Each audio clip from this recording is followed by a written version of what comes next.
goodness. I think there's a crack over the camera there. I'm gonna tell you what, talk about cracks. We got a big crack everywhere. I got a crack in my brain too.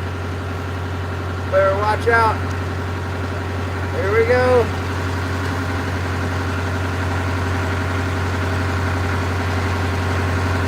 Just putting right along out here. We're just making a putt. Put in my earmuffs. Bob S, what's up? Joshua, good morning.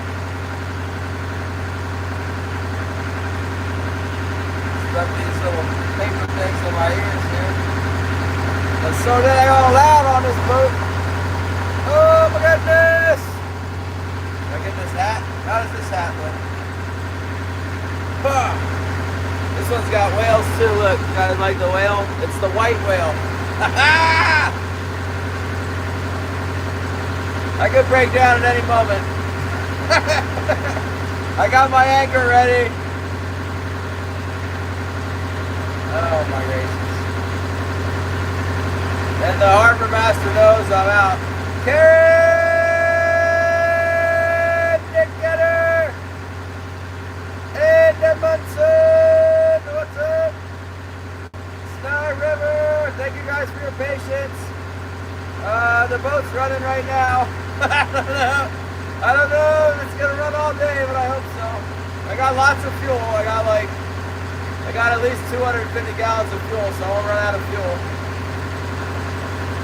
I checked the engine oil before I left. The main problem now is I'm getting smoke in the cabin. I left the dog at the house in case I gotta like run the boat with me standing on the outside. I don't want the dog to be asphyxiated. I looked at my exhaust manifold this morning real close, and it's got some oil on it, so I wiped the oil off the bottom. That might be where the smoke's been coming from, I don't know. Maybe it's cracked or something. Yeah, you need heat. You gotta get the heat running. That's like critical. Be burning up the yellow pages in the living room trash can to get heat if you don't have nothing. Pretty cold here too. About 25 here. It was colder. Got my coffee. I switched to honey instead of sugar. Big Mac, good morning. Alright, Benson. We got this. Thank you so much.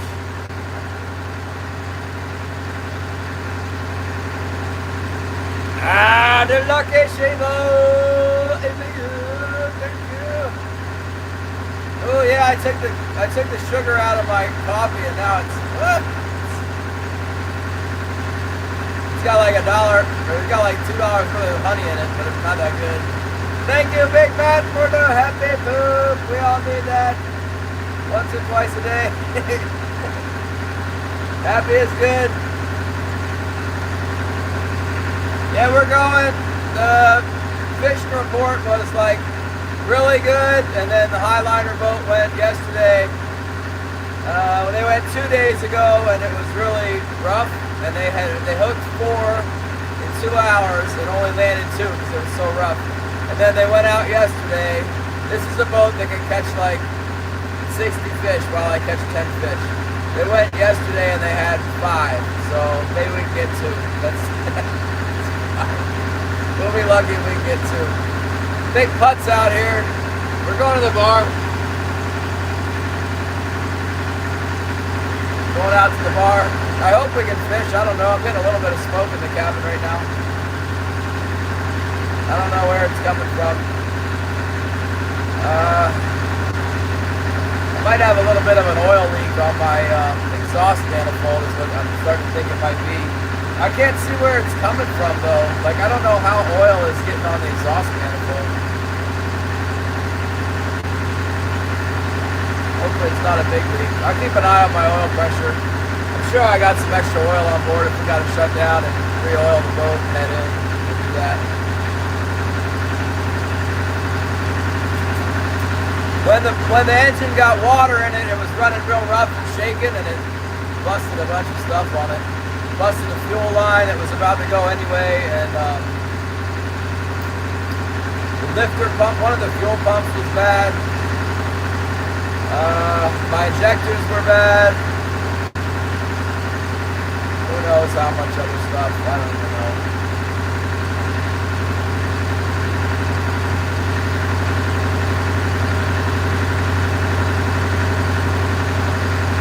Hopefully everything stays together here. Waiting for 25 minutes, I hate that.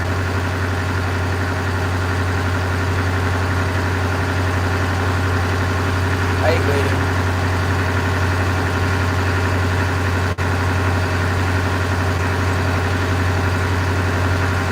Yeah, besides the smoke, I think the engine's running okay. Hopefully the smoke will burn off. I wiped that oil off the exhaust manifold, so I mean I didn't wipe it real careful.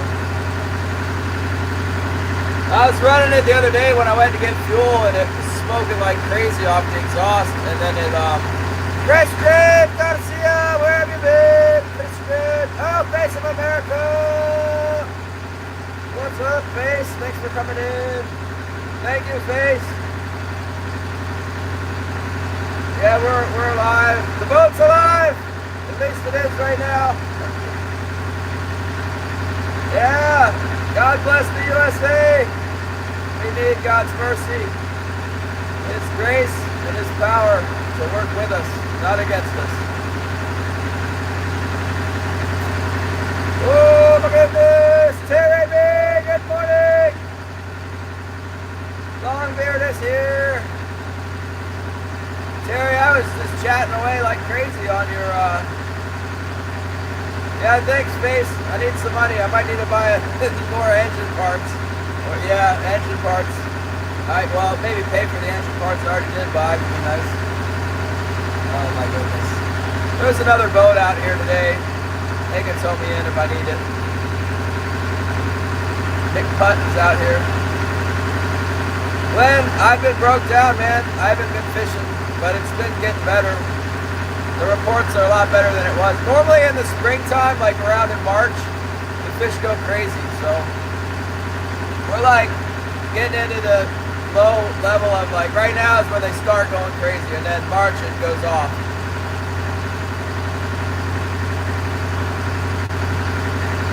Blister and Barnacles, good morning!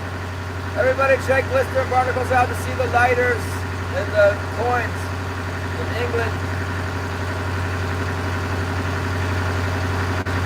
I'm back right now, we'll see. I might get smoked out and asphyxiated in here.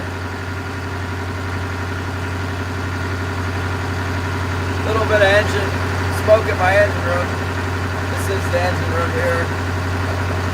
My side door is kind of frozen shut too. It's cracked though, that's good. I got a porthole in the front, and my side door is cracked about 3 inches. I tried to put it's frozen in that position. I put a whole bunch of rock salt on it this morning. It should melt off before too long.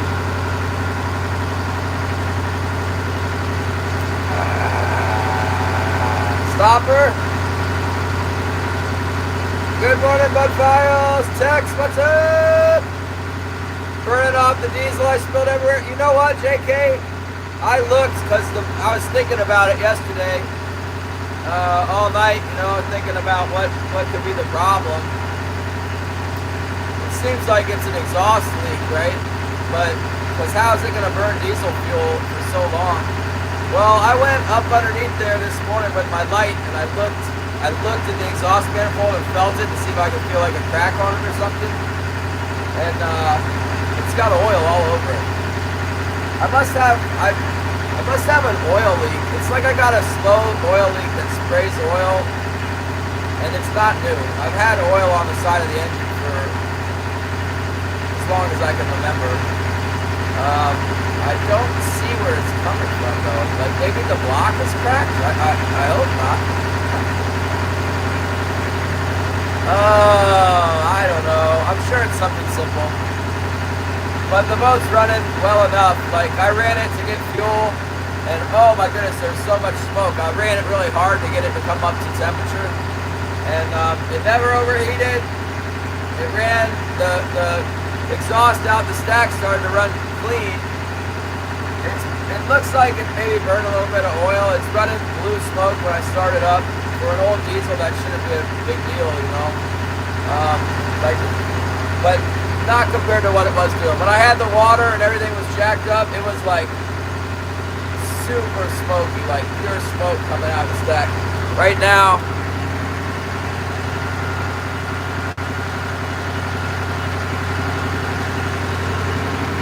I can't even see smoke. No, I don't even see it. It might, I'm sure there is some, but it's like, it's so thin you don't see it until it gets back further. You know, if the conditions are right, you can see it. That's pretty normal. Like, when I look at the exhaust exit, there's nothing. So that's like normal for this boat. But what's not normal for the boat is for the cabin to fill up with smoke. That would be bad. I got good oil pressure right now. I got to keep an eye on my oil pressure.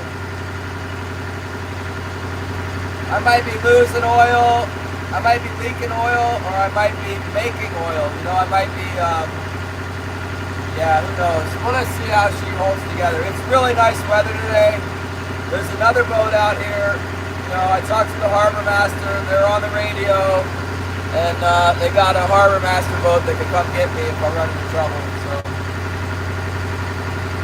So we're safe to go out and try and get it done.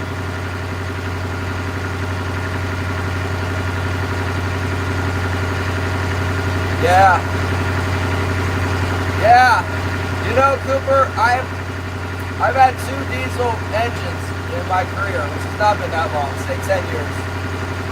And both of them have always been really easy to start up.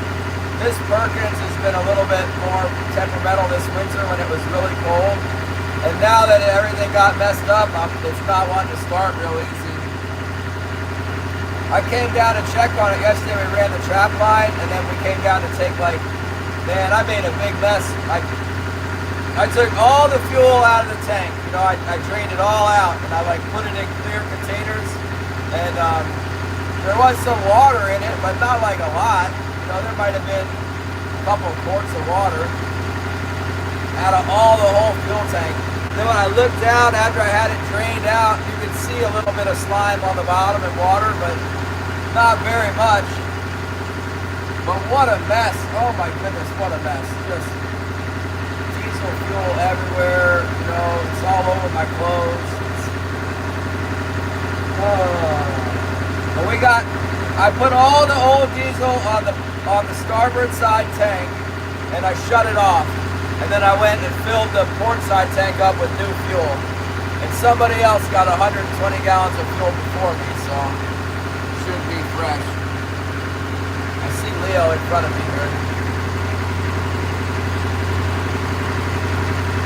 I got more news too. Yeah, I broke a phone yesterday. You never believe how I did it. I don't even know if I want to tell you how I did it. It's kind of embarrassing. It involved firearms. It's this phone. It's still operational, but I cracked the back of it. I cracked the back. Trying to get a slow motion video of blowing something up with the gun. And blew the phone up. It's bad. It involved the 308. I'm not gonna say. I'll work up to it. I'll tell you one day. It's highly inappropriate. I was trying to do, it was definitely for YouTube. So, you know, all this YouTube expenses, I just pay for it with my YouTube money. It's okay, you guys got it covered. But it's painful, you know. That's $1,200 in 2 months in phones. That's really painful.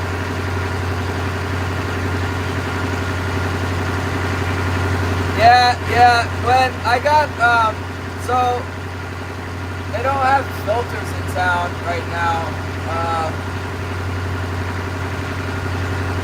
There's only one filter for sale, and I actually left it in my wife's car. I don't have any filters on me.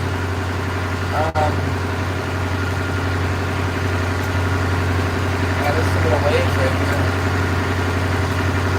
Anyway, I ordered a case of filters. So I got like 8 filters coming. And then I got some biocide for the fuel tanks to kill. I got algae in my fuel, you know.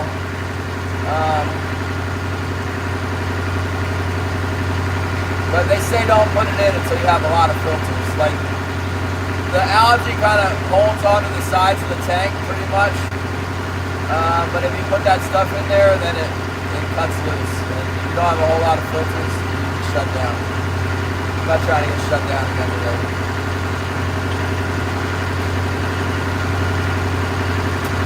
Yeah, 2 quarts of water and I always thought these fuel tanks were 150 gallons, but I don't know. Well, I'm not sure. I think they're about 120 gallons. So 2 quarts out of 120 gallons. There's something there, but not. My ray cores will hold 2 quarts. So my water separator will hold 2 quarts. That's kind of max. But anyway, I drained that bad boy out. There's probably another 2 quarts laying on the very bottom. But speaking of which, I'm going to look at my ray core right now. Stupid little waves in here. Might put my stabilizers out. I'll throw my stabies out. John P, good morning, Parliament! Yeah, let me throw the stabilizers out real quick.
Real quick, let me look at my filters.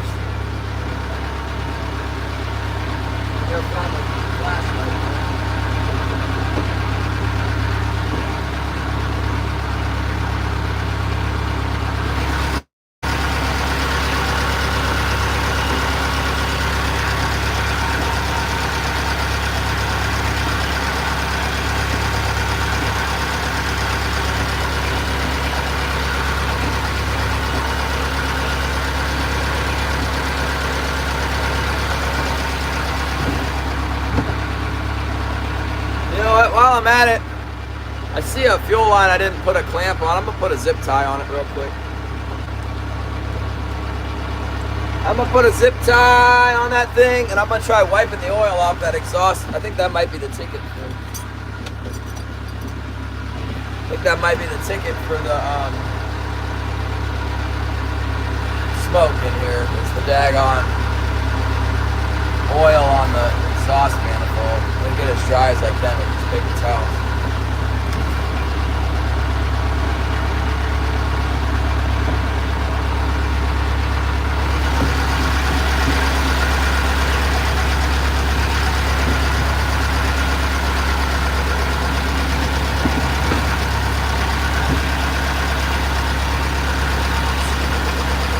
Put the zip tie. There we go. There we go.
looks good.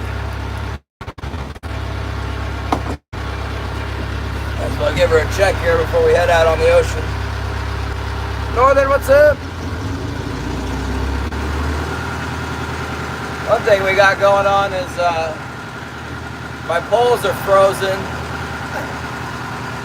Daggone troll poles are up like it. Normally they're out like this, you know, and right now they're like this because of ice on the lines. It should break loose before too long.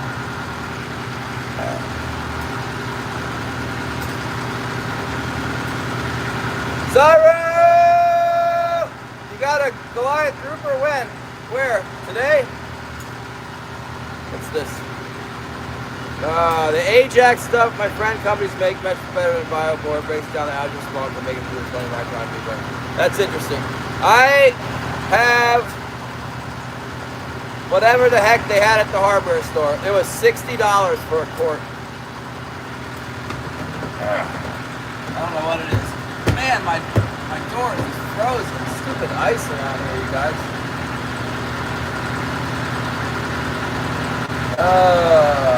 Yeah, it's a nice day to break down if we break down. It's real nice out.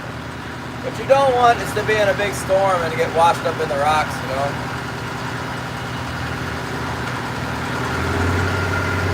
I think I actually got more power now than I did before. Let's just take it easy. Let's take it easy. Josie, got the money.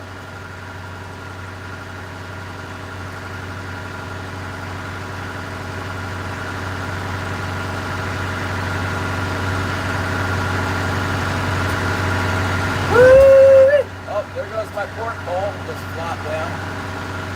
That's all I need now is for a mast to break off because the pole slapped down. Port side is down.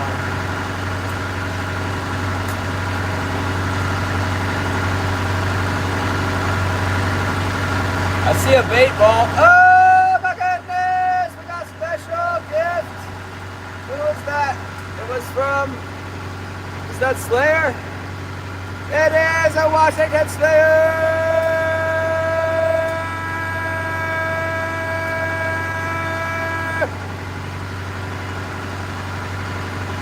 Yeah, fuel water separator. I got 2 rake cores that are like this big. They both have the globe underneath. I already got 2. But you're right, I was thinking about putting another one. Like, I was thinking about putting a goldenrod, like a water block, because I did not appreciate it. That was not good what happened.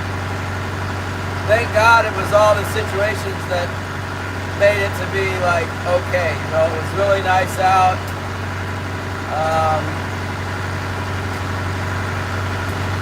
No, I was able to reel my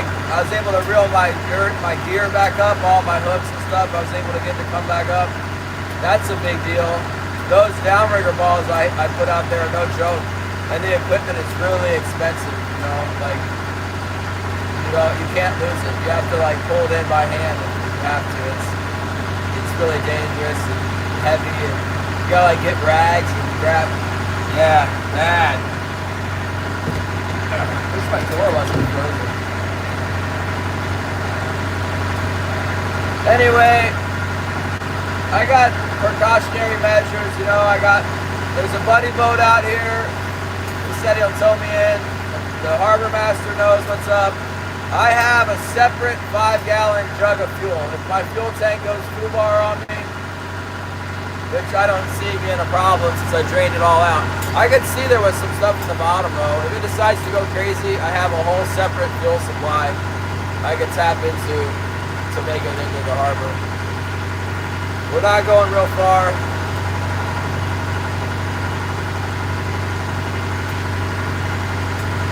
Yeah, I didn't check the stupid things. You're right. You know what? I let it go a couple different ways. I let the algae grow in it, which caused me not to be able to see very well just with a visual inspection because it was growing on the glass, you know, or plastic. And then, yeah, I didn't drain it. Like, the boat has always been really good. But, you know what? I think I know how it happened. It came in through the door right here. The water came in with the rain. Rains every day here, pretty much. And then we cut the tank open over here because it had a leak, and we cut the tank open at the top and repaired the fiberglass on the inside. And I left, we closed off the panel that we cut out, a big panel to reach in and do the fiberglass. But there's an inspection port that we cut with like a 3-inch hole saw to begin with to look in there. And that port, I had a giant boat plug on it, but the boat plug, like, it had a rubber fitting, you know, like one of those ones you crank down on and expands the rubber, and the rubber melted because of the diesel and fell out.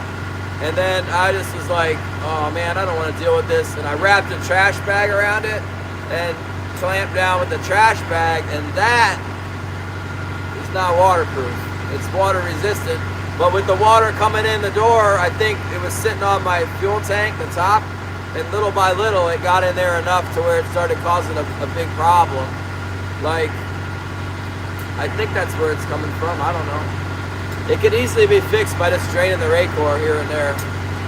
I'd like to get rid of all the water because sometimes when the stuff really hits the fan, you know, it's not when you want to be broke down. And that's when it shakes the water around.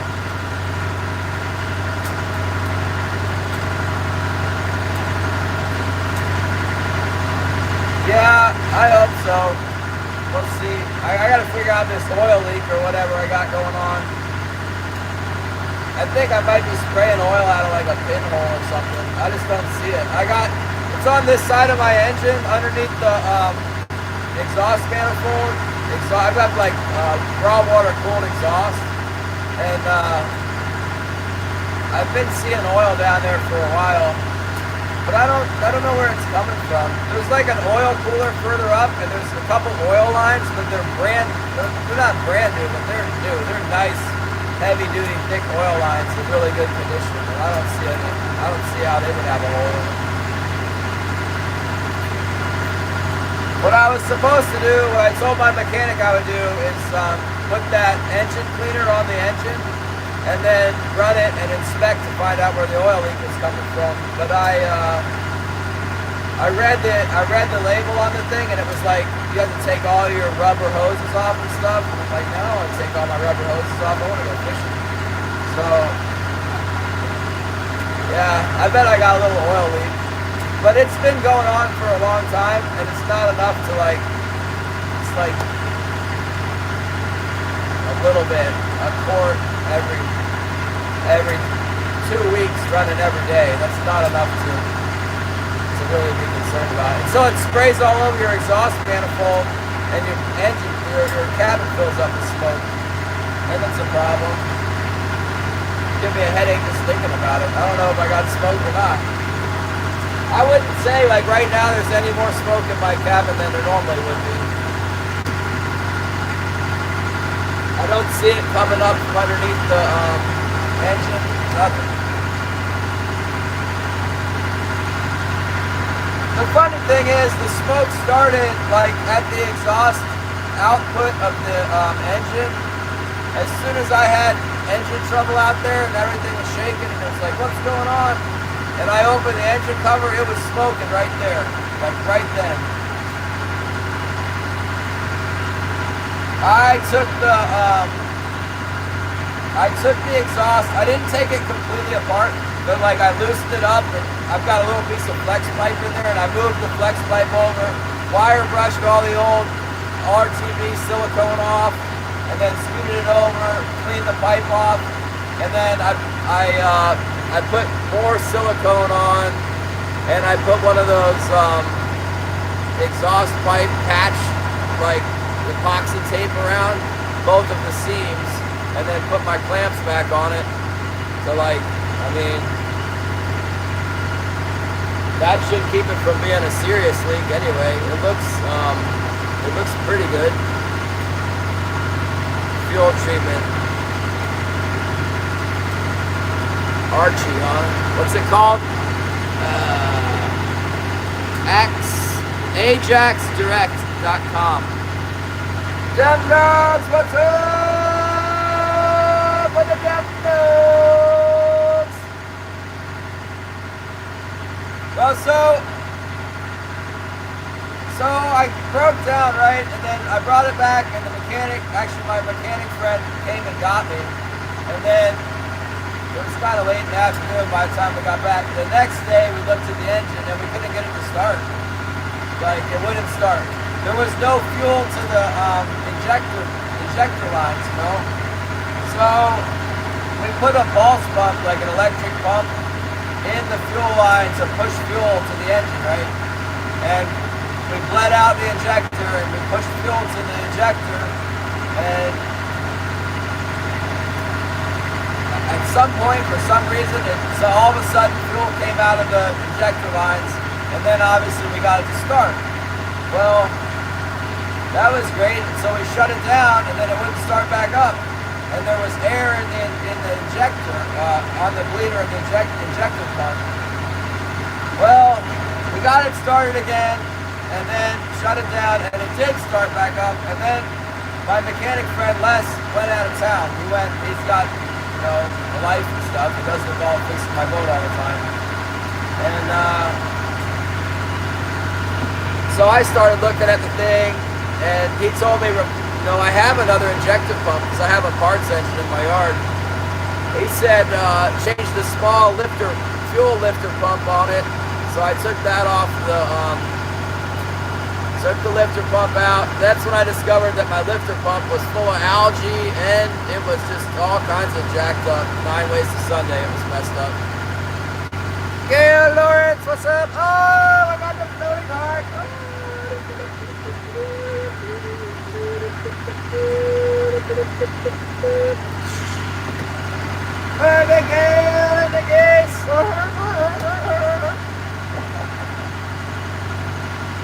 I know, get rid of the water. I can't get rid of it all that easy. I gotta get back in there with the vacuum pump with a longer hose. You know, like the vacuum pump I used to suck my oil out. If I had an extension for that, I could get right down to the very bottom and like sip the water off the bottom. But what I had was a drum pump, you know, like the big pump. I just got all the fuel out, and then I drained it from the pickup line until there was, and I weighted the boat way over so that it was on the side of the pickup line. But I did not get the tanks completely cleaned out. That's true.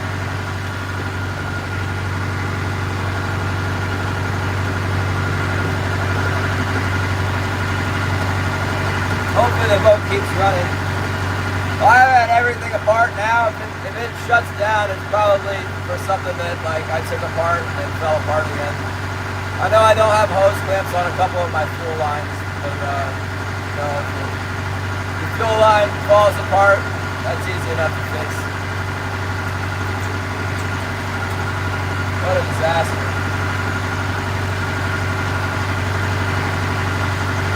Yeah, everything. It sounds a little bit weird, but I got oil pressure and the temperature's good and we're running at speed. I'm just taking it real easy.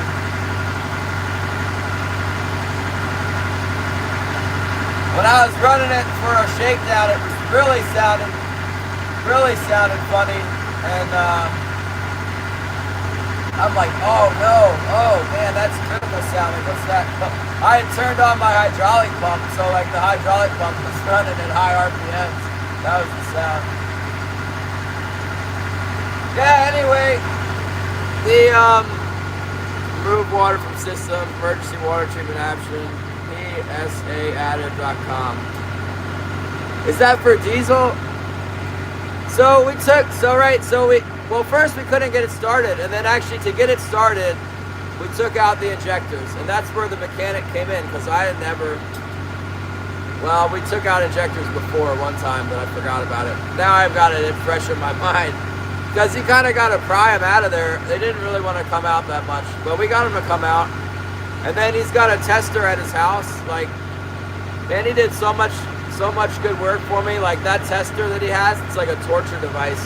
The thing leaks oil a little bit for whatever reason, and then when you push like down on a handle, and it has a pressure gauge, and when it gets to whenever the injector wants to go or doesn't want to go, the main point is there's fuel spraying everywhere, and fuel coming out of his out of his mechanical gauge. There's like something wrong. I mean, there's this.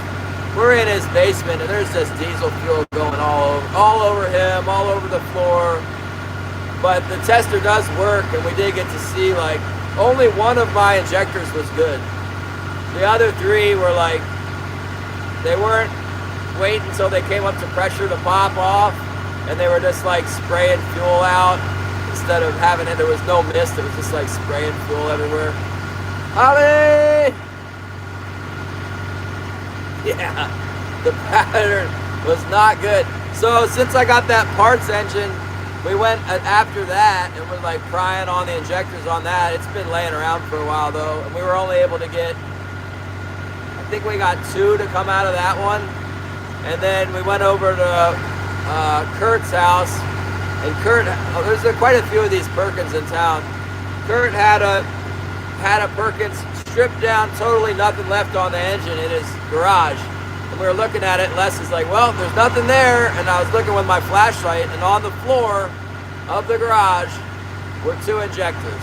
So with all of that, we managed to get 4 injectors back in the engine that worked reasonably well. You know, like there was approximately about some 2,000 pounds of pressure, and then it would spray like at least okay, in the right pattern. Like the ones I had in before were just kind of like spraying out like a, I don't know, not like a mist. I'll tell you that much. So I ordered new injectors. I found a new set of, they're expensive. For my engine, the injectors can cost anywhere from $40 each to $150 each, depending on the pedigree, you know.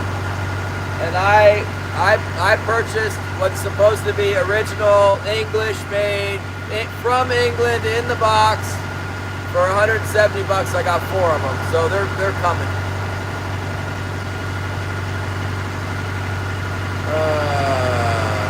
Well, it's my fault because I think it got contaminated from my doorway and my open top on my fuel tank over here. I'm pretty sure that's how it all started. So when I went to get fuel, since I was already a total mess and I had clear containers out, I pumped a little bit of fuel into a clear container.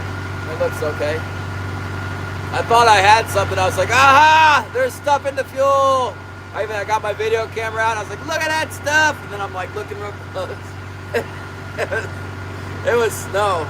There was like snow in the fuel from the environment on my boat deck. It was like, I didn't see anything in the fuel. Maybe, I don't know. The stuff that came out of my tank, I got a couple shots with the pump that were pretty dirty, you know. They're pretty watery. But I got all that stuff out of there now. Christian, the capital, 78 BC. Hello, Christian. Yeah. Well, as you can see, we've run at least this far without catching on fire or throwing a rod through the side of the engine. You know, God is good. Even when my engine's not running, God's still good. Whatever happens, we can get it fixed. As long as the boat's not wrecked on the beach with a rock underneath of it, it's going to be okay. I even have a whole other engine in my garage. I don't want to have to resort to that, but I have a Yanmar 4J HTE 80 horse in my garage. It's got low hours. Supposedly running takeout. I don't know, ice gear, Patrick, everything's frozen down, man. It's all iced up in the back. I've had a mink on the boat too. There's like literally a mink on my boat. So I was running a shakedown cruise yesterday. I'm here, you know, smoke in the cabin, smoke pouring out the stack, everything else. And I caught movement out of the corner of my eye, and I'm like, what the? There's a full-grown, big old brown mink with a white throat patch running around on my back deck, like while I'm going 7 knots across the water. It goes running up on the side of the boat, and then it didn't know what to do, so it ran back in. And I think it's in my troll pit somewhere. It's like living down in the bilge or something.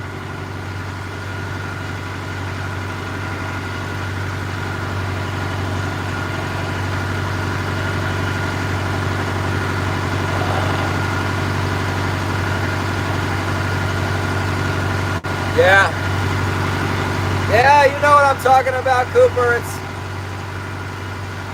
totally my fault because the engine, the fuel, my fuel tanks have always been so good to me. As far as water, I haven't been fishing in rough weather so much. I don't know. After I fished that one day when it was really rough, I really needed to have checked my filters. If I had, I would have seen them. They were totally full of water. But then I never would have found out this. You know, like this is the fuel line, the pickup line for the lifter pump. And right here,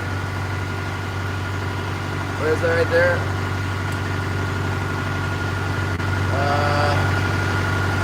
No, right here. Yeah, I think it's right here. That sucker's perforated, man, like a coffee filter. So I think that's why we were getting air back into the injector. I don't know. I don't know. All I know is it's running now. My friend Les that helps me with this stuff, he's so blessed with mechanical stuff. He just, if he touches it, it's liable to run. Like he can just take a dead motor and then put his hand on it and boom, and start.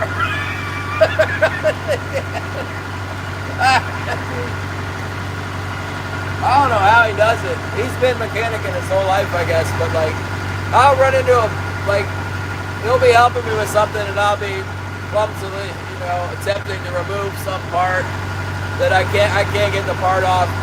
It's too stuck or whatever, and he can get it with his, he'll go in there with his left hand and then just take it right off, but it's nothing.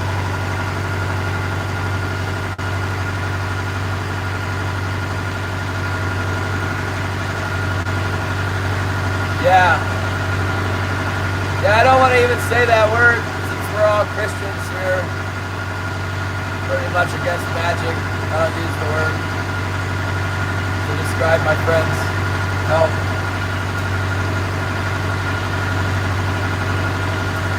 Blessed, yeah. Mr. Hogan is here! I'm not blessed at all, but I'm in like I'm in the situation where I don't have a choice, you know. I gotta work on stuff.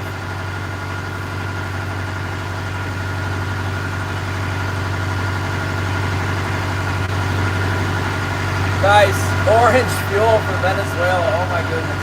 When I worked at the Flyout Lodge, the first year I worked at the Flyout Lodge, we had like this shady manager, and there was no fuel in camp, and we wanted to go fish for king salmon.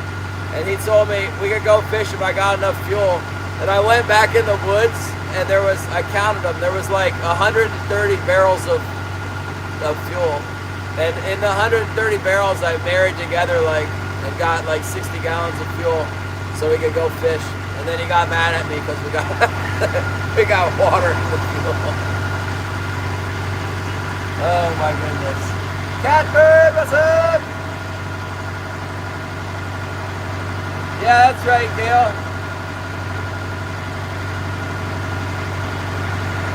That's right. You know, I've been thinking about that because I was over at his house actually, and in the morning he reads the Bible, and we were reading about where King Saul, I don't know, one of the wars he was having with, who was it? I think it was Jonathan. When Jonathan went up and God had told Jonathan, I guess, that he was deliver the Philistines into his hand. What the heck was that? Anyway, that was when he dipped his rod in the honey, and Saul had made a proclamation that no one could have any food. And then Jonathan had some food anyway, and they had an ephod with like stones in it, and they used that thing, the priests used that thing to determine like guilt. And that seems like magical to me, but that was through God's power. You know, God was right over there. They had the ark and everything. So I just learned about that the other day. So I guess my point is that like I shouldn't automatically condemn things that sound like magic or whatever, because God used the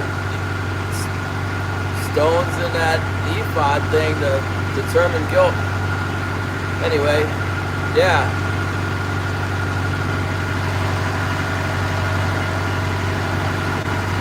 What do I know? I don't know much. Not very much at all. I just talk about it. Maybe you guys can tell me something. Gotta keep the fuel clean. I know. Well, it's nice and green, like it's that diesel green right now. Let me hit Big Putt up. I think he might have just called me on the radio. Big Putt, Glacier Shark. He might be setting it. What's going on there? Glacier Shark, again. You want to go to 10? Roger that.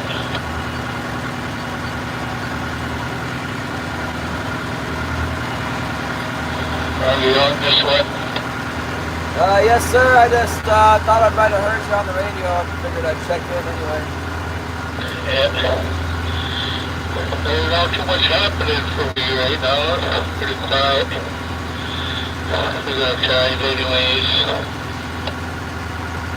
Yeah, I was texting with Greg yesterday. Greg said he didn't catch anything in the morning either. He went over to Fraggle Rock and caught lots of lingcod. And then in the afternoon he did okay in the gut and down by the red canna, I think. Yeah. Actually, it's big for me too. It's not much in the morning. It seems like an afternoon bite for me for some reason. I'm digging out anyways. I got the gear on. Alright, I guess I'll come by you here in the gut. I'll just go down whichever side of the gut you're not on and head over to the red canna. Yeah. If I don't catch anything here, I might just venture on across the other way. Seems to be calm out here. Westerly was blowing about 15 when I got out here. That sounds terrible. I hate the westerly. Yeah. It'll calm down though. It's probably just the tide. Getting the wind with the tide there. It's supposed to be beautiful today. There was like a little tiny breeze, but nothing substantial today. It's supposed to be really nice. Yeah. I'll be out here all day there too. Hopefully there's something out here. Yeah, I think my boat's running okay. I've been getting smoke in the cabin, but I think it's because I got a little oil on my exhaust manifold. I'll keep an eye on everything here. But, I'll go back to 16. Yeah, I don't know. I might need help. You know, I have a serious mechanical breakdown. Yeah. Leave the door open if there's smoke in there. Let the smoke go out. Yeah, I got my doors open. It's not smoking real bad today, but like that's been I got the smoke to stop coming out of the exhaust, but then I got smoke in the cabin, so it's like one thing after another. I just hopefully all my repairs hold together. You know, I don't have like fuel line come apart or something since it's all fresh and fixed. Yeah. It's like that though. Once you start having problems and you don't keep up on it, then it'll just slow down and start getting worse. Some more things will happen. Hopefully you got everything fixed. Yeah, I hope so too. I think I might be chasing a small oil leak. You know, I was getting that smoke and I was thinking about maybe my exhaust manifold was cracked, and I took a look underneath the exhaust manifold this morning, had oil on it, so I've been leaking a little bit of oil on the side of my engine somewhere, but I haven't found it yet. It must be getting on my exhaust. Yeah. Well, hopefully everything stays together there. We're going to give it a try, hopefully get a few anyways. Yeah, Greg had 5 yesterday. That's kind of scary. If Greg gets 5, I might only get 1. Yeah, maybe you caught them all. But we're going to give it a try there, and I'll be back on 16, Devin. Alright, yeah, I go to 16. I'll let you know if I get a whole bunch at once, sir. Roger that. I'm clear. Alright, big putt. Big putt's right here in front of me. He said it was windy this morning. Yeah, we normally don't talk to each other.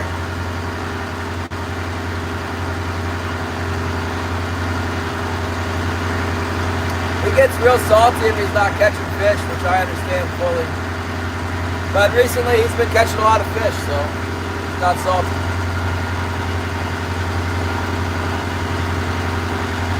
Yeah, he's good for a tow. Today's a good day to get towed too. It's not rough or nothing. I got a real nice tow rope on my roof.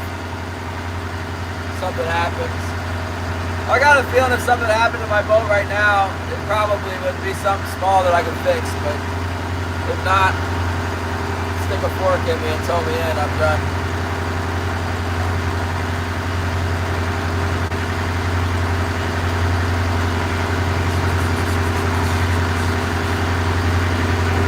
Venezuela.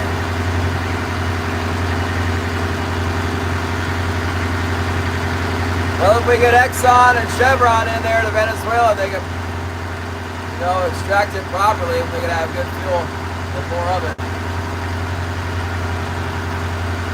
I don't really see the downside there.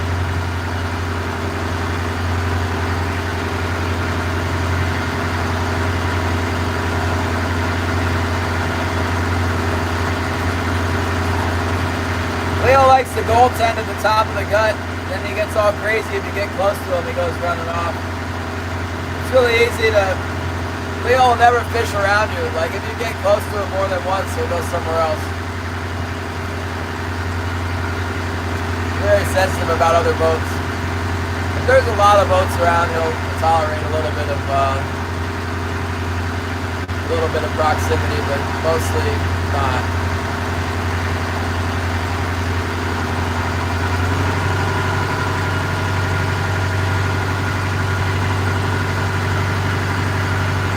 I am solo today. I left the dog at the house. I took the dog down to the boat first right off the bat and let him do his thing because he always goes out and does his business in the morning before we get on the boat. But if I don't go to the boat, he won't go. So I took him down to the boat and I plugged in my electric heater down here and then let him run all around and do his thing, and then I locked him up in the house. He was trying to come with me real bad. He's waiting at the door, looking at me, giving me the puppy eyes, looking at me all desperate, like, I know you're not gonna leave me in this house. I did. I left him in the house. He's in there with Demonio Negro, the little black dog.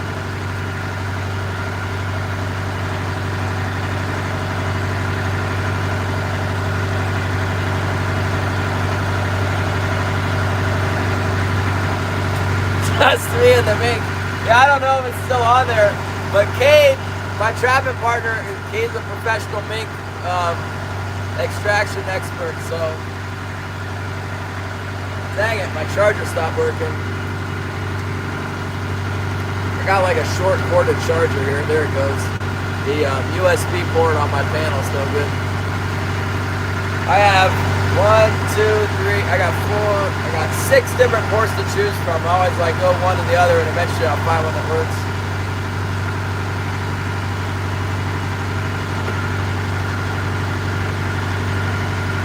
I'm not seeing a lot of smoke today. I think it must be coming from that oil on the bottom of my exhaust manifold. My engine runs pretty cool unless I'm going a really long way and pushing it hard. I had problems with this thing overheating, so I just took out the thermostat.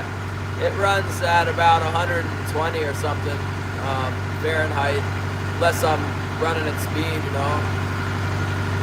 Kind of looks like Leo's taking off here as he sees me coming, but maybe not. Mink bit my charge cord. That mink, what's his name? Cade will get it. He's got a box trap he uses on people's boats. He already removed more than one mink. He already got at least one mink. But there was a mink on Enoch's boat, the Dauntless. The mink got in the boat and was like living in the blankets and stuff, you know. I don't think this mink is inside my boat, but maybe I just didn't catch him stowed away in the cabin. Like when I got on, it happened to not. Or it could have even like run out of the bedding and jumped up on the deck while I wasn't looking. I don't know.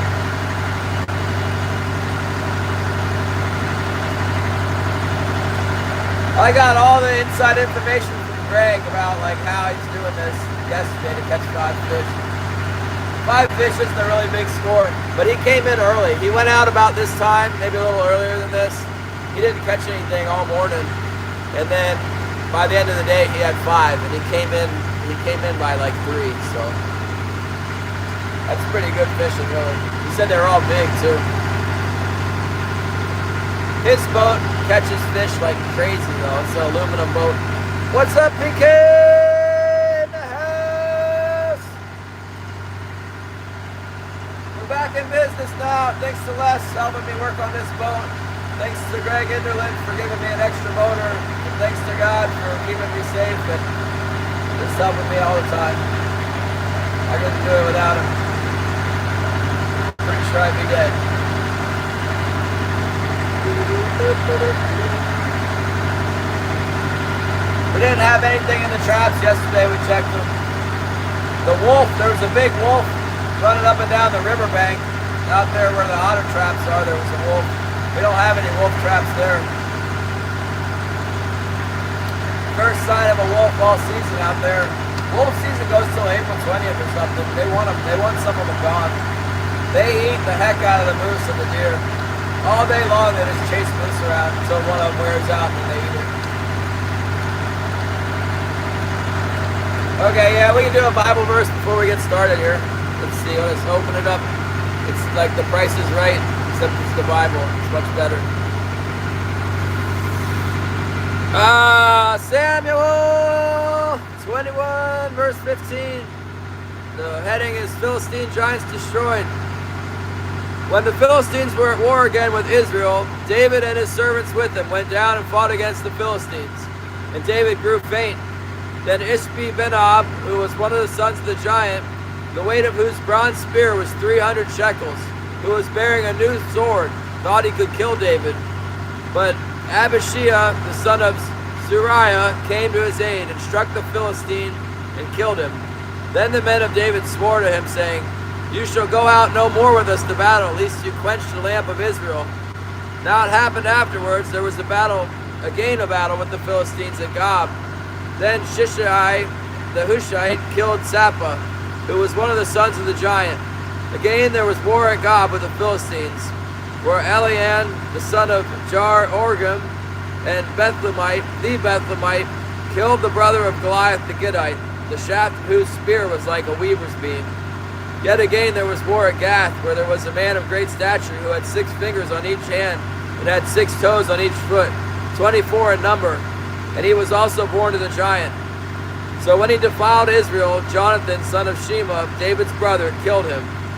These 4 were born to the giant in Gath and fell by the hand of David and by the hand of his servants. Amen. Then David spoke to the Lord the words of this song on the day when the Lord had delivered him from the hand of all his enemies and from the hand of Saul, and he said, "The Lord is my rock and my fortress and my deliverer, the God of my strength in whom I will trust, my shield and the horn of my salvation, my stronghold and my refuge, my Savior, you save me from violence. I will call upon the Lord who is worthy to be praised. So shall I be saved from my enemies. When the waves of death surround me, the floods of ungodliness made me afraid. The sorrows of Sheol surrounded me. The snares of death confronted me. In my distress I called upon the Lord and cried out to my God. He heard my voice from his temple, and my cry entered his ear. Then the earth shook and trembled, and the foundations of heaven quaked and were shaken because he was angry. Smoke went up from his nostrils, and devouring fire from his mouth. Coals were kindled by it. He bowed the heavens also and came down with darkness under his feet. He rode upon a cherub and flew, and he seen upon the wings of the wind. He made darkness canopies around him, dark waters and thick clouds in the sky. From the brightness before him, coals of fire were kindled. The Lord thundered from heaven, and the Most High uttered his voice. He sent out arrows and scattered them. Lightning bolts, he vanquished them. Then the channels of the sea were seen. The foundations of the world were uncovered at the rebuke of the Lord, at the blast of the breath of his nostrils. He set from above, he took me, he drew me out of many waters. He delivered me from my strong enemy, from those who hated me, for they were too strong for me. They confronted me in the day of my calamity, but the Lord was my support. He also brought out into a broad place. He delivered me because he delighted in me. The Lord rewarded me according to my righteousness, according to the cleanliness of my hands, he has recompensed me. For I have kept the ways of the Lord, and have not wickedly departed from my God. For all his judgments were before me, and as for his statutes, I did not depart from them. I was also blameless before him, and I kept myself from iniquity. Therefore the Lord has recompensed me according to my righteousness, according to my cleanliness in his eyes. This goes on for quite a while. With the merciful you will show yourself merciful. With the blameless man you will show yourself blameless. With the pure you will show yourself pure. With the devious you will show yourself shrewd. You will save the humble people, but your eyes are on the haughty, that you may bring them down. Amen. It goes on. They will pick up later. Thank you so much! Alright, it's time to set the gear. We all know that David was not always 100% pure and righteous. Just like any other man, except worse. And he was in the lineage of Jesus. I guess not worse. I don't think he was any worse than any other man. Obviously, he was a great king, and he just was in a position to fulfill his evil desires. And who was the guy he had killed? Absalom? After he had Bathsheba?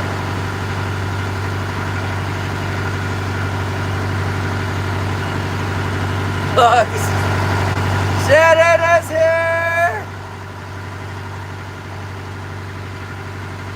Shannon is here!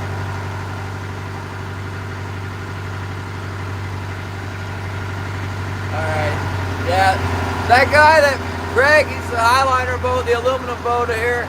He runs plugs, but he didn't have any plugs out yesterday, so.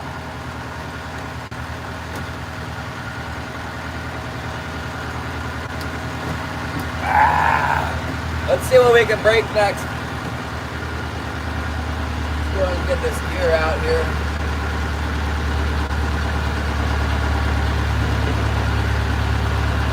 Get everything lined up straight. No, he's had huge days with the plugs out. He said they were biting the ball spoon and herring and some Gucci number, I don't remember what it was. I looked at his gear. He had herring with double hook rigs, and he had a cuttlefish with neon and blue, and I didn't even notice the spoons. He said number 6 spoons. I asked him, let's do this thing.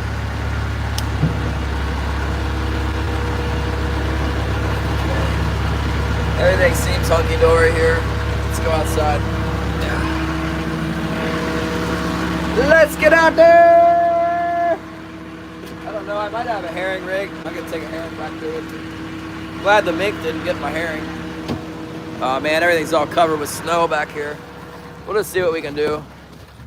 They don't fall off the boat. That's the number one key element in this whole thing. More important than engine running and everything else. Don't fall off the boat. Rule number 1. Man, I got snow all over everything here. A little breezy. I wish I had my ball cap. I like to have a ball cap for this job. That mink almost certainly tangled all my stuff up. That's what they do. That's like their job. Oh crud. My anchor winch is turned on. I gotta hit my selector switch up here. Hold on, I'll be right back.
kind of a fight there.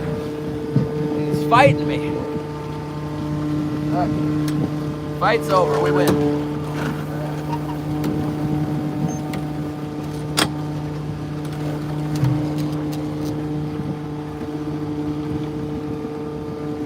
Yeah, that's what the mink does. It gets all up in there and tangles everything up.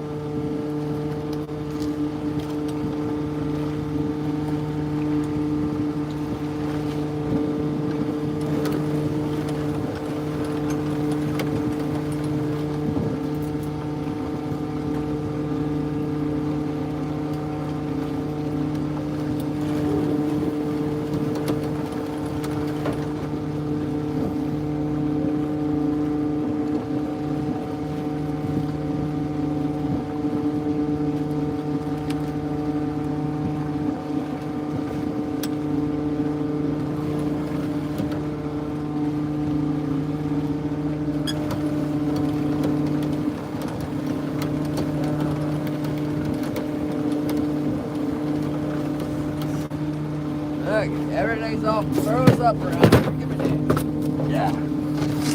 This slow board right here. We got left some snow on the boat so we could ice our fish, you know.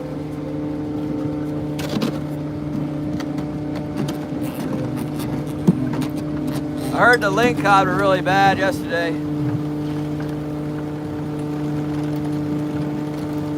It's a little bit below freezing, but hopefully it's not cold enough to like freeze salt water and all that. It makes it a real pain.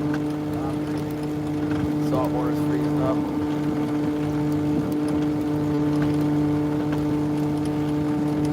Oh great, thanks to Shannon, I got my floats like 100 miles back right now.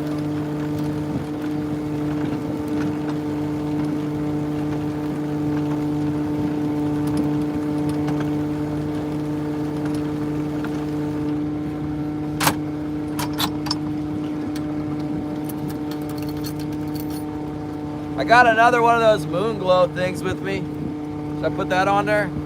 I gotta just like tie it right on there. Got it right here.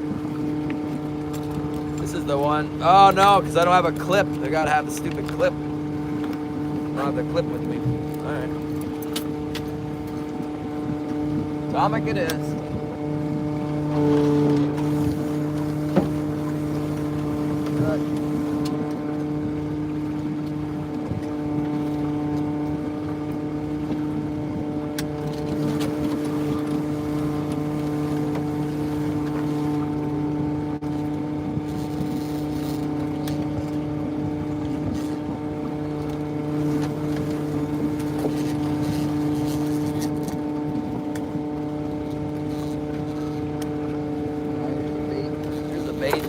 The mink got the bait, but it didn't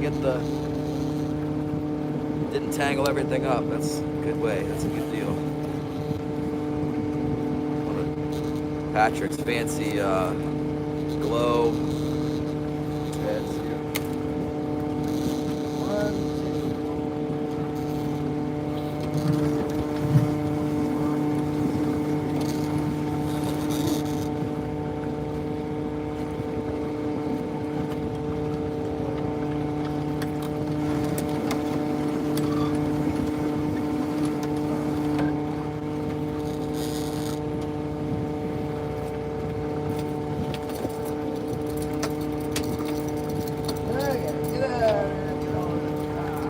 Okay, we're all set here. We got a shallow run going there.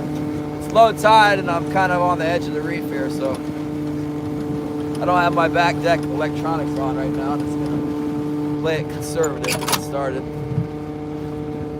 I happen to have I got a 5-gallon of fuel here on the deck. I'm gonna go ahead and put that down below. Yeah. That uncovered our scent. We got scent here. Sardine. Let's try some of the sardine scent. Right on that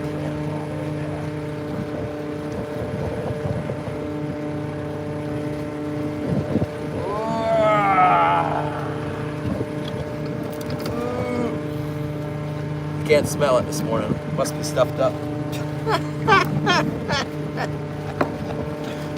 Oh my goodness. How dare you, mink? What have you done? Blaming all my tangles on the mink now.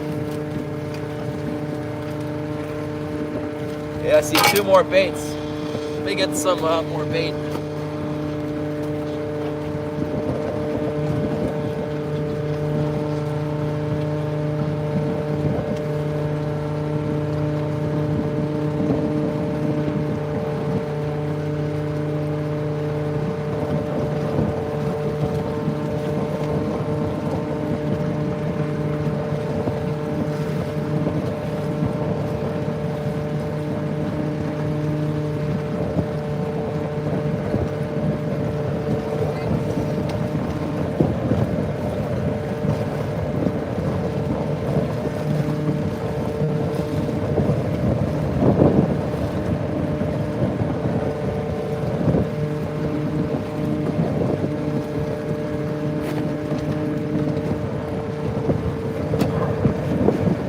There we go.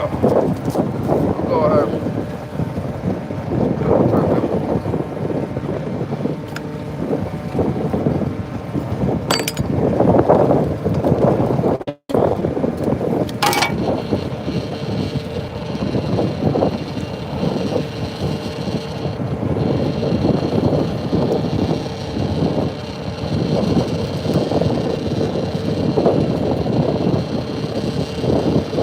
Yeah, big herring. Let's take the hook back a little bit extra there.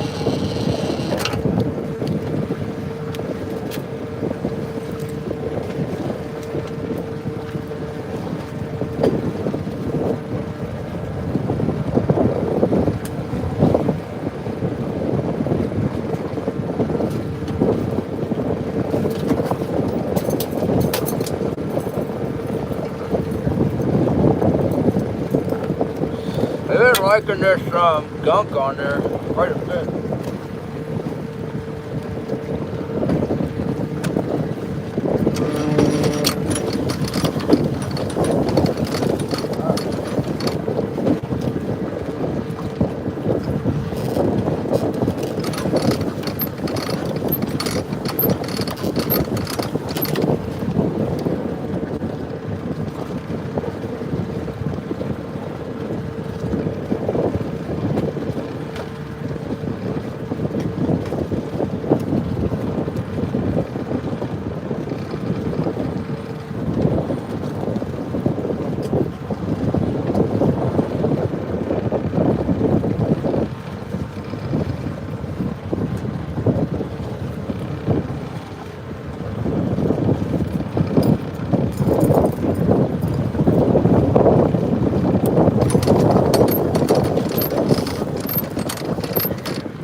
don't lose a bunch of fish. Greg said he lost a lot of them yesterday.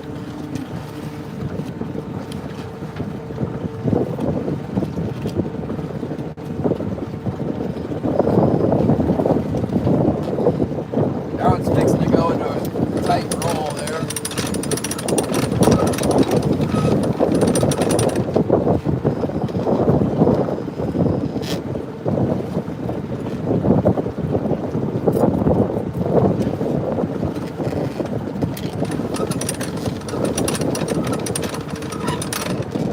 I don't think I caught anything yet.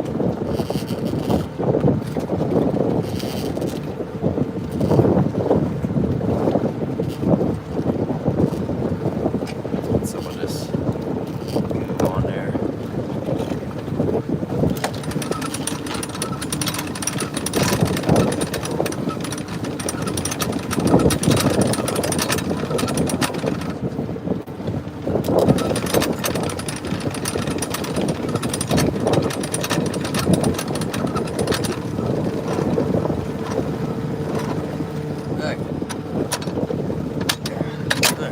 Okay. I can't see a dang last thing.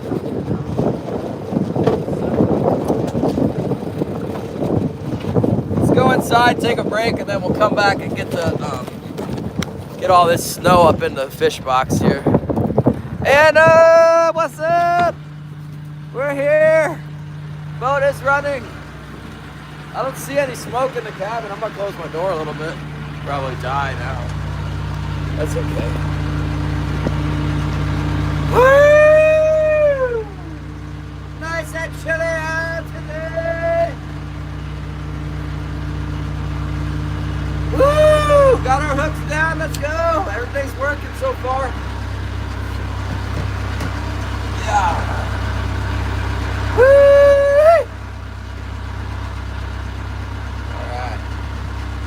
Don't think I have any bites yet. Low tide at 11 something, I think, today.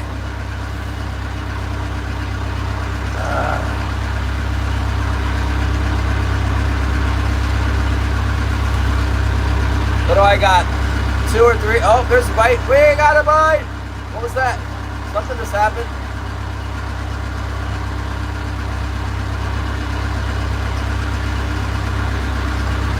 Maybe a little one. A lingcod or something. I hope this doesn't turn into a lingcod roundup. I hate those things. Greg said he had like 100 yesterday. Just in one spot.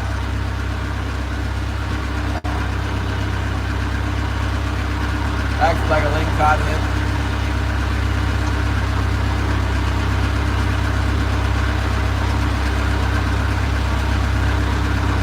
Heck yeah, I'm on a boat. What's up? Kenny and Lusk. All covered with stinking bait. Woo! Bait smell. Let's go. I like it better than diesel.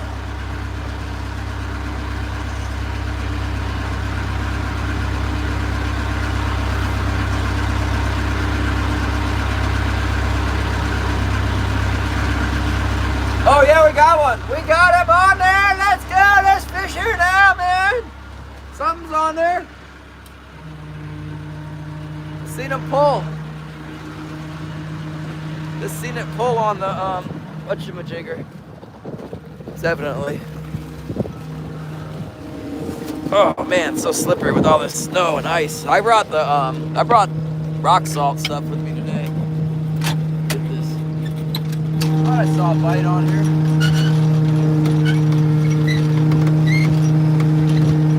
That's gonna be a link on. Oh, it's on there. Something's on there. It acts like a kitchen. Oh yeah. Dang on king on the top hook, man. Let's go fishing. Nice one too.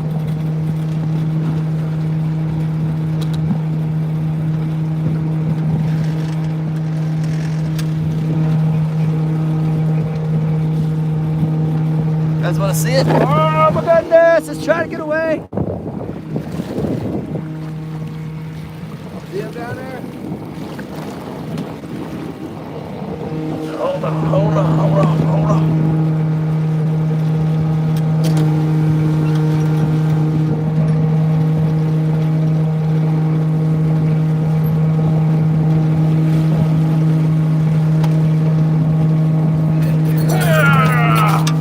Nice one, man, look at that thing.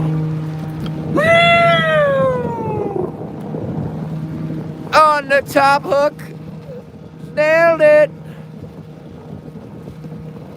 Got you clipped the short. Clip. Ooh, that's a nice one. Woo!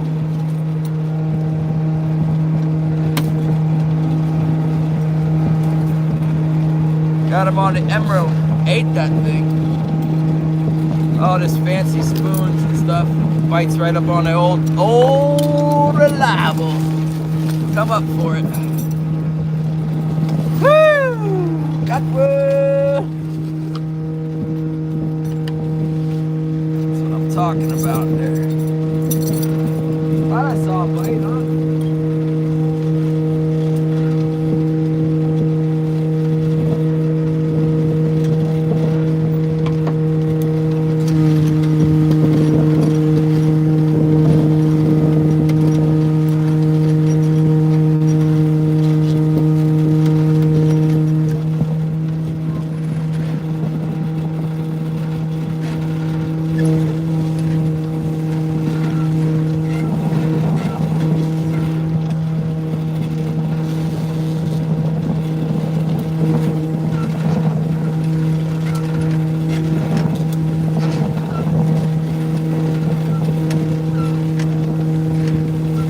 Top hook, what the heck, big one. Out in 80 feet of water. Just kind of out here a little bit. I'm gonna set it down a little bit deeper, that makes sense, right? Get them on a top hook, send it deeper, yeah.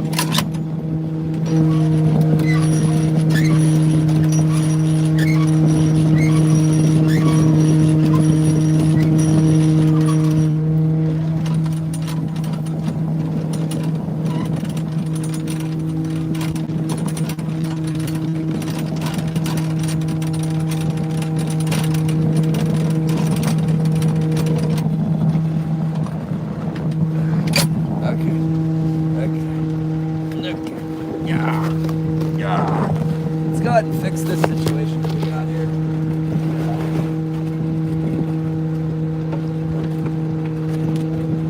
Hang on, blood in my stove.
today.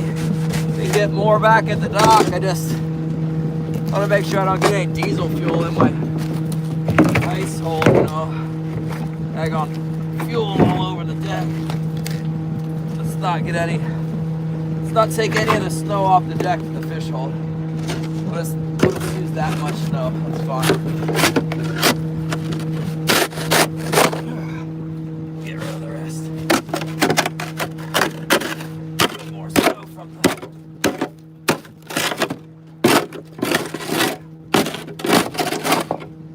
It's like just about the coldest we've had all winter out here.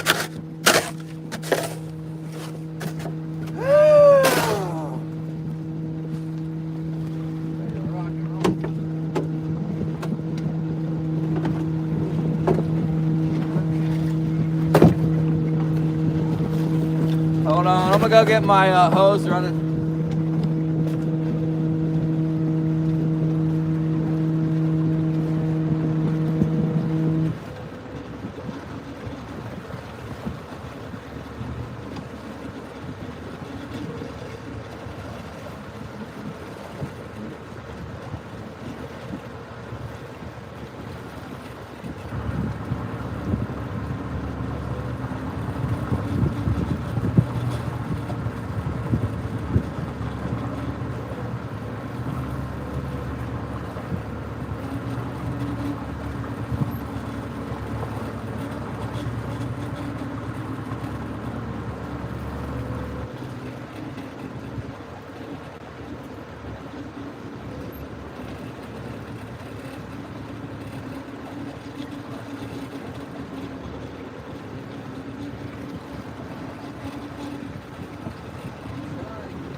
Might be cold enough to freeze salt water. No, we got water. We got water. That's good.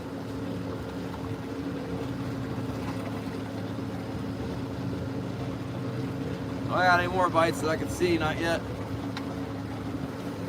That's crazy. That thing came up and hit the top daggone hook. Huh? Some of this water spread around out here. Yeah. Gonna throw salt on the deck, so normally I wouldn't spray water on the deck because it'll just make it worse, but we're gonna salt everything down here, so it'll be okay. It's a nice fish right here. Ooh yeah, big one.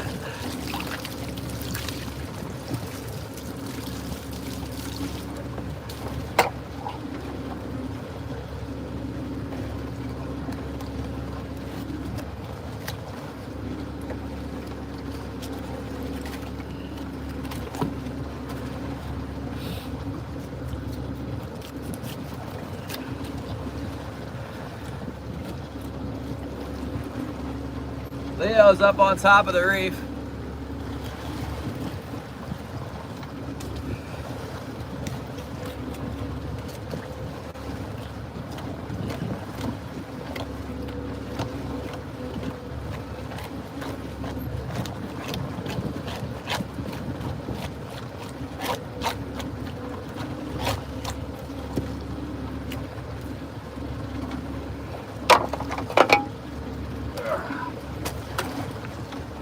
Grab that son of a gun with both hands. My left elbow is still jacked up.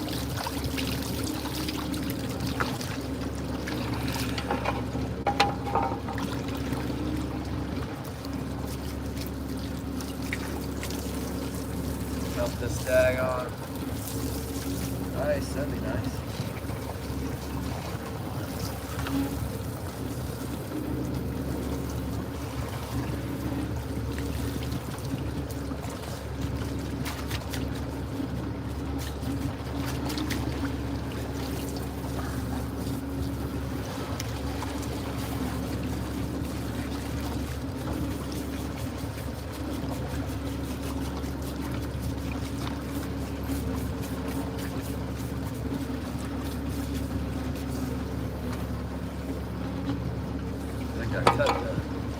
Got another one on. Oh yeah, they're in here today, you guys. We just hooked 2 more.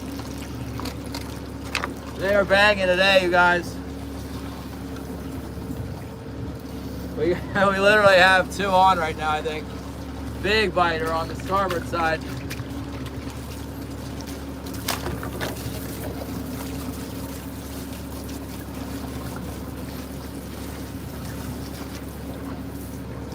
Oh yeah.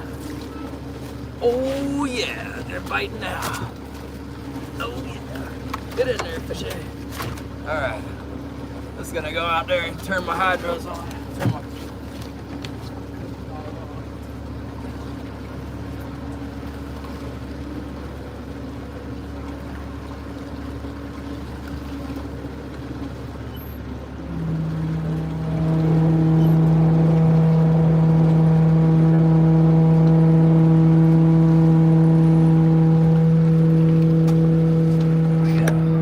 What'd you guys do with my gap, huh? There it is.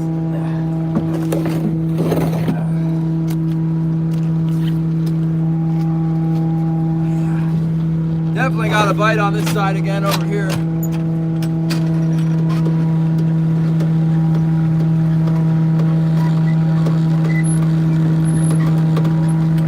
I wonder if it's on that same daggone spoon, huh?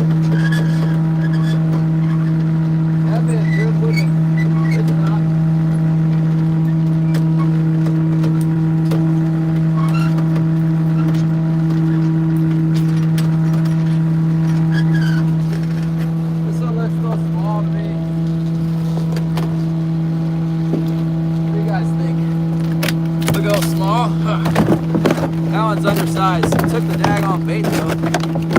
Get out of here. As soon as it holds still, I'll let it go. As soon as it holds still, I'll let it go. Here we go. Alright. Well, I don't have another bait handy. Let's put something else on there. Got this handy. This is real handy. The white assassin. Gary's favorite. There's another fish on.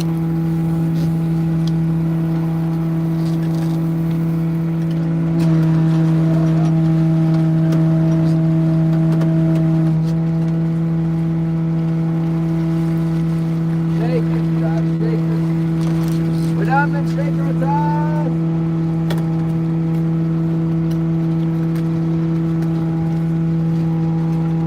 Well, they washed them.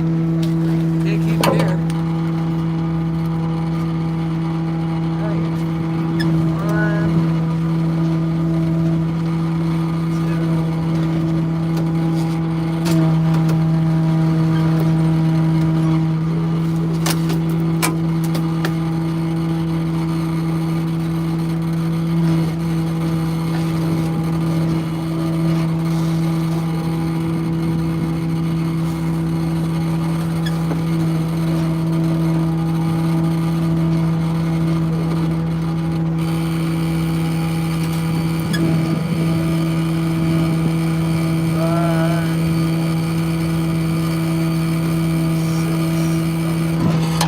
What it looks like when a few fish come around.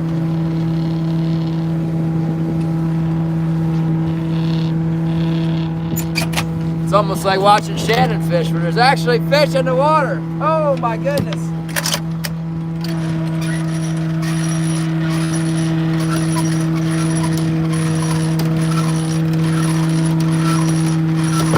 This bite on this one wasn't as definite. I don't know.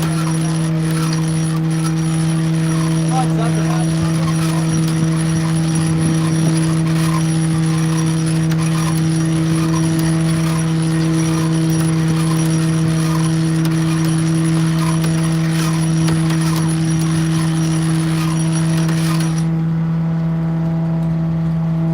Oh, nice. Okay, another on that one.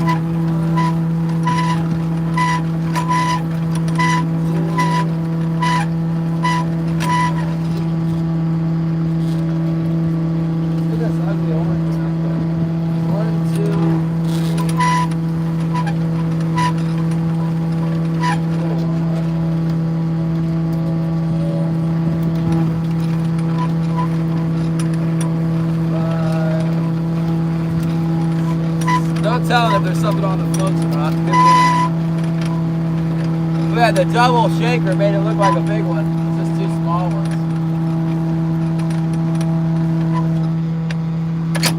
Okay. Here we go. With all that, you'd think I'd have one on the floats, but maybe not. Maybe not. Yeah.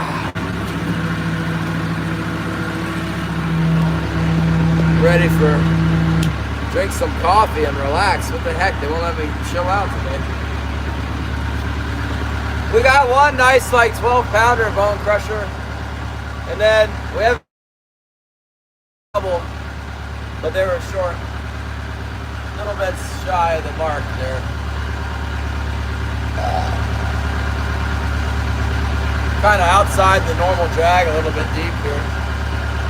Sometimes that's the key to really nailing them though. Go out a little deeper. Oh, they are busting my door loose. That's nice. Woo! Yeah, it looks promising. I can do without the 25-inch fish, but we got 3 bites in about 10 minutes there. I don't know what I got maybe going on my float lines because I've been in there. They're about a half mile behind the boat, and I've been outside. So.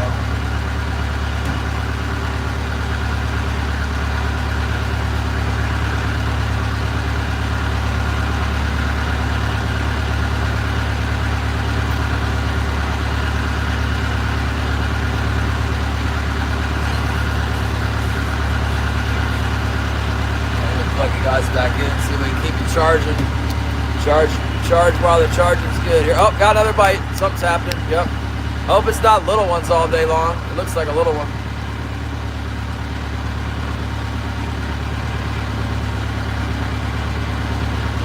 Let him shake on there. See if we can pick up a bigger one. Well, that big one barely hit it, you know. It barely did anything, and then all of a sudden it was pulling like for certain. I'm wondering if they're going to stop biting the painted spoons now and start hitting the chrome and gold. The water's real clear today.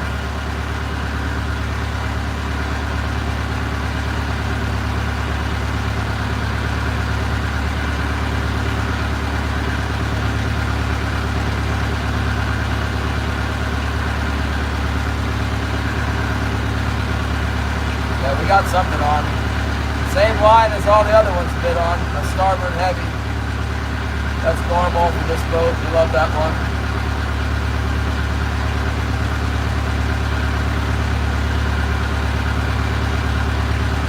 About in 100 feet of water.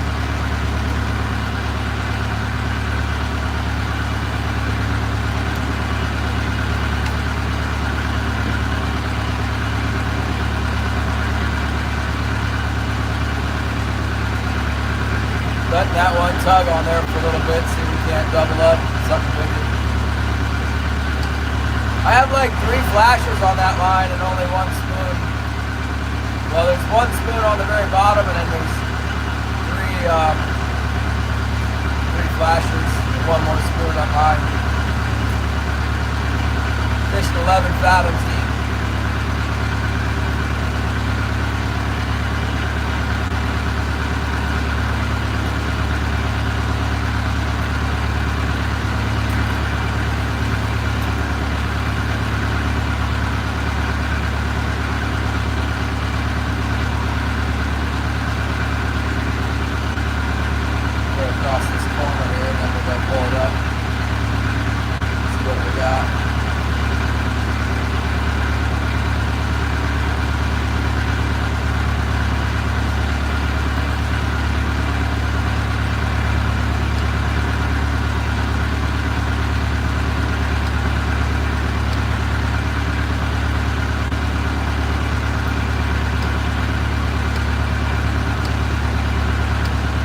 Tugging away on there, we still got it, whatever it is. Doing a little pull here and there. Patrick, good morning! Looks like there might be a few fish around. God willing, we'll catch some out here. Got one nice big one, and then marking some bait fish down on the bottom right here.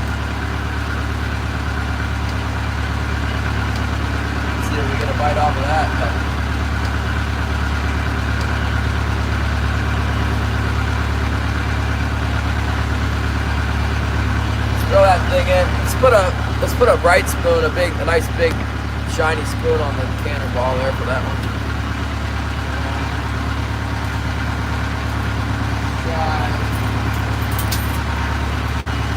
Let's try a number six, this one.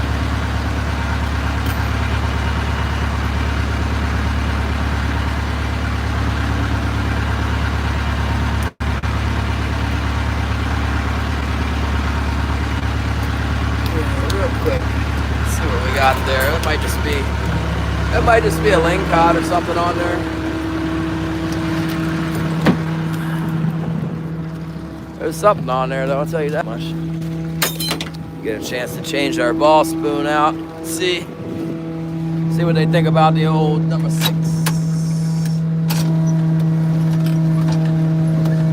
Maybe this one will surprise us.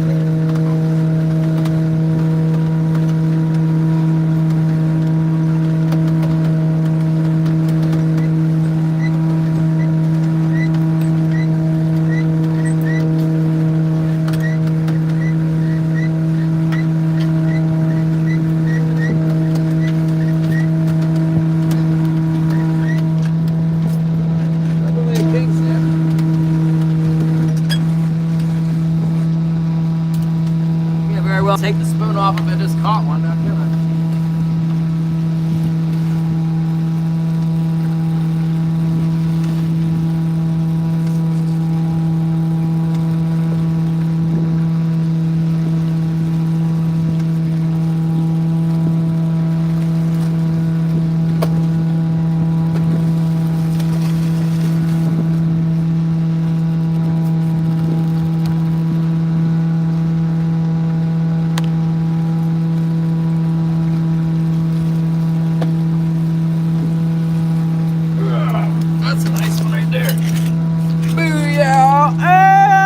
To the eyeball. Look how fishy.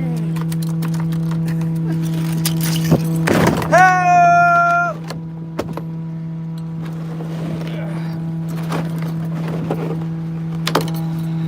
Got him on this.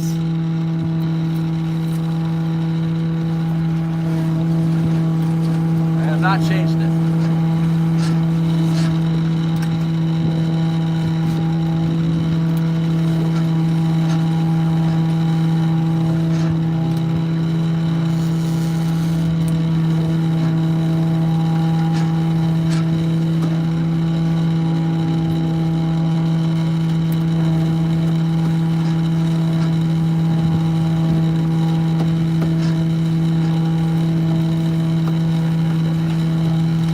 Nice fish, beauty. Alright. Come a little prick. This is what we're looking for up here. Thank God. Yeah, got some fish coming in now. Look. Look at that. Yeah, make our turn here. Yeah, we got 2 now. I'm gonna put that salt, guys. A big old bag of salt in here, dude.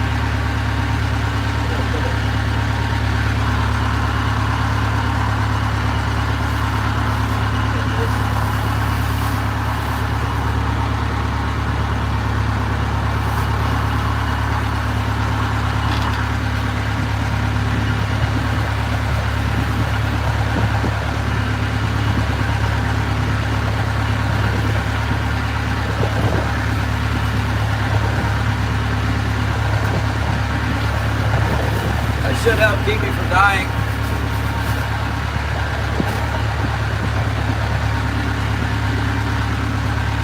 I go sparingly with it because that stuff is like $50 a daggone. $56 for 40 pounds or something.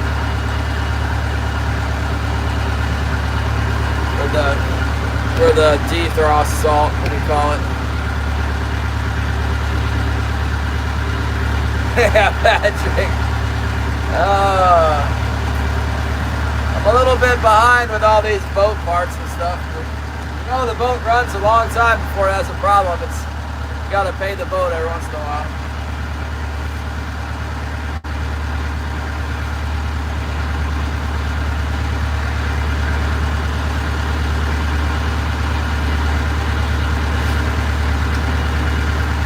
Big butt, big butt. There's the shark. I'll pick you up. 10:10.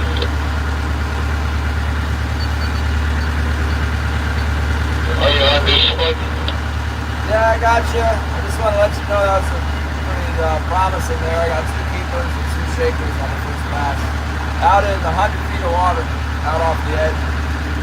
Oh, yeah. You better make a few passes through there. I usually make 4 or 5 passes in a spot before I leave, and maybe I'll catch some more while you got them.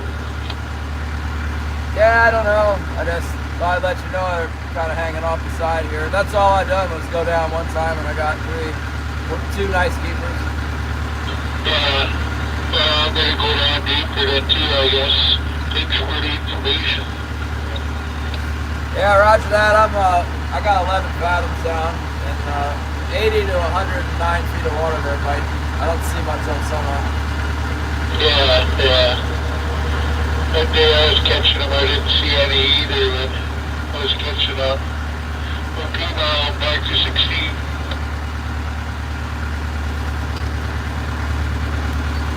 There we go. And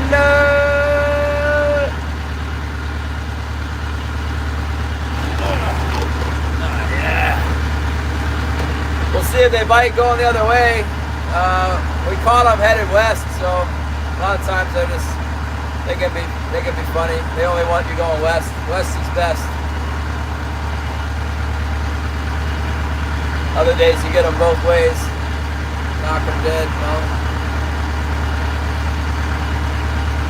Leo hadn't got nothing yet on top.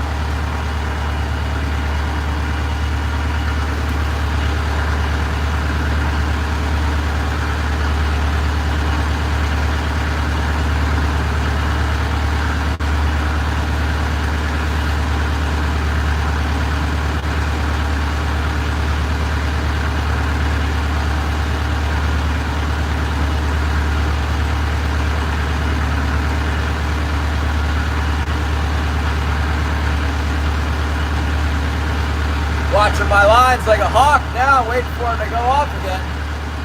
He gets spoiled like that. That last one he barely hit. It was like a little tap and then barely tugging on it. It was on the cannonball and it was like swimming straight down, you know.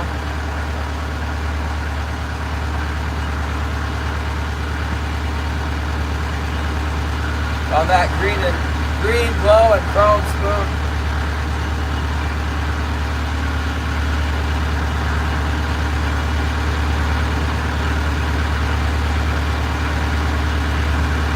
Yeah, here it's the current northern because the predominant current is it runs from east to west, and the fish like it better when you're trolling with the current.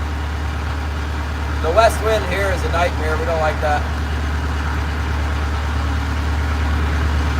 On the east coast, the west wind is nice because throw your surf rig up in the air, it just flies out.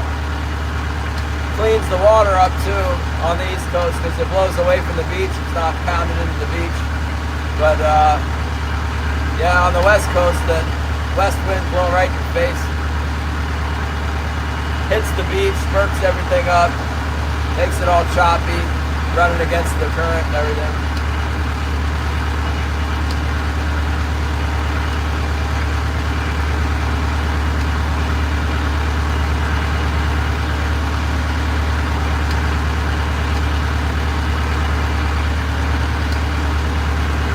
Come on! Let's do it again!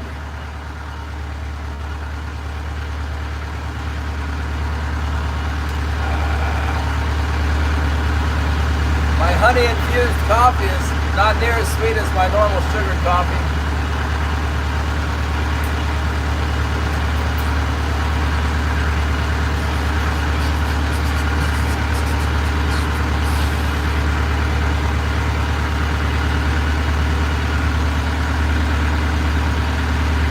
If there's good that Greg got them on, that's 3 days in a row they've been out here, so hopefully they're here to stay. We usually get a real good run of them about between now and the middle of March, when it's the best for winter fishing. Sometimes April's really good.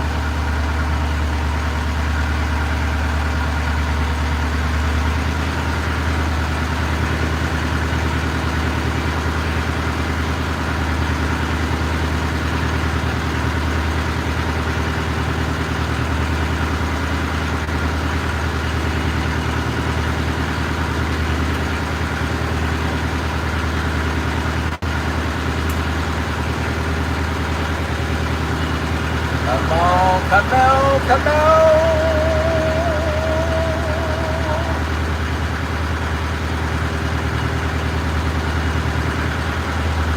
Tom Garner, what's up? Bring my dad's in the house.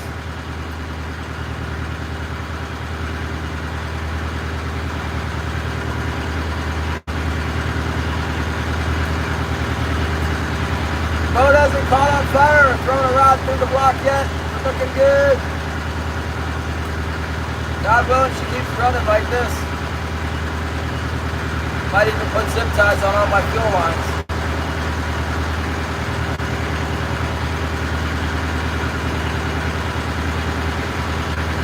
She'll behave herself.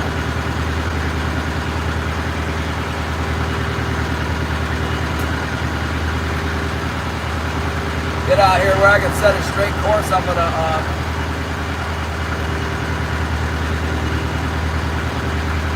go clean that fish. When it's breezy and sunny like this, they dry out. It's not good for them.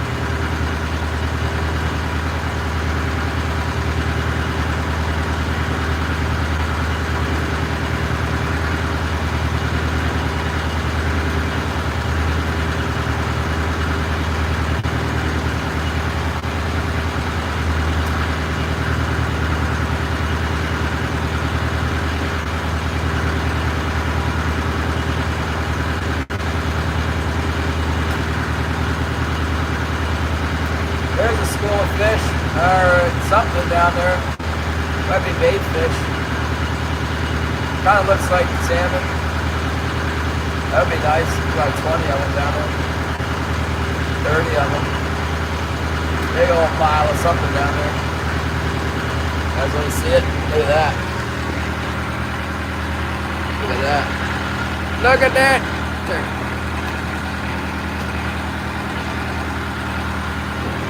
Sizable fish, whatever they are. Look like big fish. They're not set up like king salmon normally would be, but they could be all holding in there real tight, not feeding. Here comes another pile of stuff. Might be bait fish, could be rock fish. The individual fish off the top of that pile, really all of them, kind of look like king salmon. Couldn't be.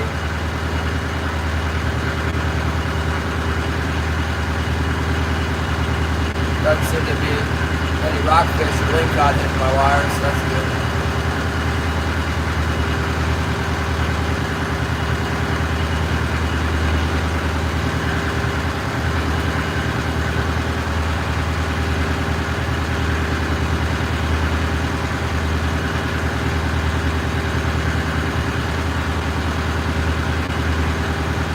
Kind of a bunch of life out here in the slightly deeper water. Like those look like fish and this looks like bait fish. See the difference? The fish are like individual chunks and the bait fish is like a solid ball.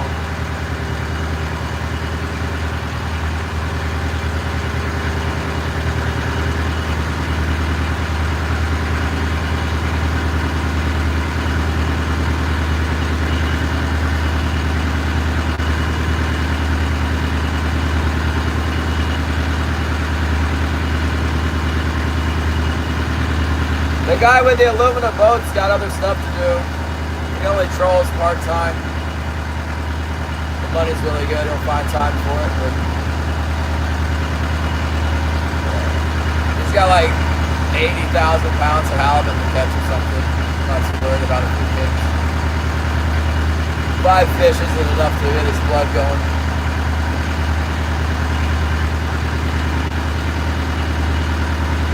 Fat Cat, what's up?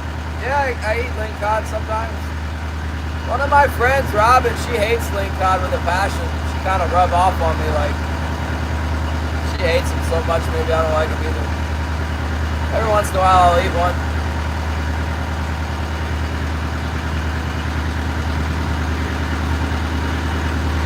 They're definitely a pain in the butt to deal with. When you catch them on every hook, it's not good. I broke my knuckle last year with a lingcod. I think it healed up now, but this way.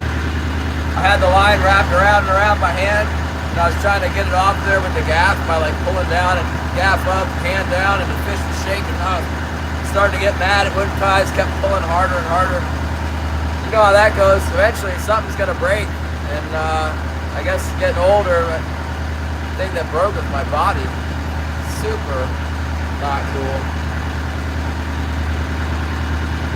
Know what I mean?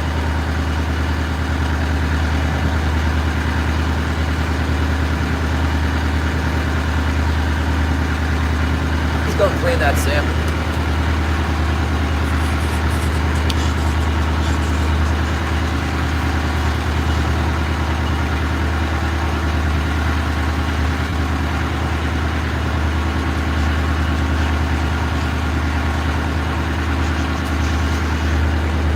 Let's go clean the fishes.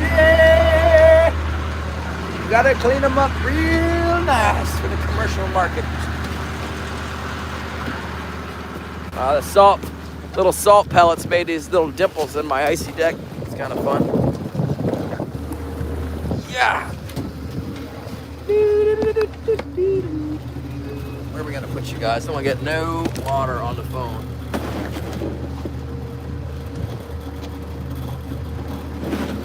Real nice grade of fish today, you know. That's big salmon.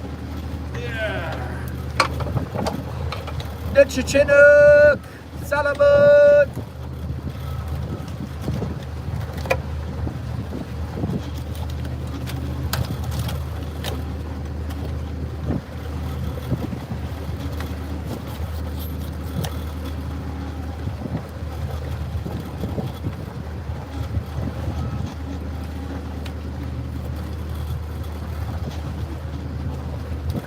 Catching males. The males are bigger. Usually we catch females. Nice to have the big boys show up. A lot of fish species, the females are bigger, but salmon, the males are bigger in salmon. It's not a huge difference. Maybe a couple pounds for king salmon. And one this size.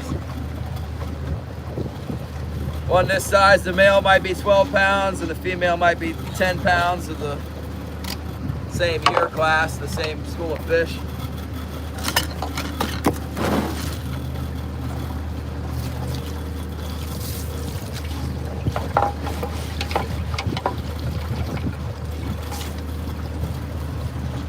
Probably get some more bait out here.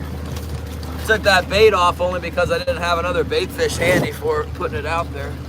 We caught the little one on bait. Sometimes you need a bait. You got a bait on your line, they bite it. And then once you got a fish shaking around down there, then you get more. But if you don't have a bait to get them started, then you don't catch anything. That's one theory.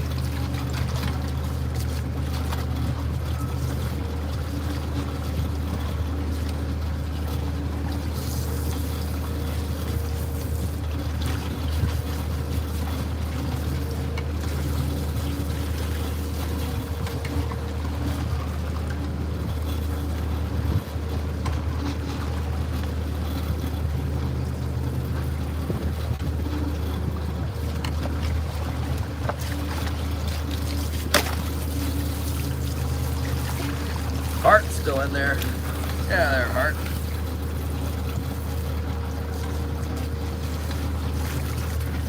another hatchery fish. The last one was a hatchery fish too, wasn't it?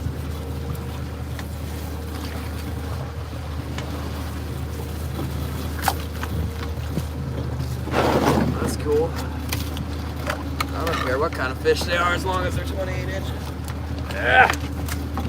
More the merrier. Let's go back inside. Got that chore out of the way. That's nice. I don't like cleaning them. Yeah.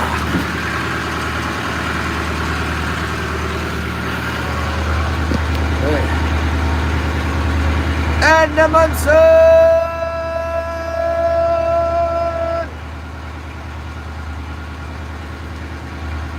Shout out to Cornelius in Louisiana.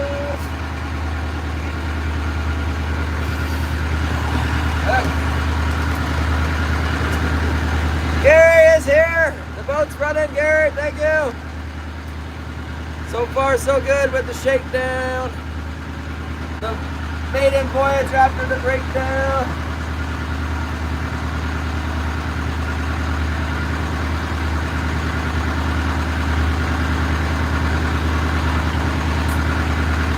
It's definitely looking lively on the bottom out here.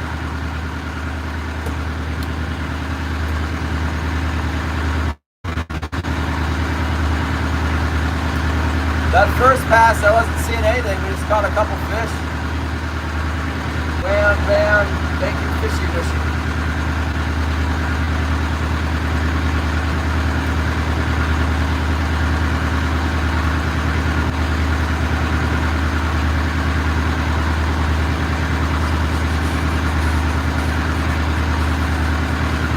They don't like me out here coming back this way yet. No love on the, oh, thank you for the gift. What was that? We had a special gift. It disappeared. Catch this dude.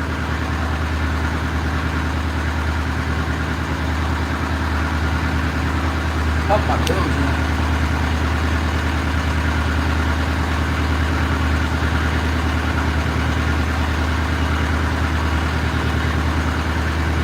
Catch this dude.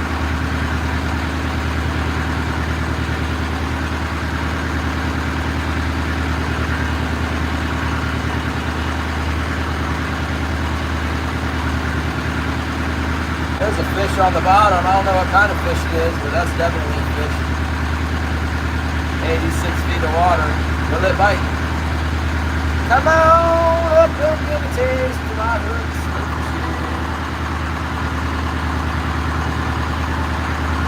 Luke wants to know what the two fish have in their stomachs. 0, nothing in the stomach.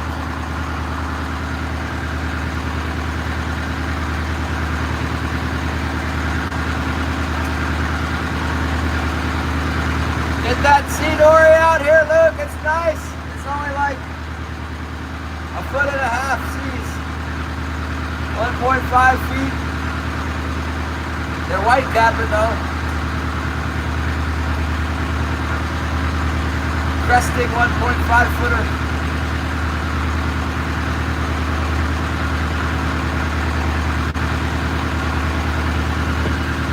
Catch it this dude. Yeah, it's like 25 out here.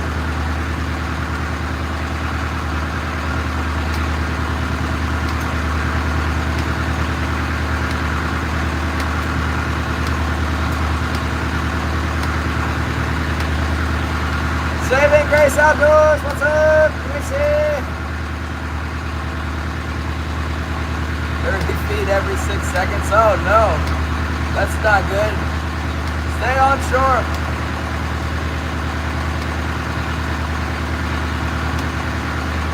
Yeah, the Atlantic, it gets some nasty waves over there. You know, you would never dream to go out in 9-10 foot in the Atlantic, but we go out 9-10 foot all the time in the Pacific. The waves are like, don't move as fast or something.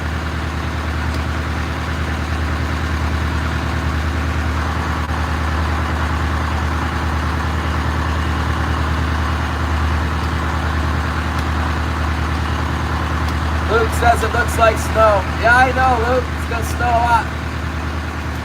One day of wet snow and then it looks like cold snow after that. The cold, you know, it snowed like 10 inches, but it's so light, it's not even a problem. drive right over it.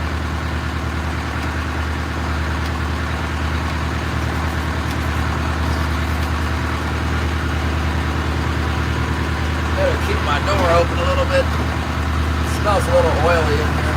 How's my oil pressure doing? The gauges look good.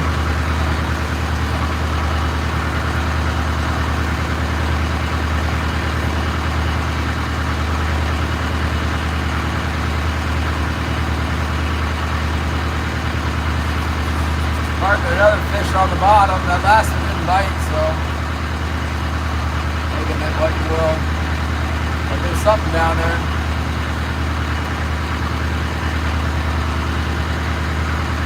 This pass I'm gonna go kind of close to the reef, so standard drag, and then on my way back out, I'm gonna follow the same path I went. And we caught the fish on the way out in the back tack.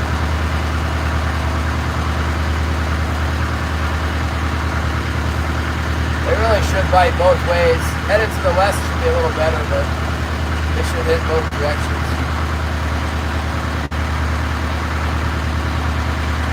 Back in the dance, here.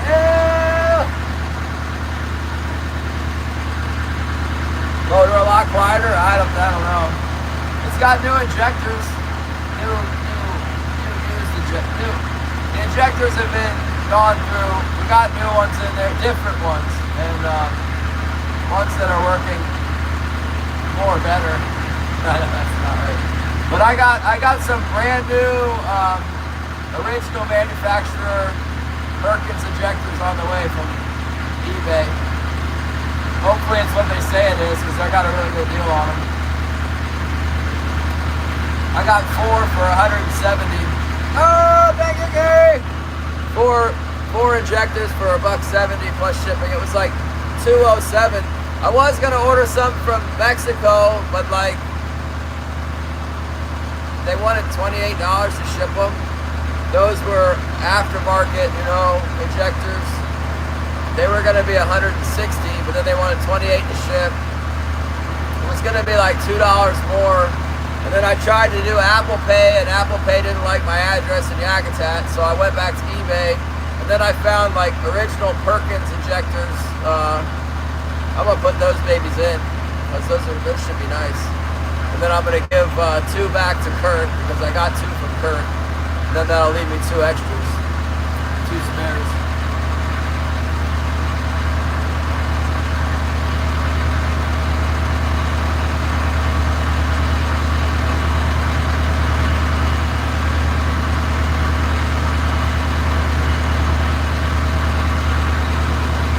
Kind of caught those fish way out in the middle of nowhere. Unusual. I guess it's not that unusual. Sorry! Curling it! I tried out a bunch of different ammo Perlman yesterday. We took that wolf carcass out there and set it up on a log and shot it with a bunch of different 308 bullets. That was interesting. I don't think the wolf is going to reliably stop anything out of a 308. One of the VMAX 110 stayed in it, but most of them exited with authority. I guess it was kind of a small wolf, but still, it was probably 60, 70 pounds.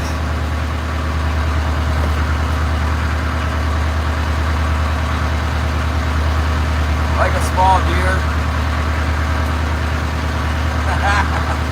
Thank you for the happy poop.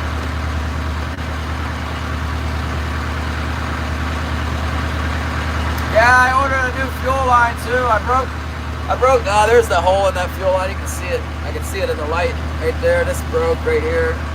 See that?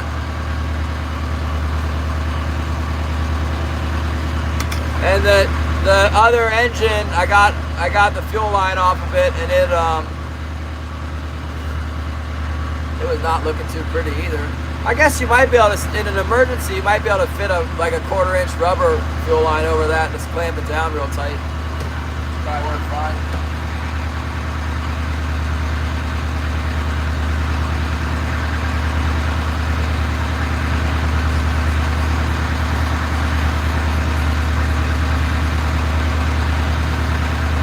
thing's for sure, it was not working fine like that. When I put the new lifter pump in, when I pulled the line out, it kind of went off to the side a little bit. Then I put everything together and primed the lifter pump by hand, and it started spraying fuel out of there. I don't think it was spraying fuel before, but it was probably leaking.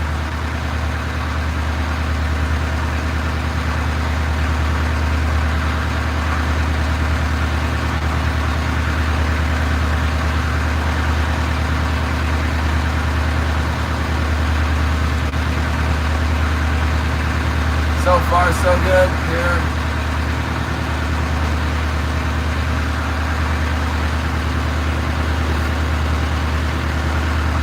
What kind of Hornady? You know what? I reloaded some Hornady full metal jacket for the 308. Kane wants some for the shoot the beavers and stuff. Man, it shot terrible. I don't think it shoots very well. I might have to try loading it through a different powder charge and a different seating depth. I just crimped it down. It's got one of those little, what you call it's on it, I don't know what it's called. The spot where you're supposed to seat the bullet to.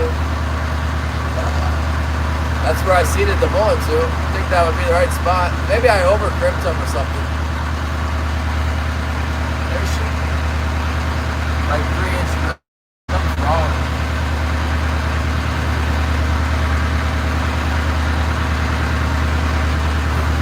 $160CX.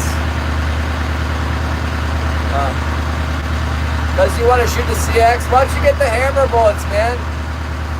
I love those hammer bullets. Why would you use Hornadys? I've heard a lot of bad stuff about Hornady recently. Maybe try, Nosler makes one too, the E-tip from Nosler. Hammer's got one, Nosler's got one, Seiko's got one. Obviously Barnes. You know what? I saw some random thing came up on my YouTube. Somebody had a prototype copper bullet from a different manufacturer I never heard of. It was for 308 though. It had a big old hollow point on it.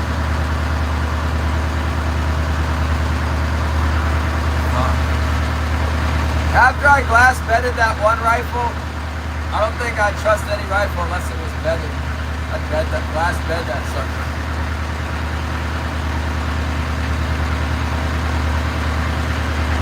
Put some bedding in it.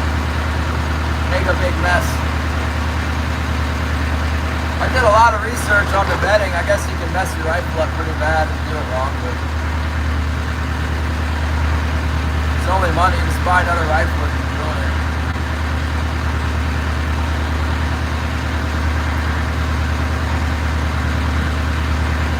I kind of think I might have got some of that epoxy up into my chamber because when I ran the tests to try and see like where my riflings are, I always get a little mark on the side of my bullet. It's like there's a little bit of epoxy squeezing up in there. It shoots awesome, so it can't be that big a problem.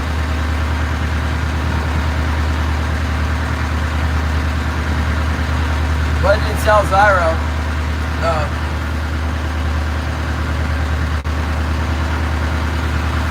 Well, you know, did you watch Perlman? Well, I like Ron Spomer, but like, I don't know. I don't think he's that great. But him and that Van Trapp guy did a bullet presentation the other day that was really good. They had like all the bullets that we use and are available. Pretty much, I would say they had like most of all the bullets you're going to run into. They had them all cut in half, like really, really well done. So you could see what was on the inside. And a lot of the bullets, like the bonded bullets and a lot of the cup and core bullets, like visually, inspection, they're not uniform inside. Like the bonding is like, you know, you might as well pour it in there with the, it's really kind of willy-nilly. It's just in the middle, but it's, you know, a little bit more on one side than the other. How is that ever going to be precise, you know? Same thing with like the interlock bullet.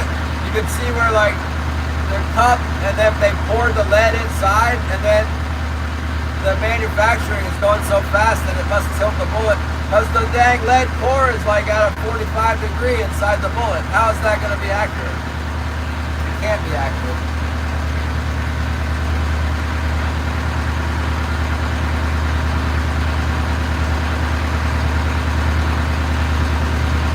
I don't see anything over here, but we're gonna go all the way up to the end of the drag. We're gonna go all the way to the top of the gut, turn around and come back through.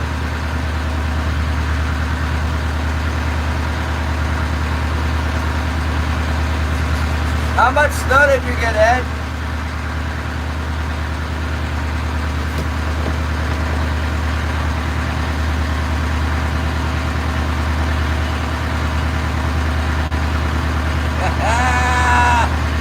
Zyro doesn't have a community page. He needs to open up his community page so we can all go over there and post pictures and stuff.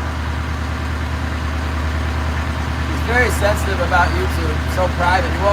He won't repost his videos. He's got no community page.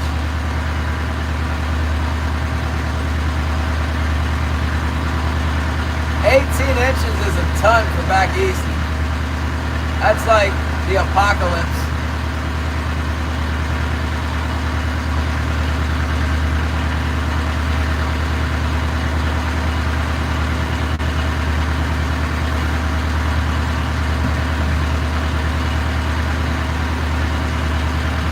Well, we had a couple beautiful fish waiting for us on the first pass and then nothing on the back tack.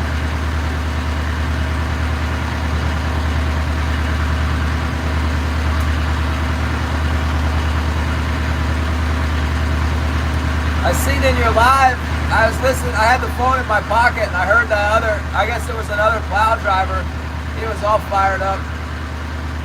Probably drinking a bunch of Red Bull or something.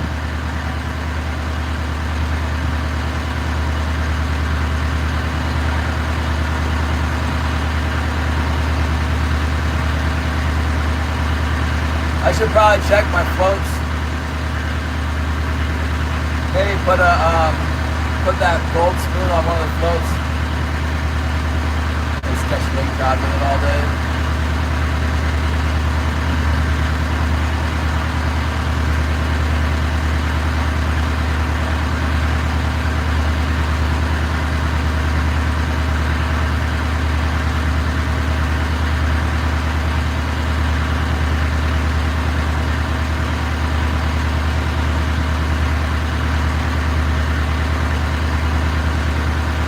Adventures, Premier, Rob Giveaway, Mexico, Yellowtail, SoCal, Bass and Bonita.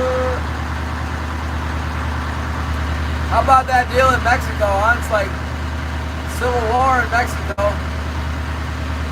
This government's flying helicopter gunships into the city and just blasting buildings full of drug cartel people.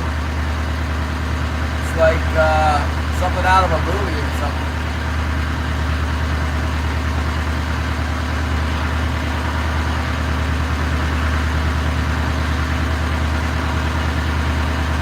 I am a little sick of seeing our cities like, you look at Kensington in Philadelphia and it's really sad what's happened to the people that live there because of all the drugs.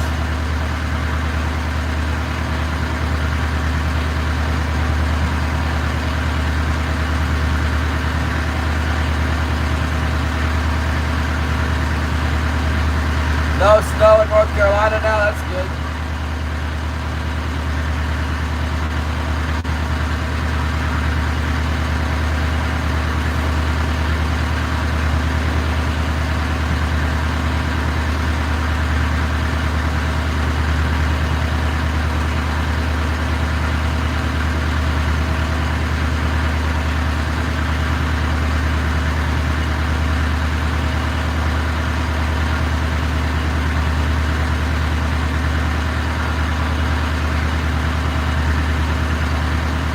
Inches in New Jersey? Yeah, it seemed like New Jersey, they had New Jersey on the news.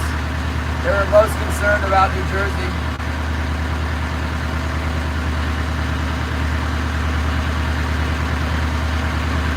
You know, back east, what I seen when I lived there was people would just not slow down. They think because they have a $80,000 car, they can just drive 80 miles an hour like they believe in all that traction control and all the advertising for the tires or whatever. I think they're not going to go off the road when they do.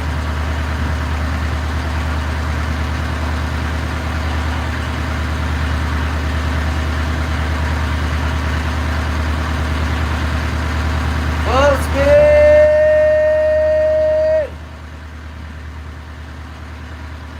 I was watching Bob this morning fiddling with the tackle in the garage. That was kind of cool. In the basement. Wherever he was.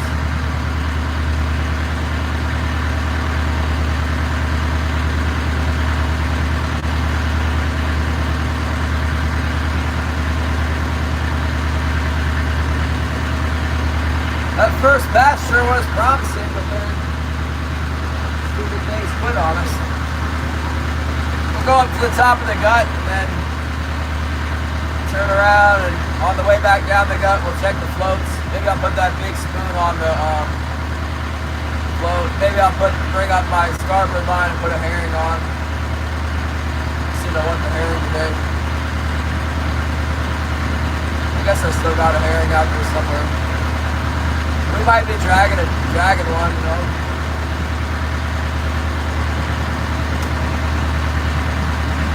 Dragging something on the floats. When we went through the fish, we never checked our floats. How do they look?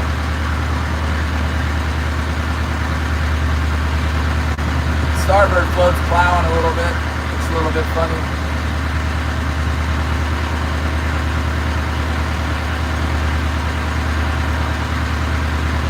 Oh dang it, I don't have you guys plugged in. You guys always need power. Give me the power. Ah! Can't see with the sun.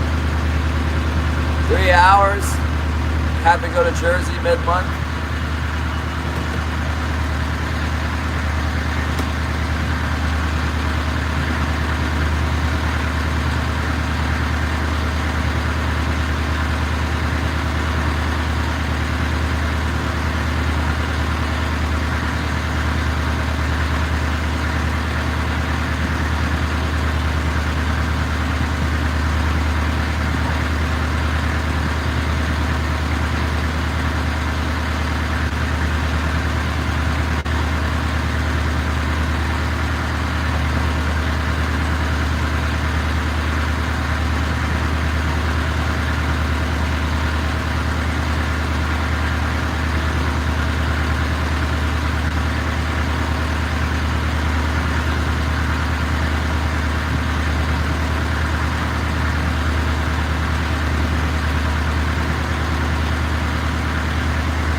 Wind is steady 45 in New Hampshire. Steady 45 at the buoy or steady 45 in town? I would assume at the buoy.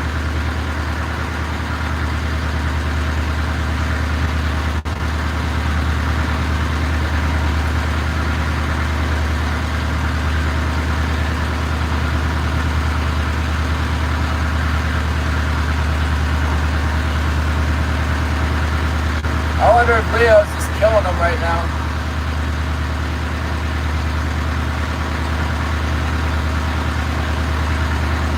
Just gonna stop catching them.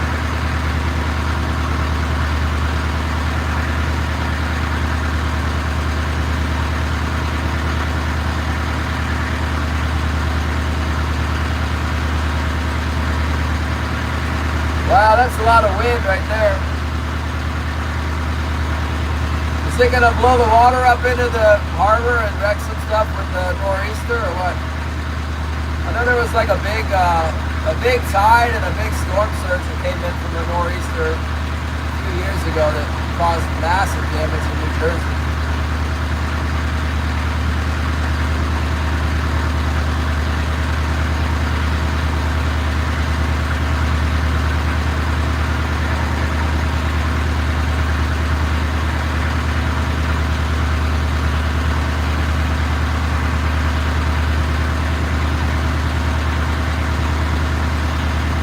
High tide, you think it'll come over the banks?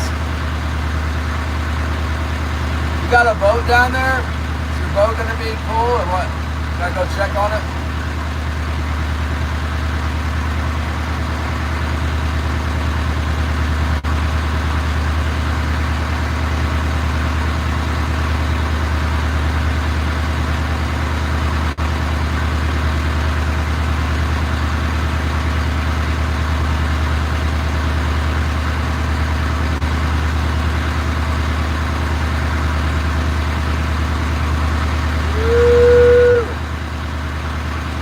lot of wind.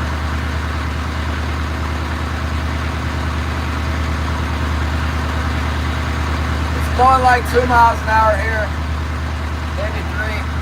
Pretty nice. There's a little texture on the water though.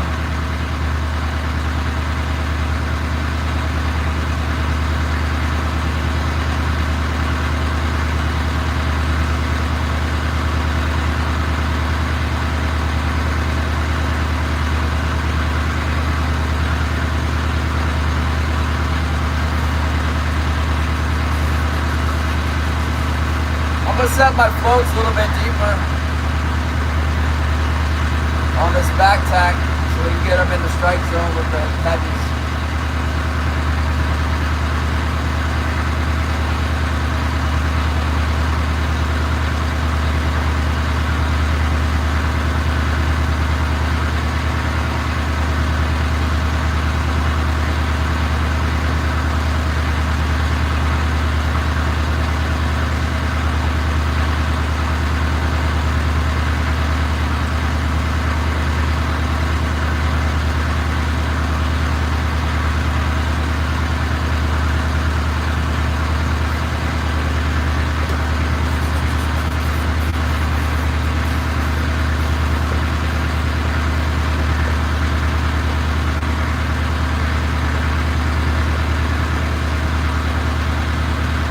Yeah, you know, Alaska, everything's, you know, it's like big storms and stuff are normal.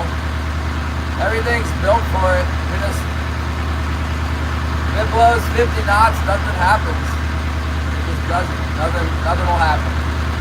Maybe a couple of trees will fall over. The trees only fall over if there's been like natural disturbance where they log the other tree. The trees all have to be like together in a team and then they're strong, but if they cut the timber on one side, the trees will fall where they don't have their buddy tree anymore.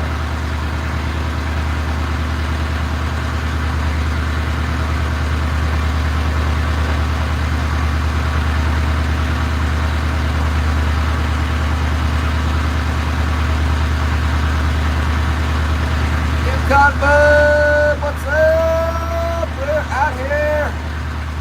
Must still be burning sun right off my head. My eyes sting. Sting in my eyes. It smells a little bit like diesel fuel in here. But I don't see any smoke. I got lots of ventilation.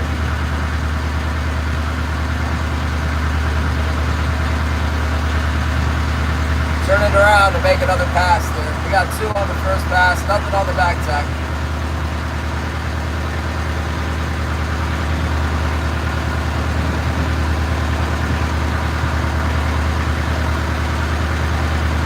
See how we do when we come back around again for another pass. I'll go out there and check my floats.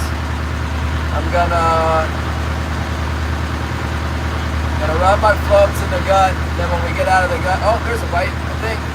Kind of acting like something just happened. Maybe not. Might have one on the, might get one pulling on the float.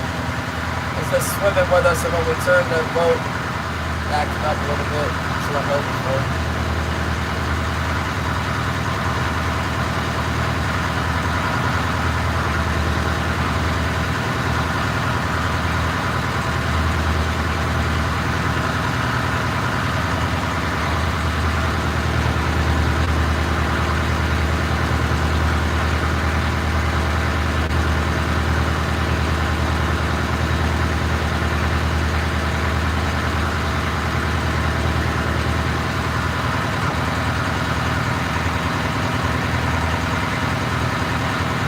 Yeah, if we got half as many as Greg, that's a pretty good day.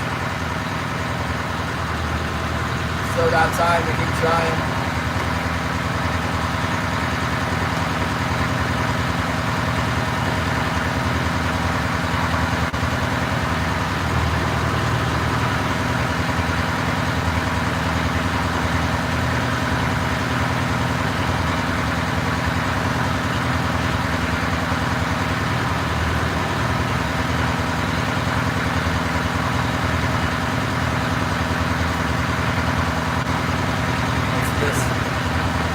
Hell yeah, it's in the house. What's up?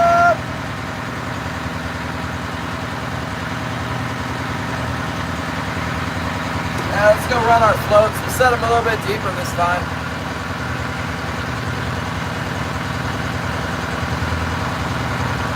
Set the floats to 7 marks instead of 6. We'll do the same thing with our heavies when we get out in the open a little bit here. We'll try the deeper drag. There we go. Let's see if we got anything on the old floats. Kind of thought I saw a little wiggle on this starboard float when we turned. Maybe it was nothing. Maybe it was something. One way to find out.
How dare you?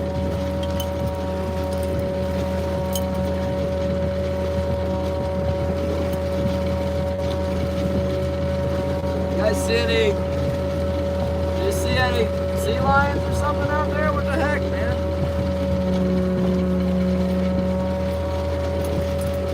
Took one of our little tonic spoons, the golden or the green and white one, green and glow. Ripped it right off of there. They ran and ripped me off. They ripped me off. They ripped it right off of there.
try this here white one. I like that.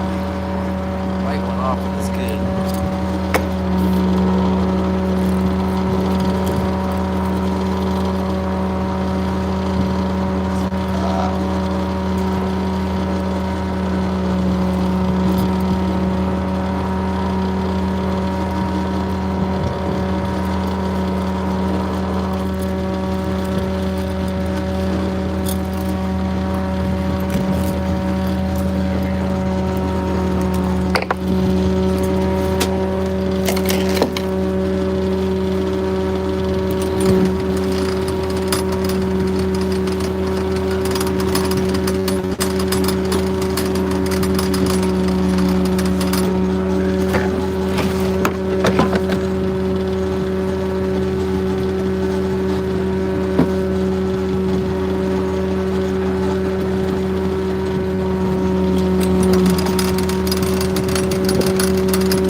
Check this one too.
Back down the drag with this here.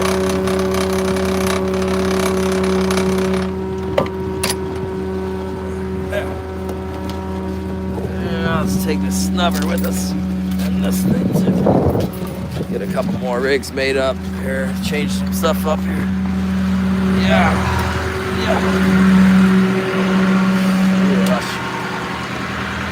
Usher with all that noise you're making. Thanks for stopping by. 26 people. Somebody hit the subscribe so I can get some more subscribers. Thank you. Woo!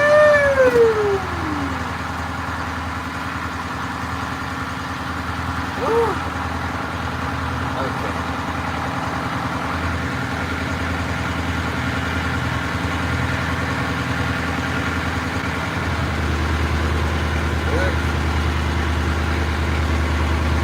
Kind of bright out.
crushing bits there, Patrick.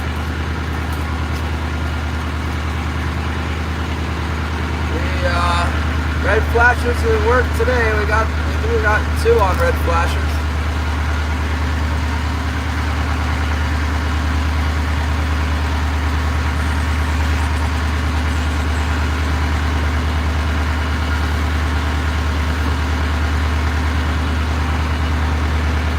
We did get bit off by something. Something broke our line on the starboard float.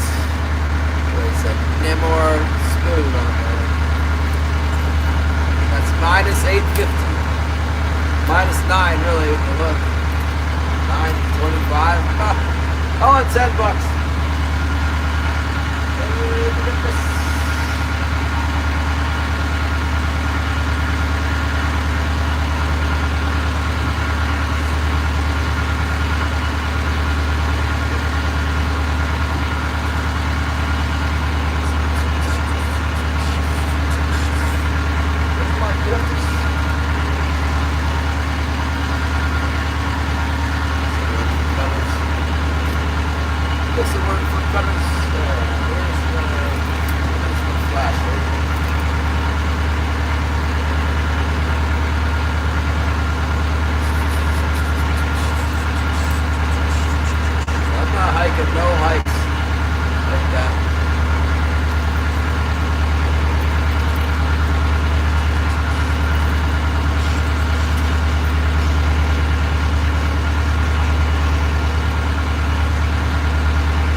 Hoping we get a better result on our on this pass here, huh?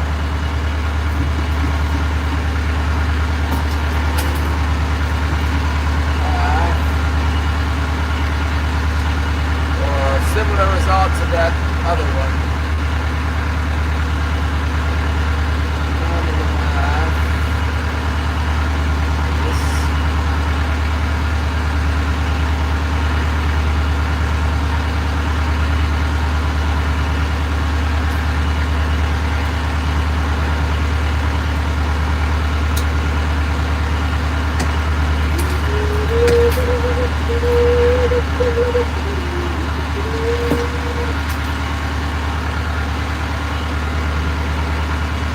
Well, what are we gonna put on that flasher?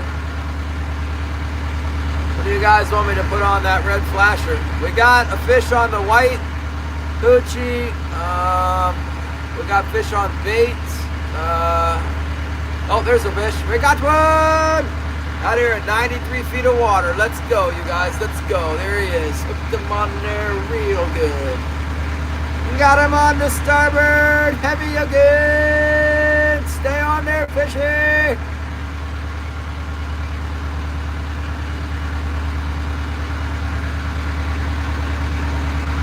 Oh yeah, that's a big one. Stay on there, buddy. Come on, stay on there. Whoa!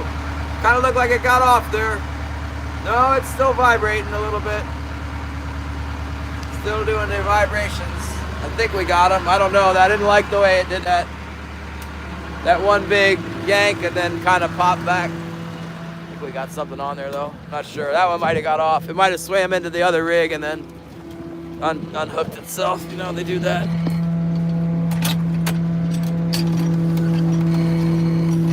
Sometimes get away.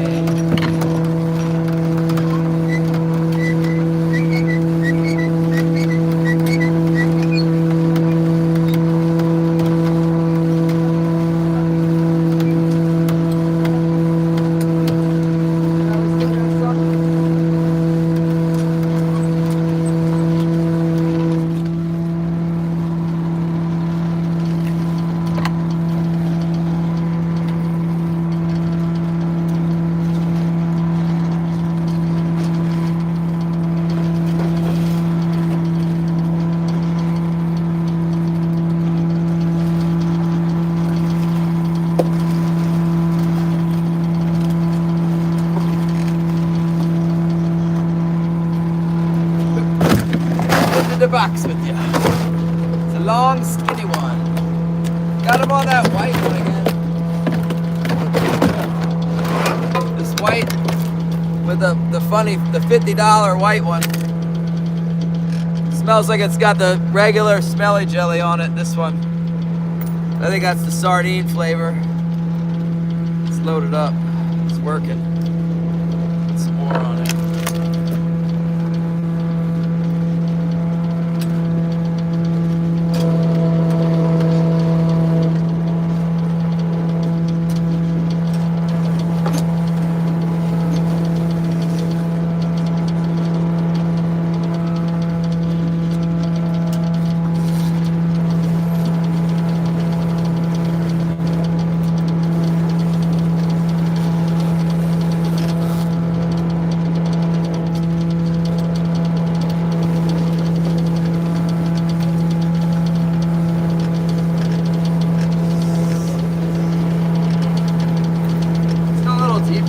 Kind of getting them out here pretty far out.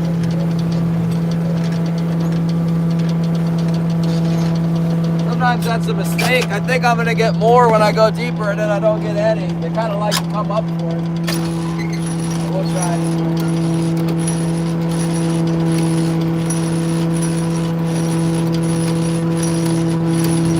When you get a really good bite, they bite on all the hooks and then you're like, man, why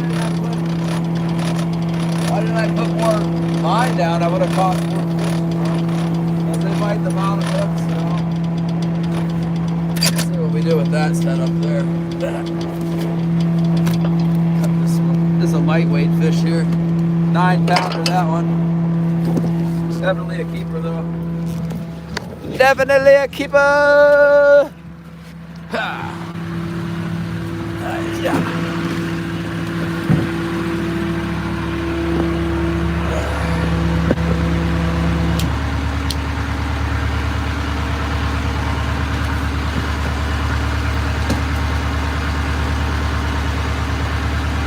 Got them out off the side of the dang. Johnny Small Pepper, I'm growing the small peppers in my house.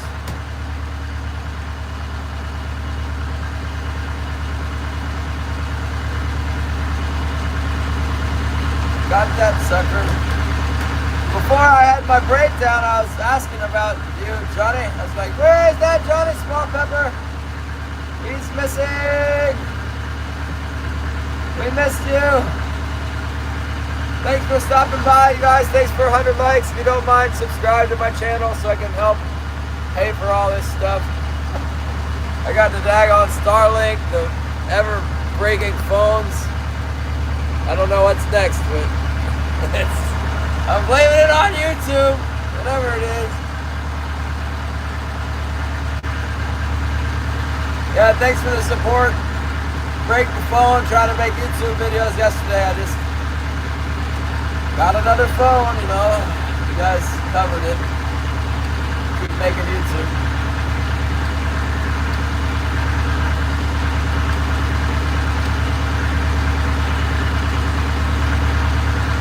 I'm glad that one was a keeper. I hate it when I go for an hour and I don't get one, then I get one and it's another shaker. Thank you! Come on, biters! Let's get one on the float. Thank you, Terry! We got the fish! Thank you for the bonus! We got the yellow flag from Terry!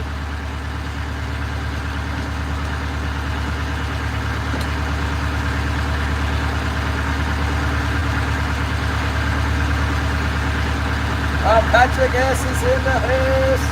I was just making up a flasher, actually. I guess we should put another one of those on, huh? You know, we could try one of these black and white ones. I've never fished that before. Black and white's popular this time of year. What the heck? What could possibly go wrong? If they're biting the white one, why not try the black and white one? Maybe then we get both the fish that wants the dark and the fish that wants the white. Like, I want the white one. I want the black one. Both bite at the same time, then maybe we'll hook at least one of them.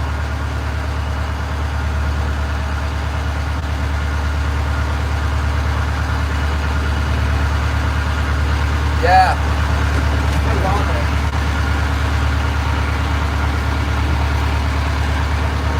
Break that puppy up.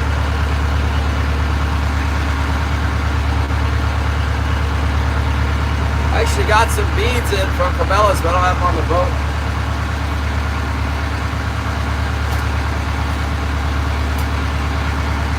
Oh, that's right, Patrick Davison. They got this real fancy dump puppies. I never bought them because I got sick of the price of them. It's too much. Like Patrick sent us some. There we go.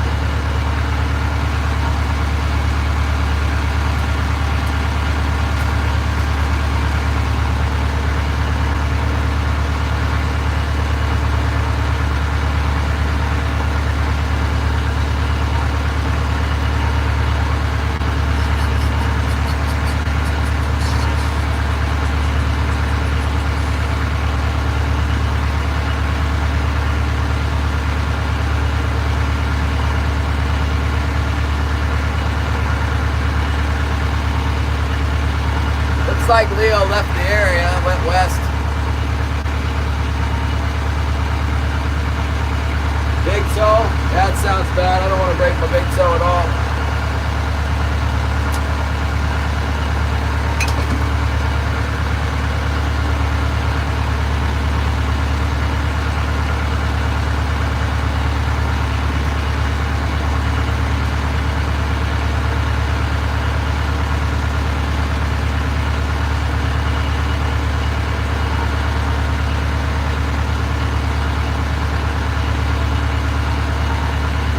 What's not to love about that right there? That should work.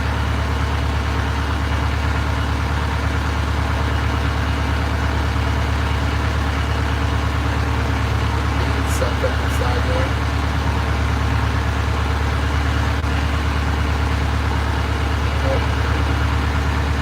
Turn that thing straight. There we go. That should work, right? All of it should work, really.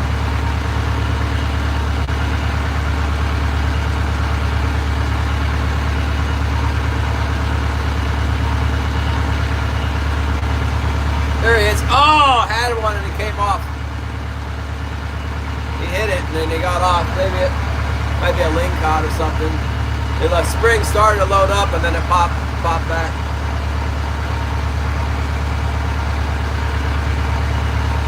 That's a real problem. When you drop a little bit deeper, you start catching the lingcod like crazy. I do anyway.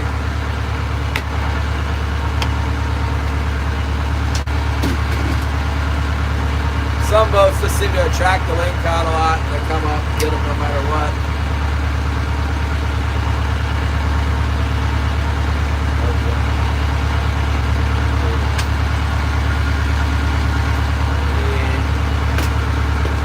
Something happened there.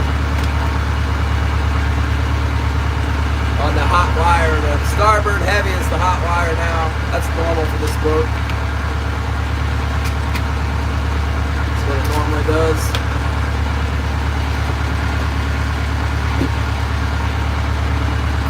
Bitcha, what's up?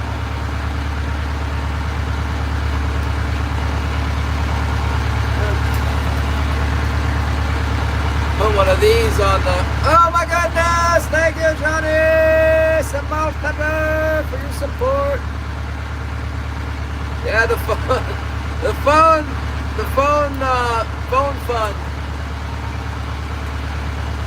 You'll never believe how I broke the phone. It was an inappropriate use of a firearm.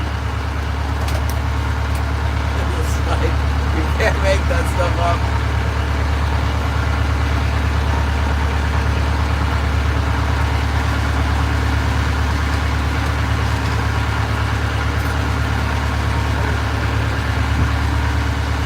Got that on there. YouTube costs more than we earn. Well, you know what? I'm at least breaking even, or I was, but then I was putting it all in Bitcoin, and then the Bitcoin got cut in half, or I don't know. I probably averaged like 85,000.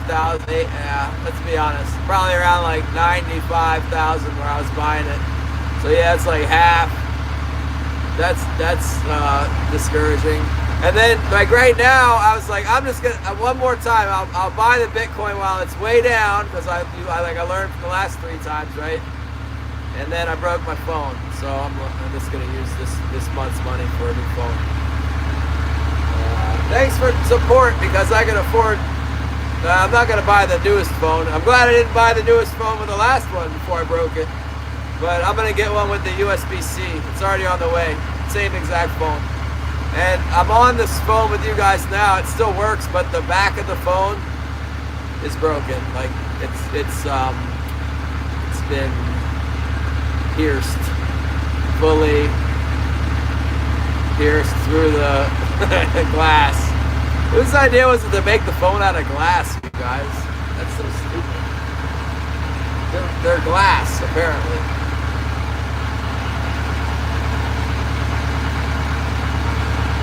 Dang, we had one bite there, you guys, but it pulled the hook. Yeah, thanks, Johnny. Appreciate it, man. Good to be back here. We got engine parts too. There's a big fee that's going on right now. I got $170 in injectors. I owe Les a new pulse pump. I don't know how much that thing's probably not $100 or something. I got a new fuel line for $50. $150 worth of filters. Did I mention the $200 injectors? Yeah. I missed a bunch of fishing too. But we are here. Oh, and now a phone. So yeah, we're like way backwards.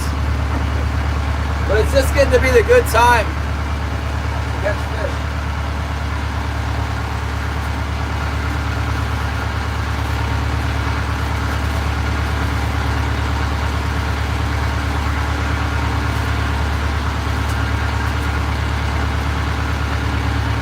I've got like so many spoons down here. I'm just digging through spoons. Let's try this gold one on, huh? Try this little gold. They say gold in the clouds, but whatever. What do they know? Let's try the little gold one. Oh wait, that's a 6. I want the...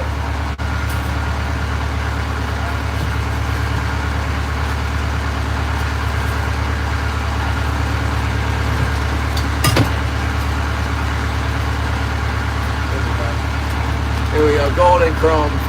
That's what I want.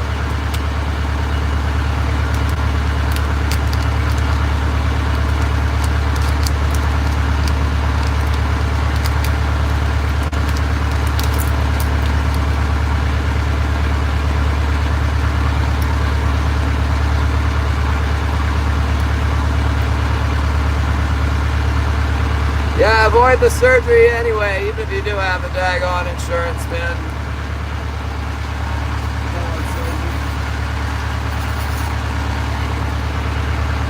He's coming on now. Dan, what's up?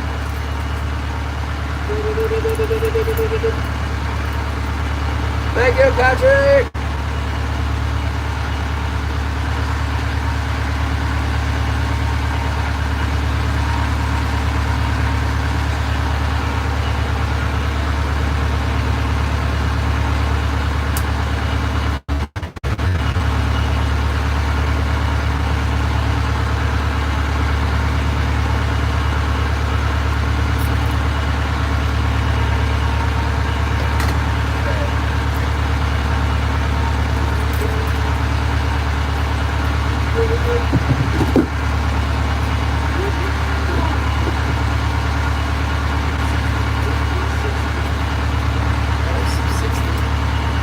They'd like some 60-pound fluorocarbon since it's so clear the water. I'm not giving it to them. I'm gonna stick with 100. As soon as I put 60 on, I'll just rip it off.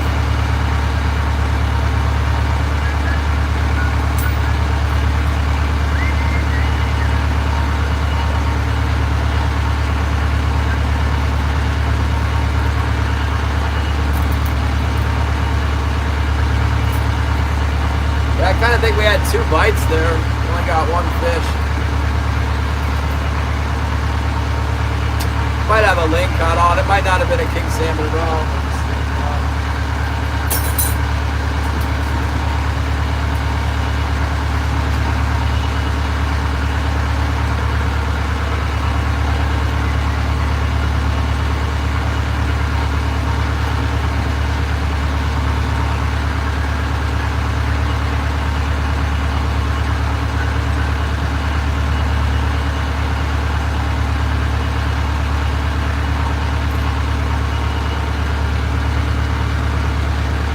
Gold gem 5.5. Not yet.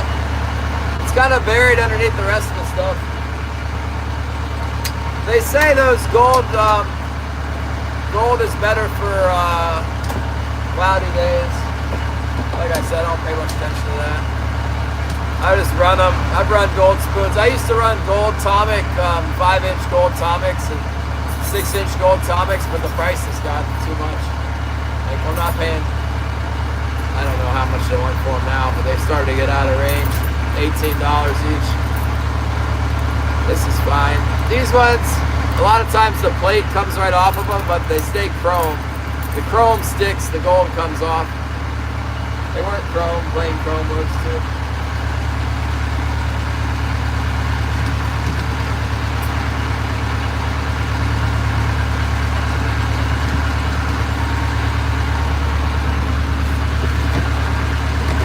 Let's roll with it for a minute. Roll a little bit farther with it.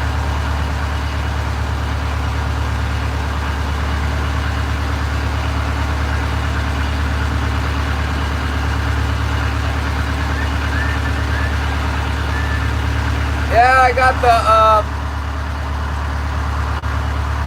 well, we caught 3 fish today. One on herring, one on the green and glow spoon. Not the one that you sent, or that John sent. And one on white hoochie.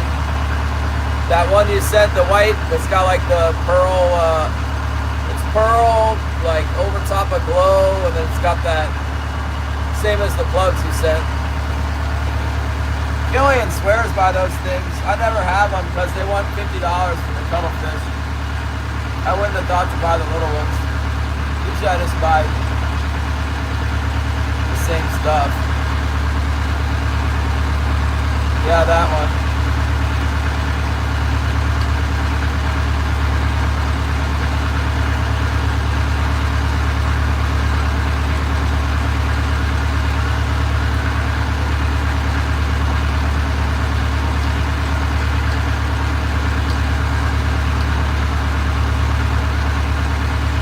A lot of times there gets to be like schools of fish out here in the deep. We're not really hitting into any good schools, but we are getting a couple fish, so that's good.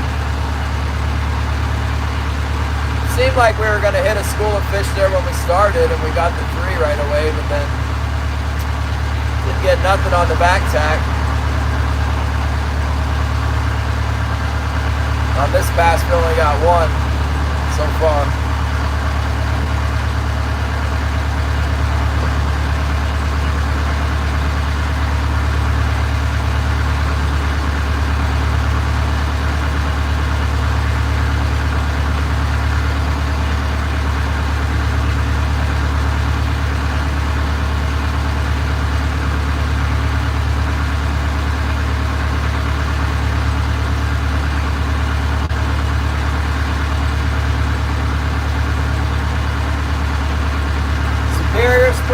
I don't have any out, but I think I just put one out. I think I put one out when I checked my floats. They got a problem catching lingcod this time of year out here. The lingcod it just drives them crazy. You can't put them on. And if you put them down there, the lingcod gets on it immediately. In my experience, they don't go after the pointed spoons as fast, or the emeralds. But they love the superior spoon. I see a little mark on the bottom that looks suspicious to me. Kind of a light blue mark at 100 feet. They could be kings. See if they come up and party.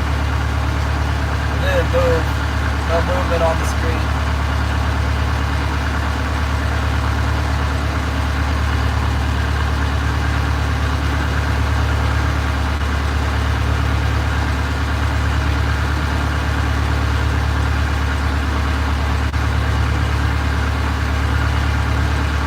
Halibut season is the end of March.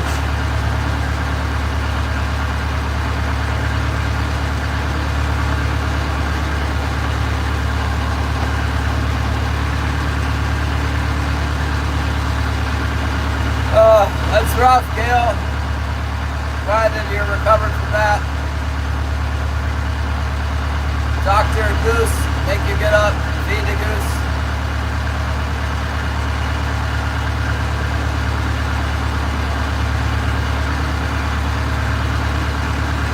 Definitely seeing some stuff on the bottom that looks interesting in here.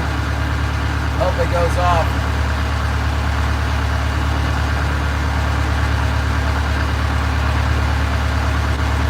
Doesn't look like lingcod rockfish, that's all I know.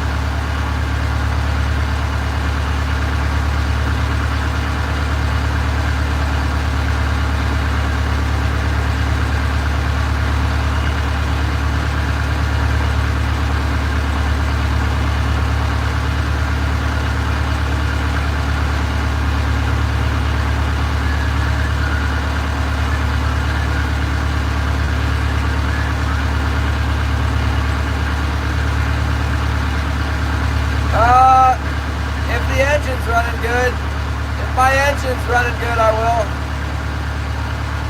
I'll just keep working on this engine until it runs well. I was thinking about getting a rebuild kit for it. It's going to smoke like crazy. I guess there's something wrong with the rings or the cylinder walls. I don't know. My mechanic is probably just going to tell me to fish it. It depends. I don't know. He don't tell me how long he thinks it would take me to rebuild it. It'll probably take me a week or so. I could take a week off. It depends whether they close king salmon or not. If king salmon is open and there's fish, I'll be king salmon fishing. No doubt about that. But if they close king salmon on March 15th, then I'll start halibut fishing when it opens probably.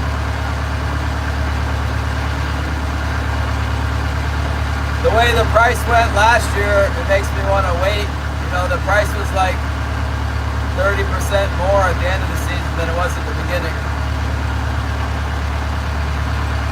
You just never know.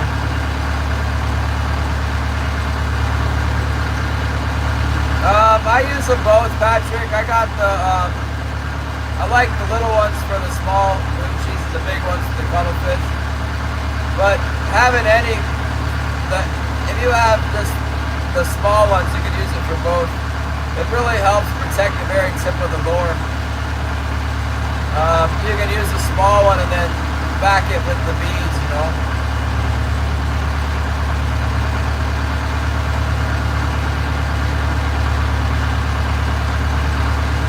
Back that puppy up with the regular bead. Once you got a gum bucky in the nose of the thing, the problem is the bead will pull through, or if it's got a piece of hard plastic, I don't know, they seem to bite it up worse. Usually my lures get chewed off by lingcod or big halibut, bite them off. We already lost a spoon today.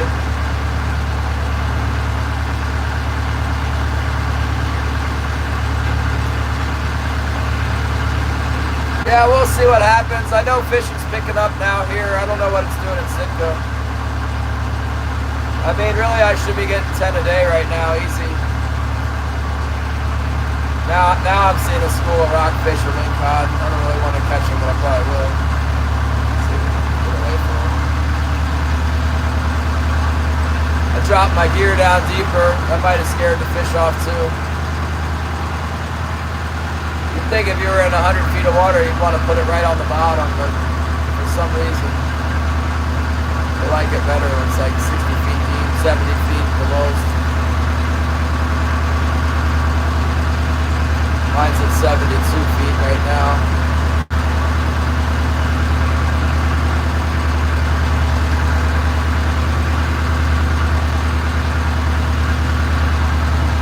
Turn the boat around, we'll go out there and clean that little fish we got in the tub back there. This time I'm not going to go all the way up in the gut, I'm just going to go back and forth to the spot where we caught the fish. Nothing in the gut in the last pass. But we had a bite. Better probably check that line, it could be a lingcod hanging on there. The spring went like it was getting ready to go, and then it acted like a fish pulled off, but it might be a lingcod swimming with it.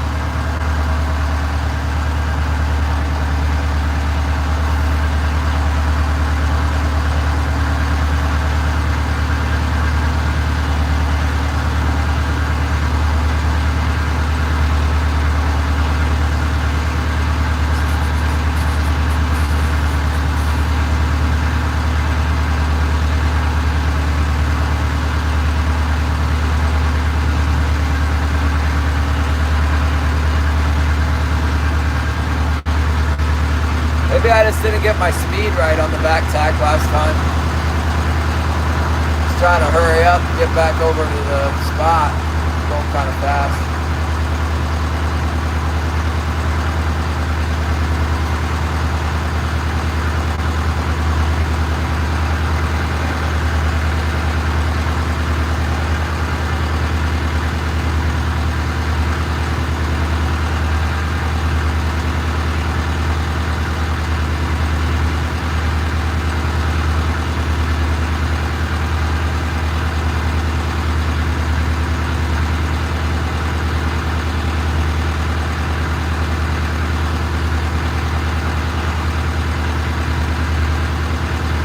Ball of feed on the bottom here.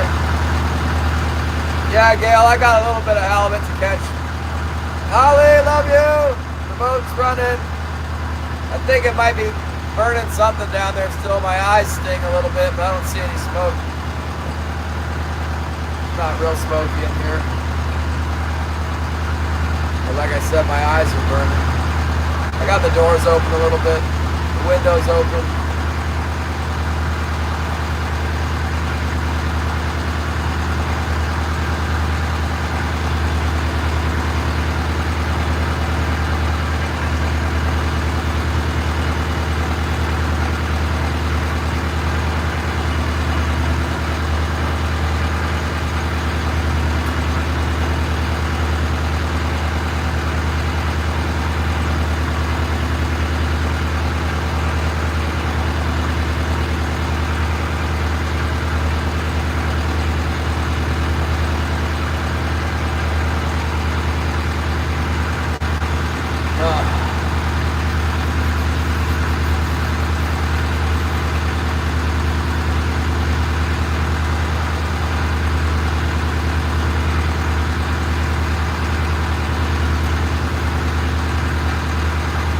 Everybody can be healthy. I know that bad health is like the worst, man. I'm worried about my boat engine and how many fish I can catch, but like, if you don't have your health, it's like, that's a big problem. That's so much bigger problem than material things.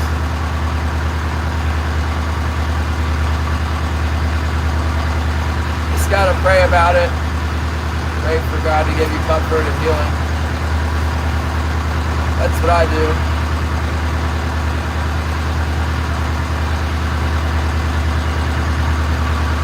Yeah, I bet it is getting more fuel. Alright, I got the speed adjusted.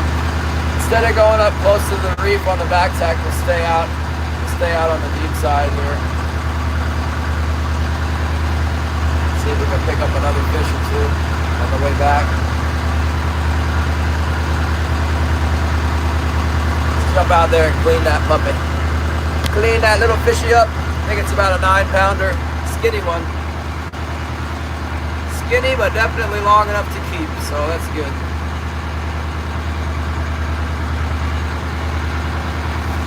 At least I think it's long enough. It looked long enough when I threw it up in the box. I wonder how far across the bottom of my box is. I haven't worked with these black totes very much. It might be a 28-inch tote. That's more like 26. Here we go. Yeah. Clean that puppy up. Clean, clean, clean. Clean the fish. Yeah, he's trying to dry out on us. Better water the fish.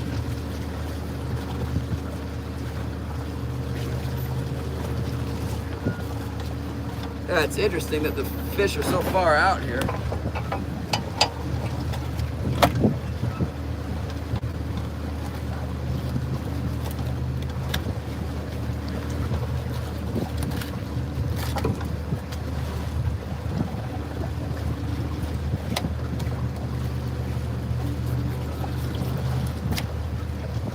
Sucker's still alive. Empty stomach. Luke was asking about what's in their stomach. Oh, needlefish. Aha!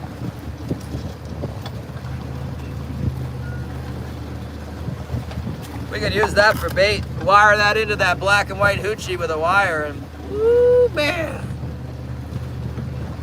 That's good bait right there. Look, he's got 2 of them.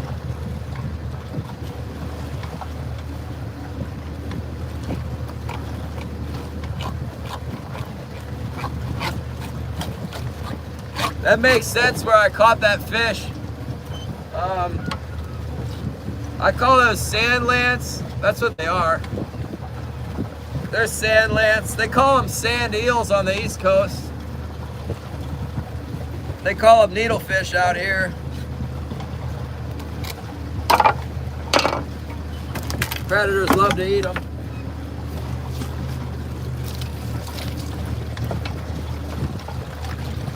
They like to hang out at the bottom of the gut there, the needlefish. There's a bunch of sand over there.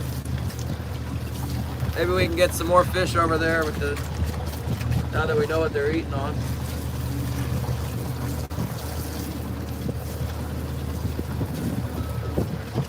Now that we know what they're eating, maybe we can target them over there.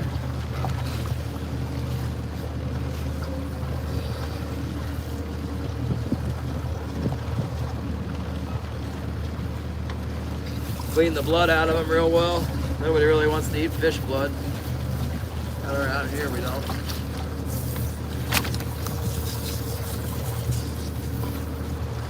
Okay.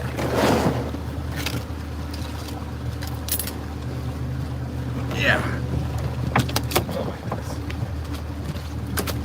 All right. Well, we got 3 little guys on ice there. Well, 2 nice ones actually. 2 nice ones and 1 little guy. Iced them right up there. Getting them on the old trolling gear here. Hiya. Yeah.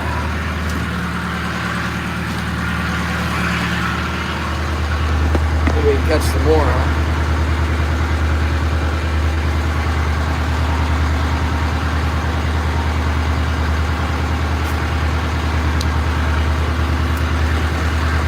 I did check my hooks on that one side.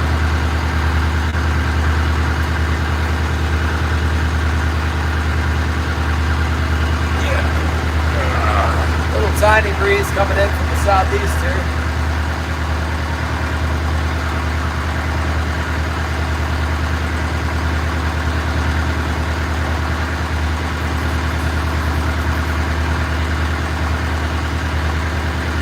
Haven't heard from Leo. He never calls me unless he wants to check on me.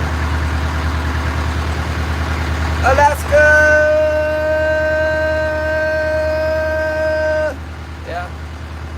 Where we are. Commercial fishing for the King Salmon.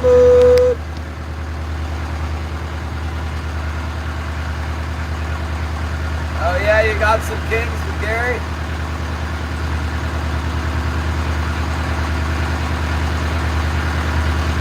We got a couple here. Nothing really to write home about.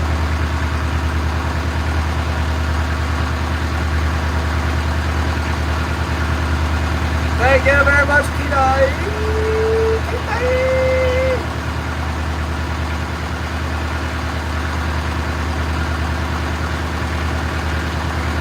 Thank you for the party hat. What's up, Gail Morris?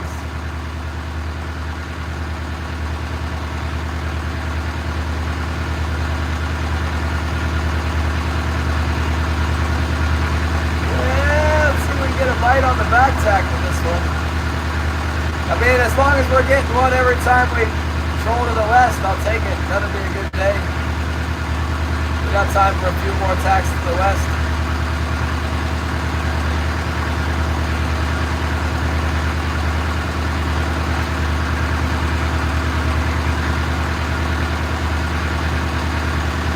Incoming tide, I guess. What the heck was that? I think I saw something out offshore. Leo said the killer whales were in here chasing him around the other day. I hope that doesn't happen.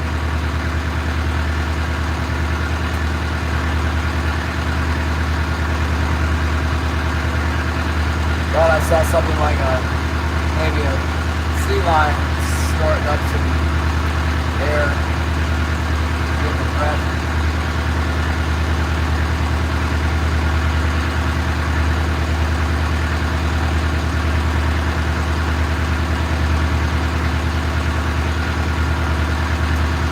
about due to cut out the Starlink. Any time now. Something will cut out. It's been long. Well, it's nice and clear out today. That's good. Maybe they give me better service because I haven't been using so much data recently.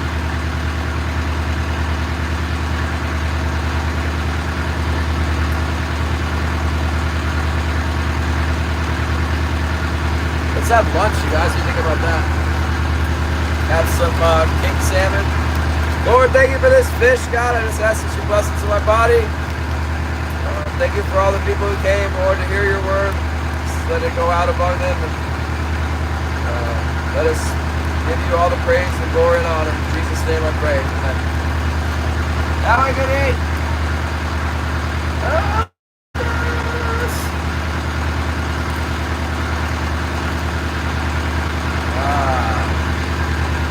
The White King Salmon.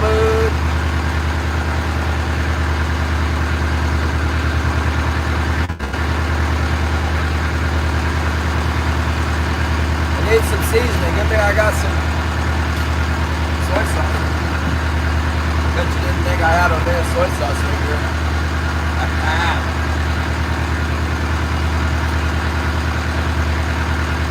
Sitting with the cinnamon. Pretty fancy feast, huh? It's well done, Gail. It's cooked from the house.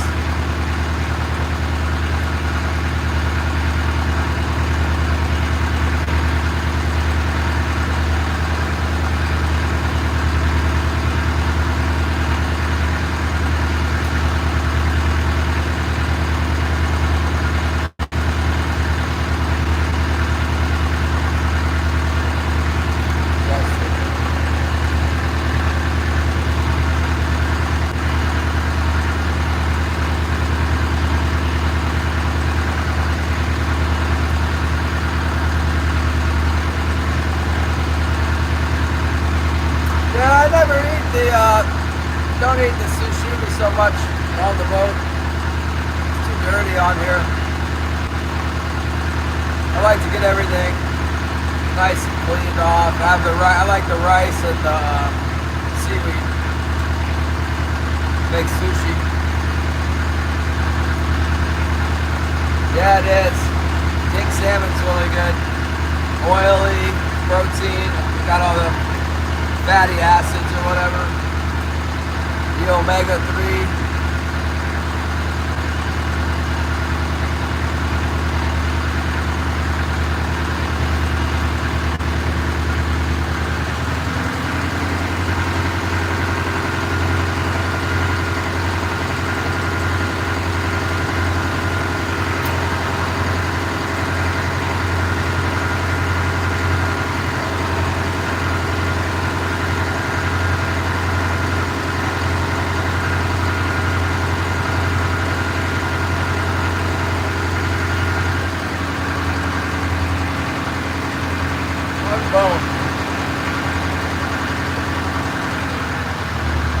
Almost pulled a Judah there. Yeah, I'm on a boat. We're out here winter king salmon fishing.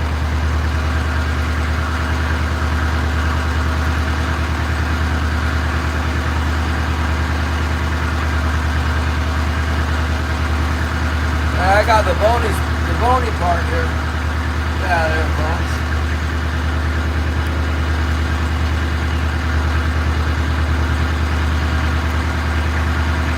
We're on the FB GLACIER SHARK.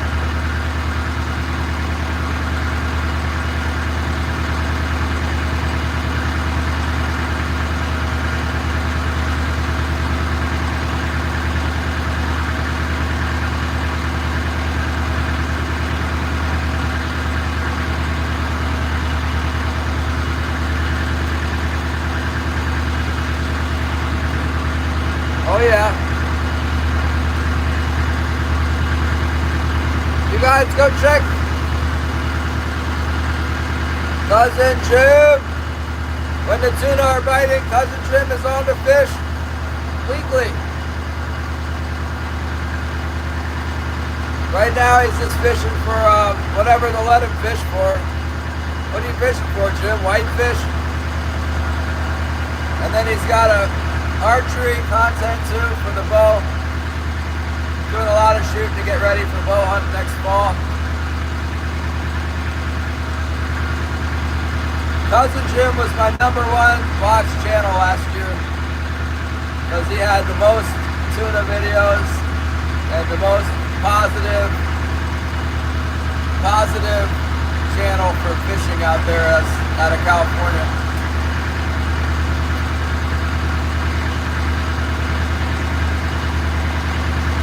Oh yeah. Yeah, I went on a half-day boat. That's what we call it, whitefish. I got a whitefish and sculp. They gave me my company because I was at a hotel, so I would have liked to have cooked it up, but that really wasn't an option where I was staying.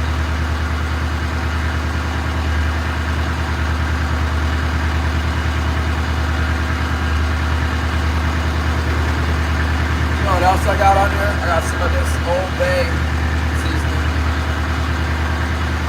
Oh, you're welcome. You know me, I'm always watching the tuna fishing. I seem to have reached my limit with the little fish, but man, that's really exciting when you go out there and nighttime jigging or I was never into the fly line until I actually did it. And now I understand. Fly line is good. But I really want to get the big tuna with the night jig. The night, whatever jig will bite. The guys on the long range trip told me that it was kind of like not as easy as it looks on YouTube, you know. A lot of waiting, a lot of tangles, a lot of staying up until 4 in the morning. Jenny!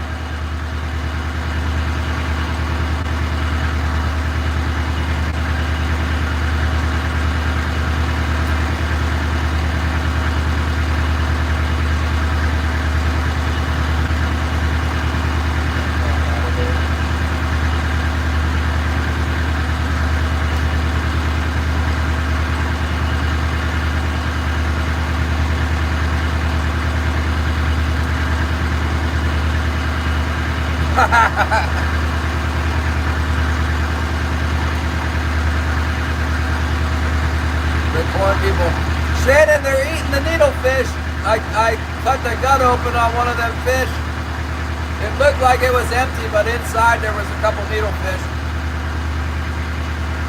Little ones, like 2.5, 3-inch long needlefish.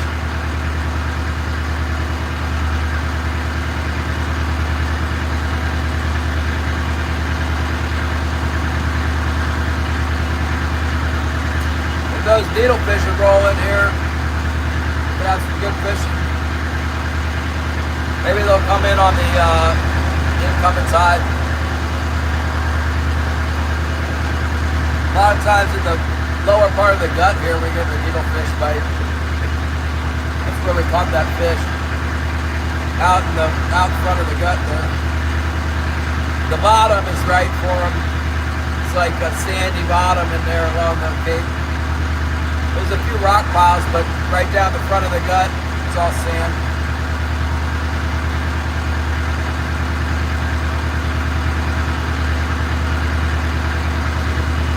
I don't have any of those. The 300-gram Cousin Jim jig.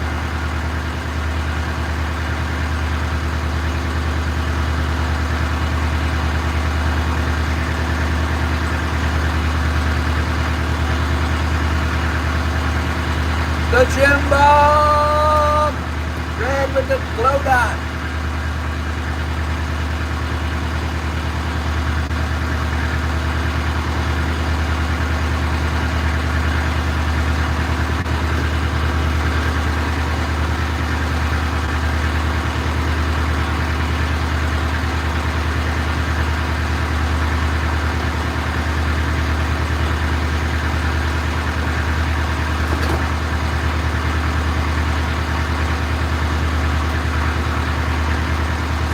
Jim.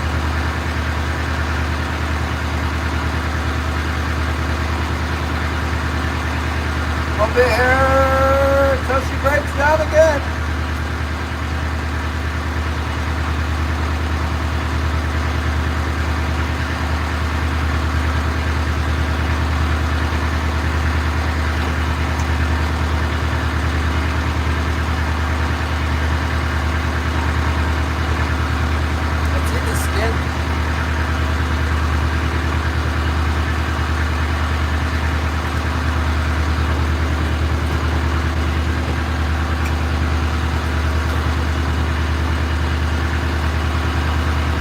And the slime and all of it. I cooked it up, fried it hard. Fried it till it turns black.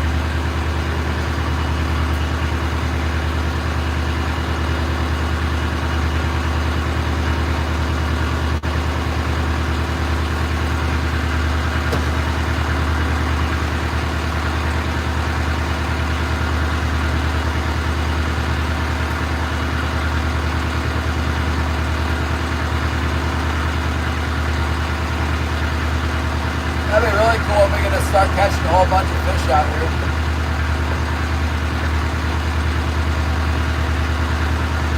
Let's go to the end of this one. There's a spot here we haven't hit yet. Kind of like a little, it's like a little tiny hump on the end of this flat before it drops off the point. That's most fish.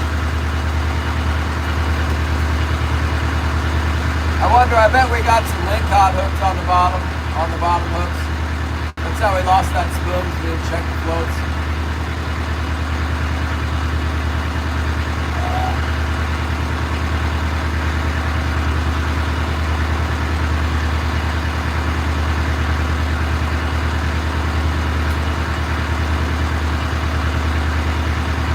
Oh my goodness!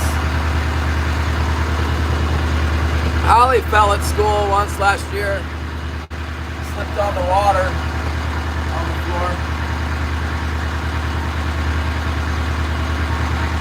That was not good. These pears are kind of bitter. The inside is sweet, but the skin is so bitter.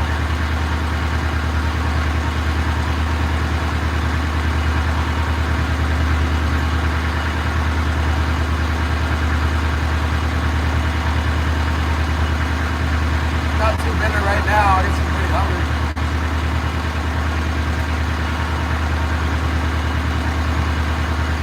Tastes good. Wash that pink salmon down. That oily, salty pink salmon.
it's kind of slow. Headed to the east, I'm not getting anything.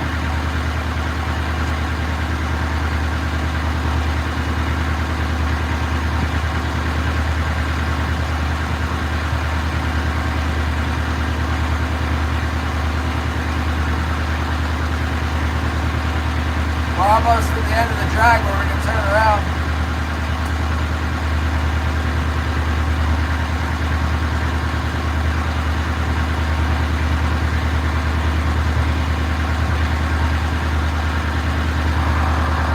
Can't go into the gut. We got our line set too deep to go into the gut.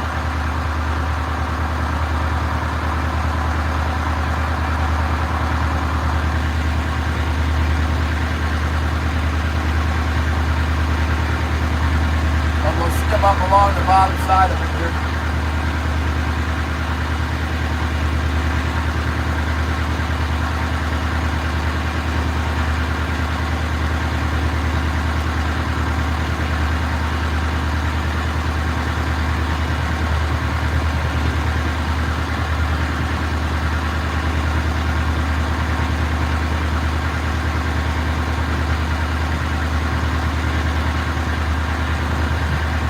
Yeah, it does, JK.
Kind of tough.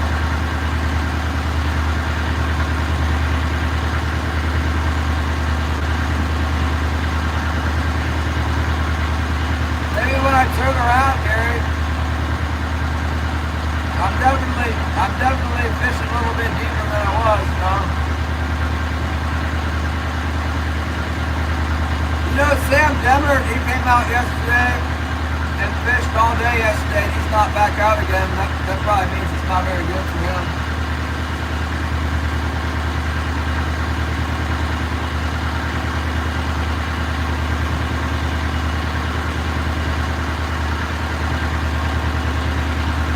Leo was over here and Leo headed west, so Leo wasn't getting them.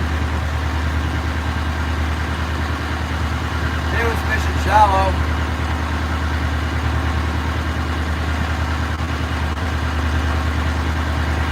See you later, Johnny.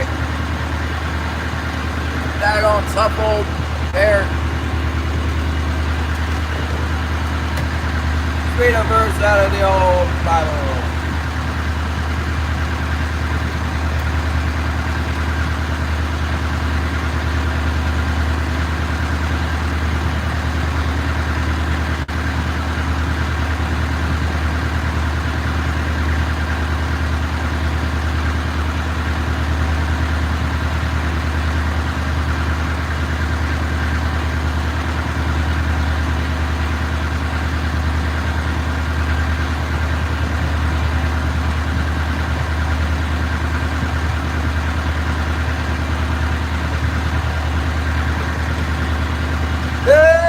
Let's read in John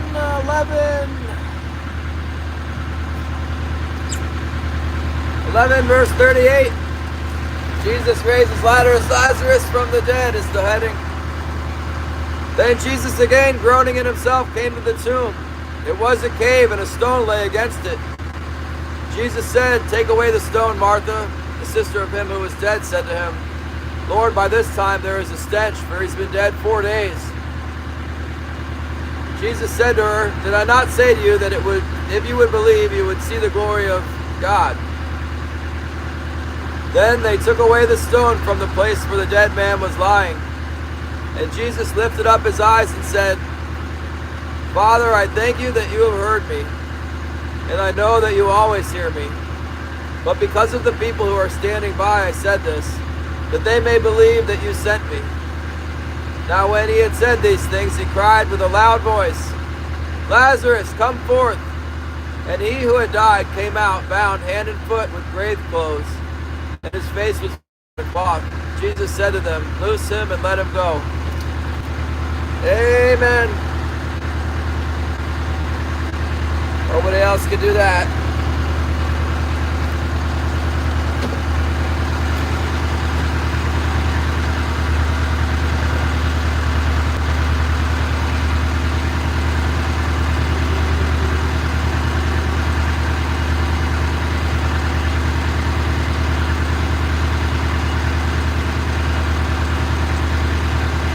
Alright, we're at the base of the gut now.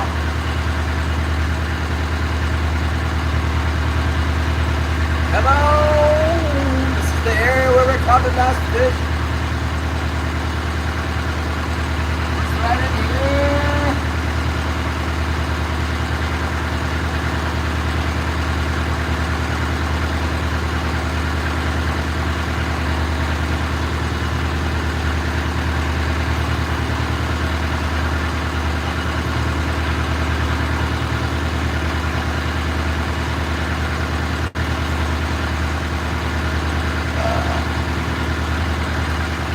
Did I tell you guys Killian's looking at my old boat and trying to get that thing running? Yeah, they might be. I don't know. We got 3 anyway. That's good.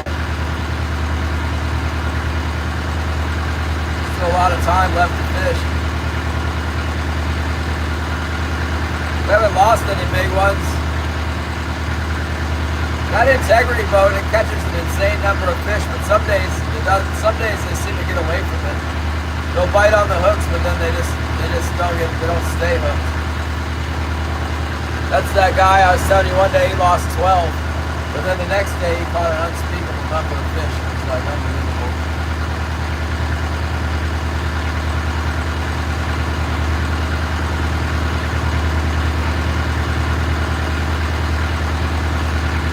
Come on, fish.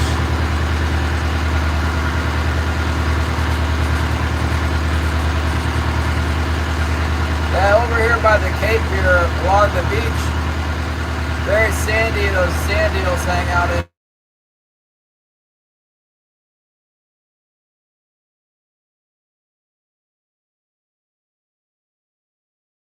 Sorry about that, Greg. The boss is calling. Let me text him real quick. There, I don't know. Guy.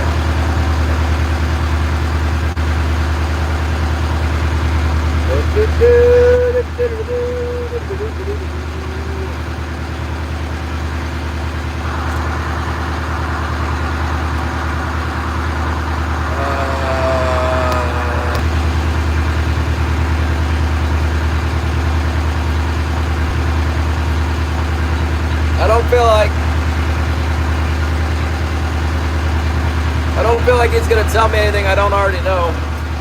But I already extracted all the information out of him when I questioned him earlier.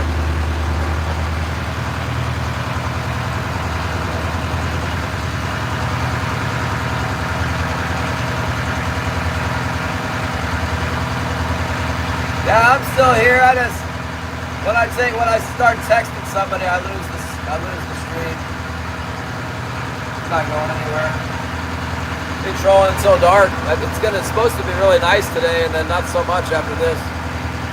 Next week, looks like some bad weather and some good weather mixed in. You know, it's not the worst forecast, not the best either. It's supposed to snow a whole lot. Be cold. It's gonna eventually. Usually in the spring like this, when there's some fish around, they're like, you get them, they barely hit, you get a few. When it starts to warm up in March, then they really go crazy. The bait fish comes in heavy and the fish go nuts.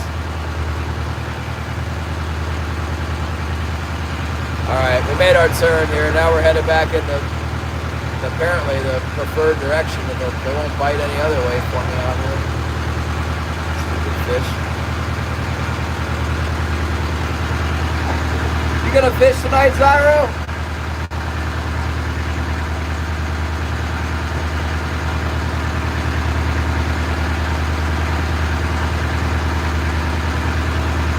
Zyro has the insolent snook that won't bite.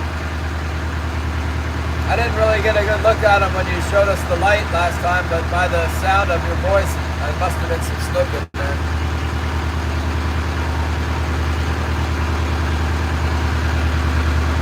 You can't be the only one that knows they're in there because the boats come by sometimes to cast at them, I guess. I know. I tried to tell Zyro that too, so did somebody else, but he won't do it. Or last time he said, I wouldn't do it on the stream.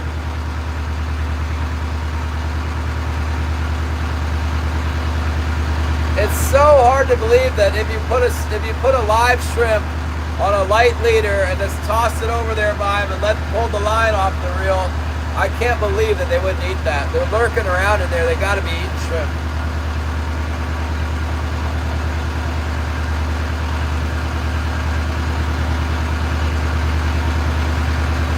How is it possible that you're not catching them? Morgan Granger, what's up? We're okay. My boat was broke down, but it's running right now. Daggone bad fuel turned into a real fiasco. I was down for like a week, I guess. I don't know. I had to put a new lifter pump on it and change the fuel line out. Changed the injectors, and then I drained all the fuel out of my tank and got new fuel. Oh yeah, lots of fun.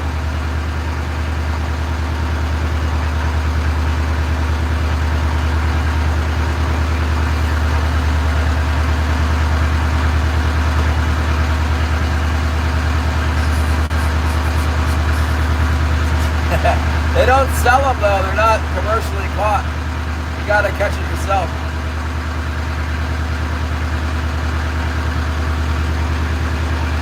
Come on, fish.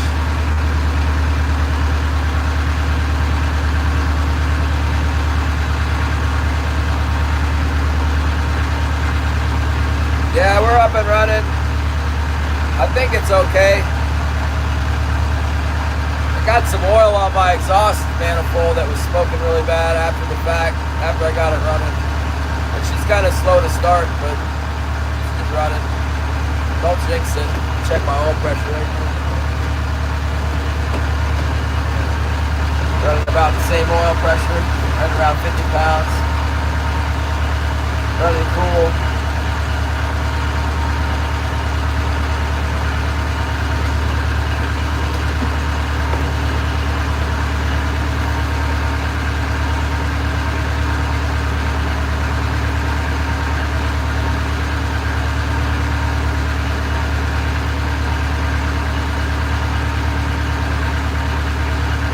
Buy them out. Zyro needs to buy them out and snook. Yeah, and then put it on the hook and like lift it up and down and start hollering and get some more subscribers. It's like, ah! Lift it over the rail and then just put that in a loop. We get 100,000 subscribers in Asia.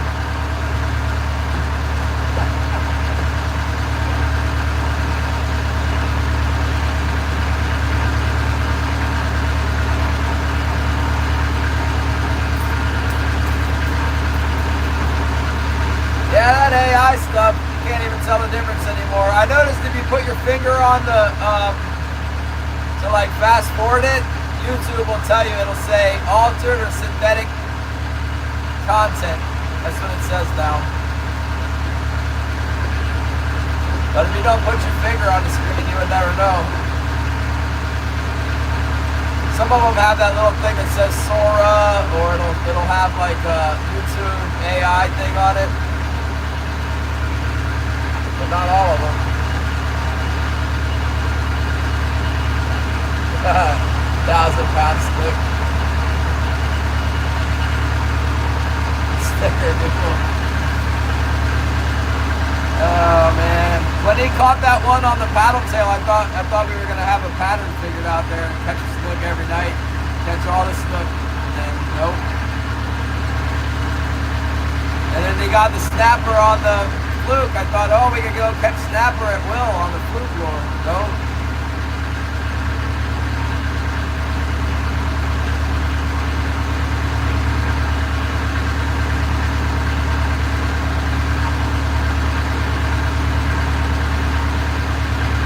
Tried the tandem jerk shaft before already. One thing is there's different ways to work it, man. You can you need to get somewhere where there's enough current. The problem with your spot is there's no current. And since there's no current, the fish can see exactly what's going on. When I see those bridges at the keys and stuff, the bridges where there's a lot of current, and then when the fish is feeding in the current, as soon as it sees something, it just hammers it. But when it's like dead water like that, they're just sitting under the light. Everything is all illuminated to them. I don't know. I guess I've caught fish without current and with the fluke lures, but mostly I fish them with current.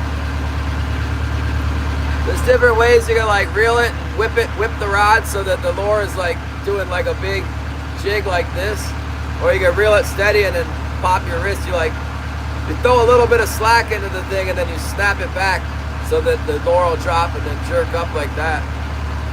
Those are the different ways. That's the nice thing about a paddle tail is you can just throw a paddle tail out and reel it straight back in, and the tail's going like this, they'll bite it. I noticed the fluke lure, if there's enough current, the fluke lure, if you just reel the tail of the fluke, is swimming like a fish too. But it's not very exaggerated. The paddle tail really moves around a lot.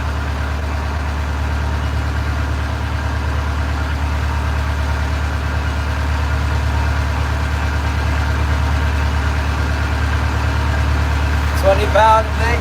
Maybe they're looking at the line. Normally at night, unless you got it right underneath that light, at night it shouldn't make any difference. You should be able to use 80 pound or 60 pound. I think I use 50 pound or 60 pound for my striper fishing off the bridge. They don't care. There's just certain situations where they won't bite.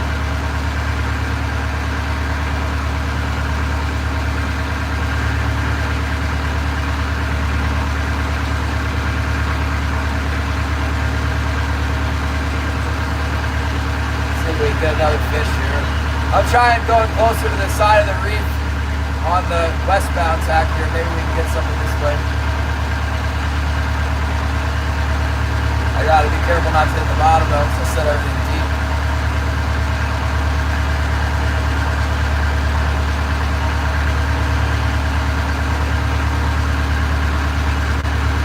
I don't even see, I can't even see where McPunt went.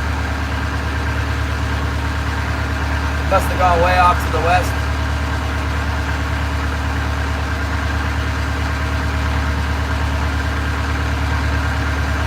I don't see him. Maybe he went in.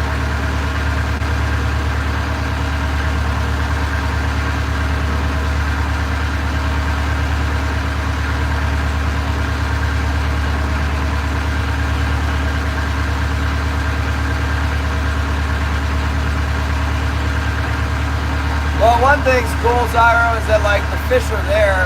There's got to be a way to catch them. They're there every night under that light. I wouldn't give up on them. I don't understand why you can't catch them with a live bait. You'd think you'd be able to get them with live bait.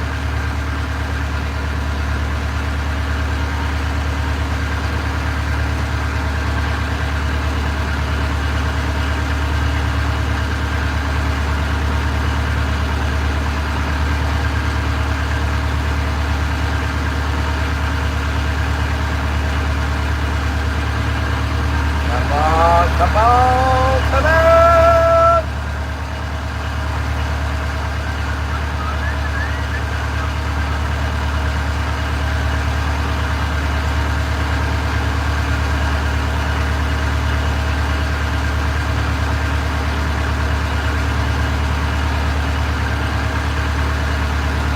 Killian was looking for a Vickers bump, put on my old boat. I used all the parts from the old boat for this boat. I did a little research to see if I could try and help him find one, and I learned a little bit about him myself last night.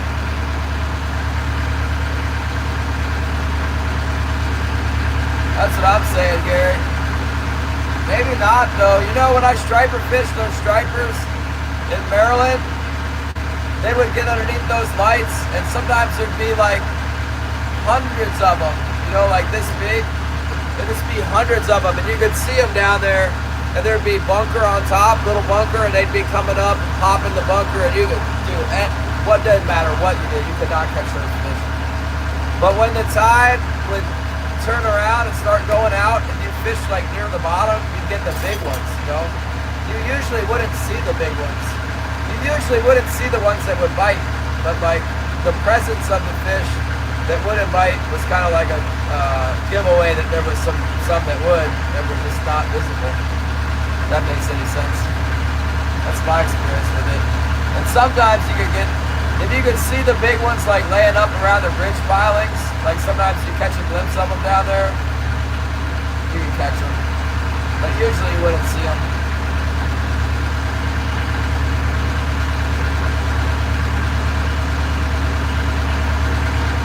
Yeah, Mabelay's on the beach. Like I said, he's trying to figure out another boat. I forgot to even look this morning, but I'm sure it's still there. He said it moved like further up the beach, sunk down in the sand some.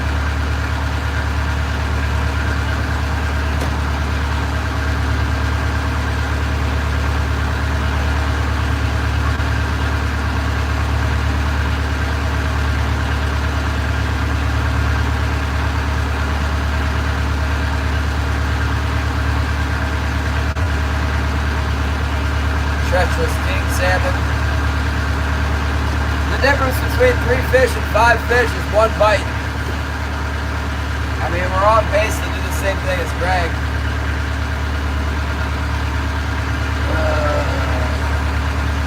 That would be really good if we could catch as many as Greg.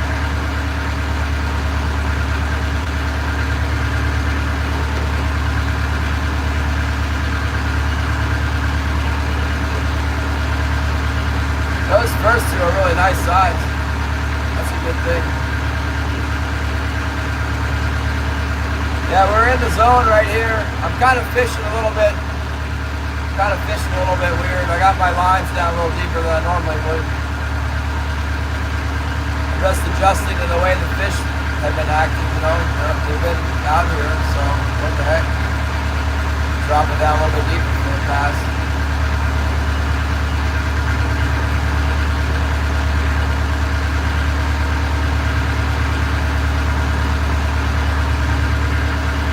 There he is. Come on, stay on it.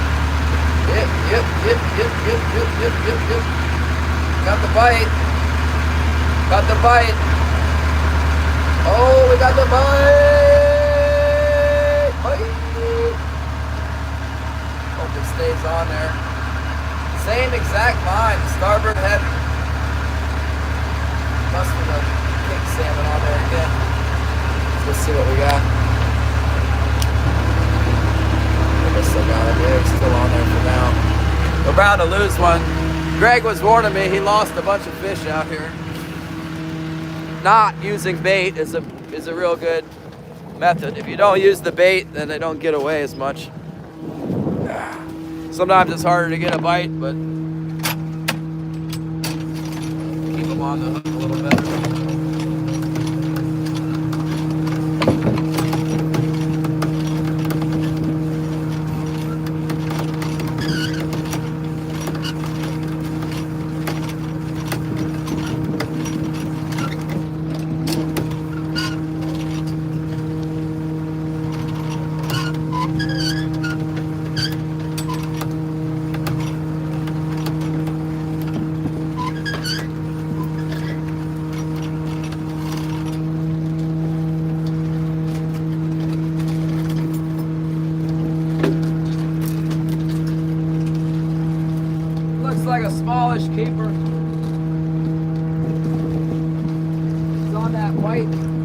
mother of pearl, whatever the heck it is.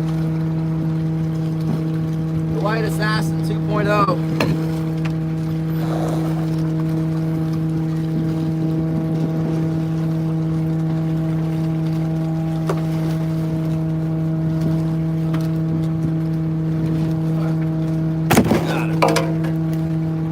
Another hatchery fish. Yeah, they're biting this thing with the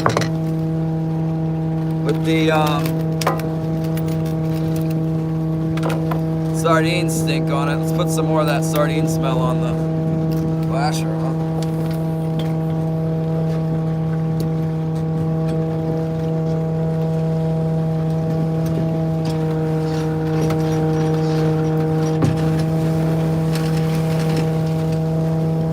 Got a link out on the bottom here.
See if we can find that bag of those lures on top.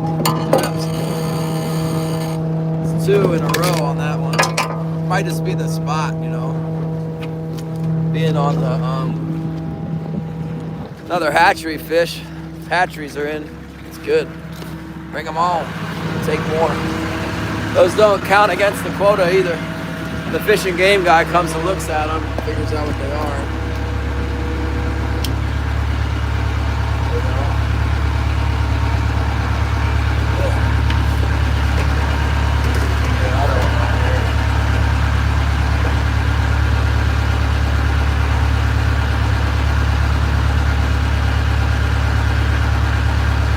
Big Eye Assassin. Oh yeah, I said I was gonna look for those. I think I got the bag out.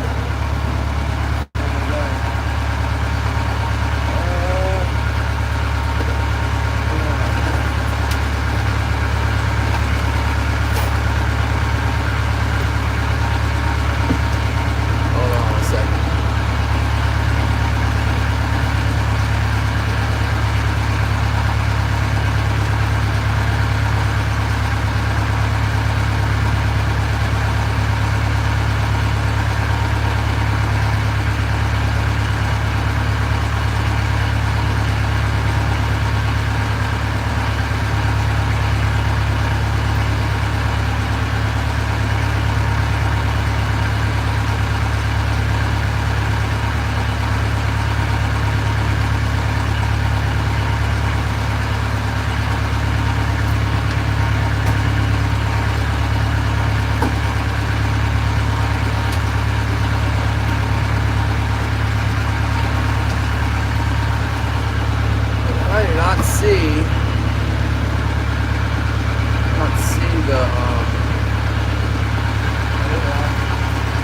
There they are. Oh my goodness! Dun, dun, dun, dun, dun, dun, dun. The enhanced assassin.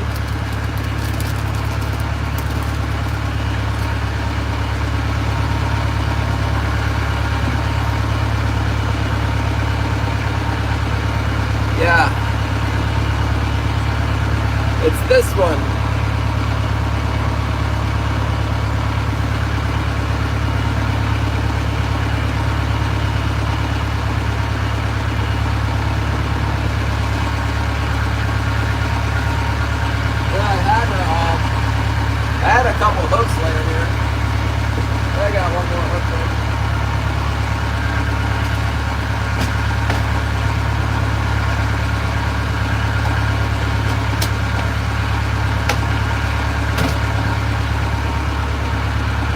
seem to buy a bite on the port side. We'll try putting one down on the port side there.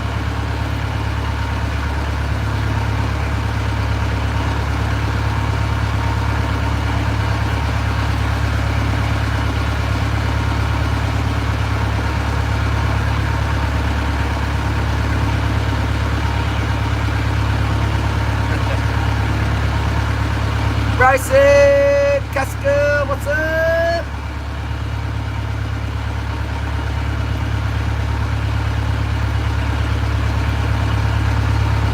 We're due for a bite on the flute.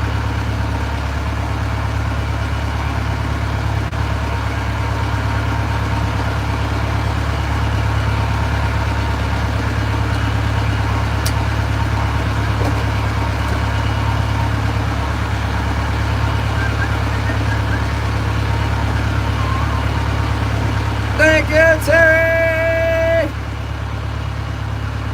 Look at this. Oh my goodness!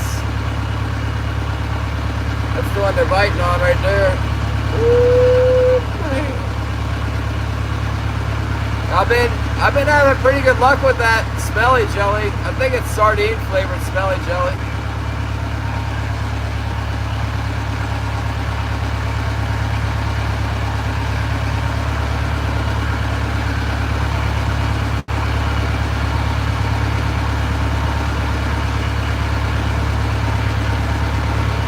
Yeah, they are, Zyro. Looks just like a fish. Maybe you should try some for the snook.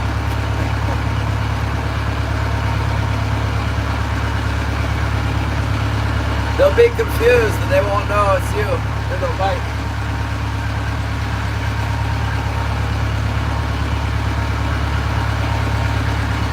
The heck, where's my pliers at? Got 2 pairs of pliers. At least 2. Gotta put the stuff in the toolbox, then maybe I can find my tools. Cut it off first.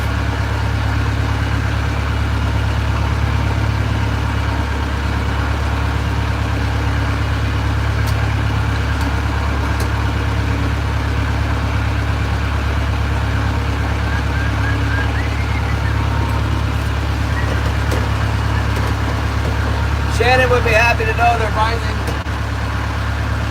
biting the red flasher. They're biting up on that red flasher real hard.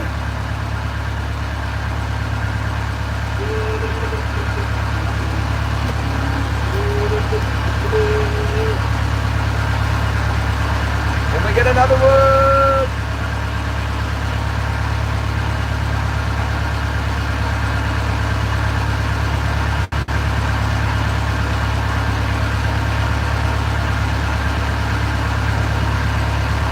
Yeah, they're here in the summer and the fall. Didn't see any last fall, but the fall before there was in there biting up all my fish and stuff. If you look back to my videos, there's videos of it 2 years ago in October. It's pretty popular. If you go to my shorts and look under the most popular, the shark one is up there, pretty high up in the mix. There's the one that has like a 15-pound salmon in its mouth. Comes up behind the boat with it. On the line. Came in on the line and was just chewing on the salmon. Eating up my paycheck.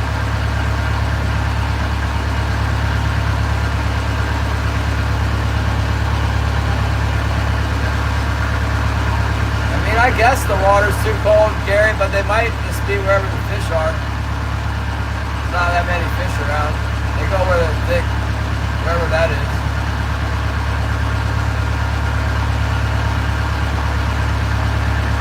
Seems to me that those black cod are pretty thick. If you were a fish, a predatory fish, and you could dive down to 1,000 feet, I'd just go out there and eat black cod all day long.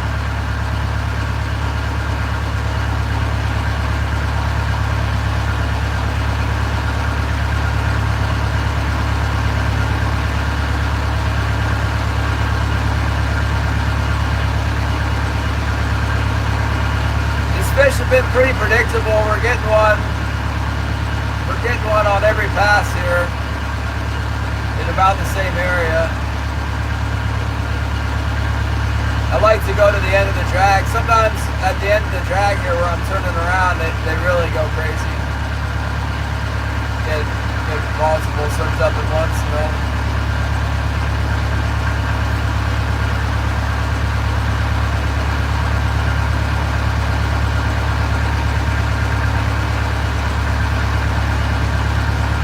Yeah, that last one was a hatchery fish. What do we got? We got 4.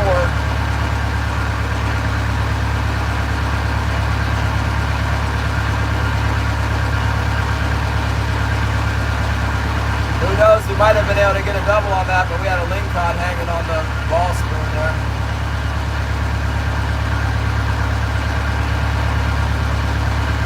They cut a fin off of them, Gail, like a fin that they don't use that much, one in the back.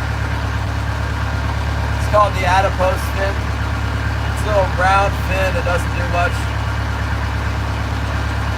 They don't need it to survive, they cut it off, marks the fish.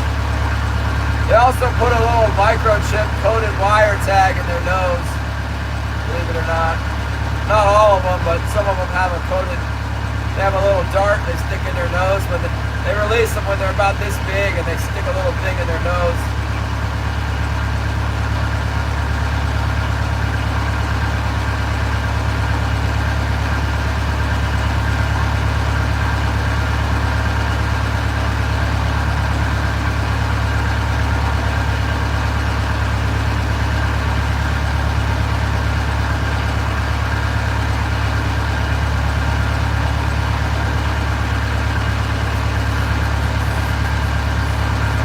Guys want to look outside real quick? See if my camera's still working? Little cloudy out there, huh?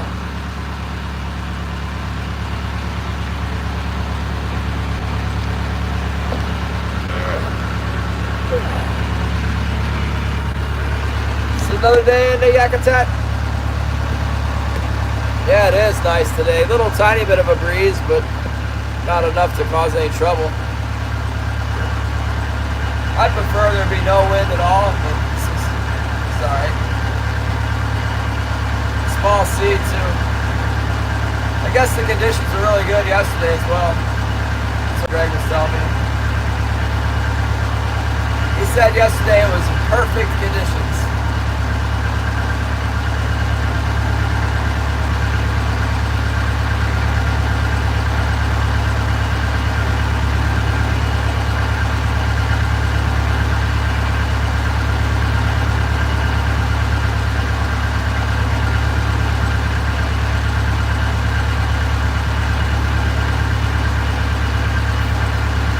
Margaret's a bottom fish here. I probably got lingcod on my hooks at this point.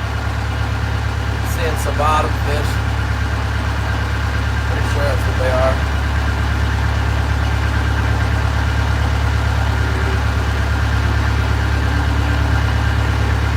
Oh, I still see Leo. He's out here. He's probably got 10 by now.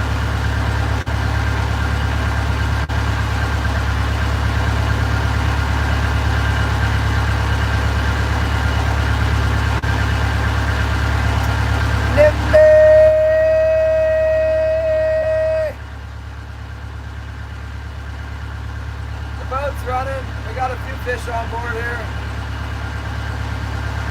It's definitely a lot better than it was all winter. Can't catch anything. It's like equal to our best day in the winter time.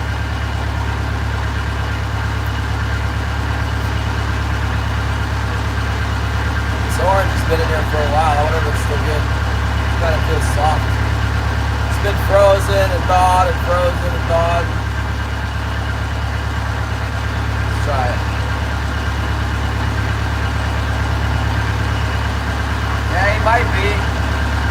We haven't had too much luck catching them over there this year. If we're getting them on every pass over here, I'm just gonna stay right here. Find out if he caught a bunch.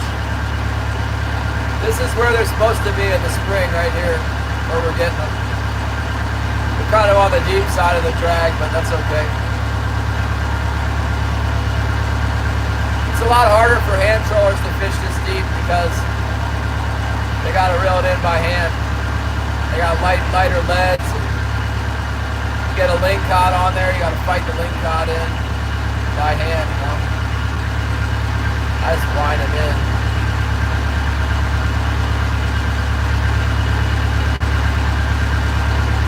All I gotta do is pull the lever and up it comes. I still gotta battle the ling cod once it gets up here, but not that big a deal with these little ones. Every time you go up and down with the hand troll here is an effort.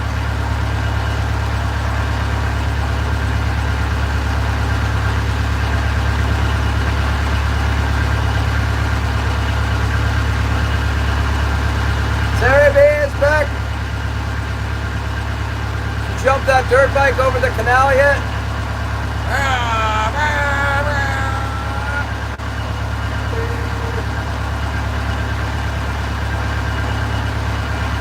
Oh yeah, orange is still good.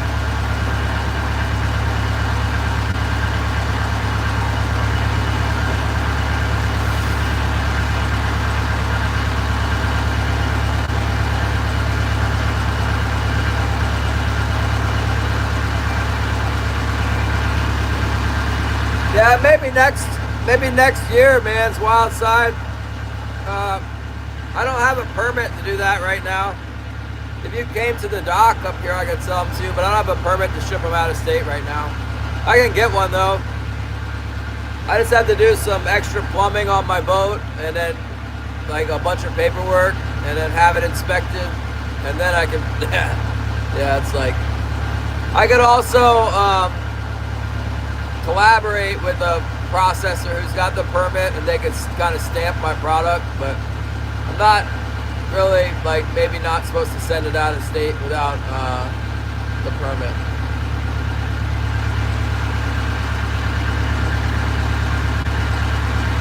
Thanks for asking.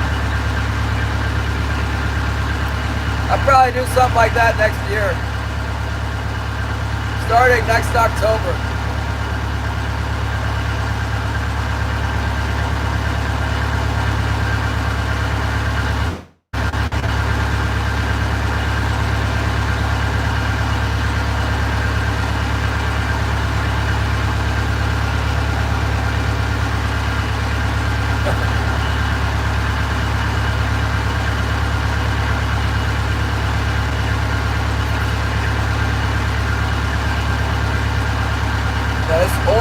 So good.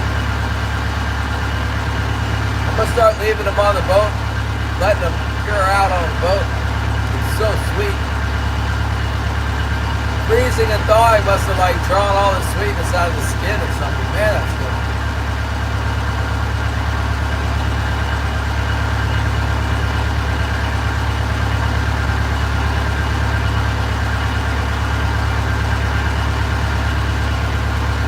I don't know if I believe in the guard. Terry, you've been talking about these big guard, but I haven't seen one yet.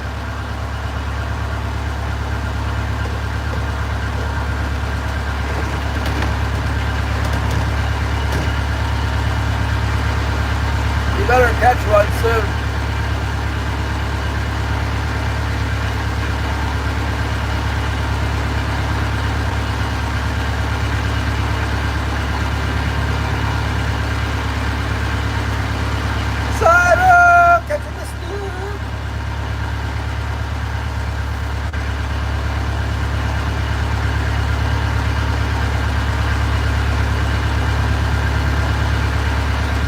Catching this dude, not catching this dude. Welcome to Zyro's channel where we do not catch this dude.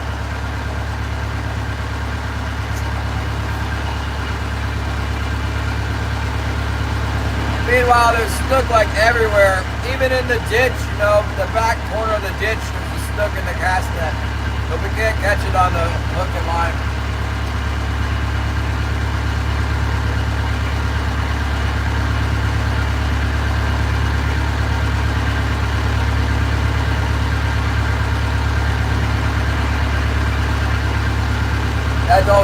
guess you guys are spoiled in Texas with all that barbecue weather.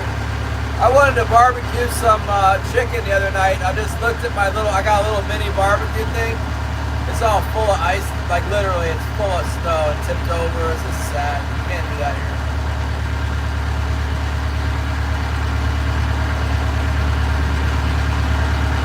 You know the real problem is I don't have any lighter fluid. I could have cleaned it out, but I don't have any lighter fluid to light the coals.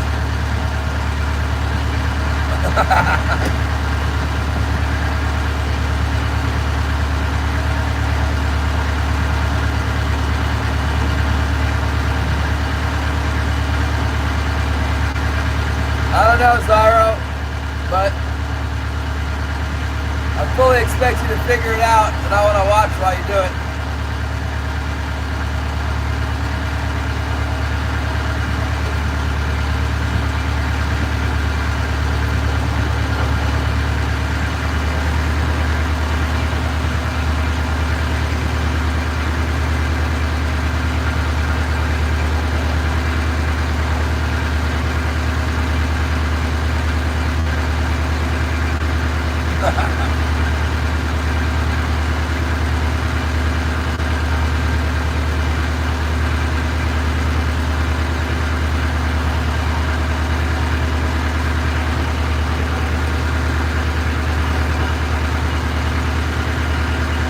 Man, that orange was good. Really good.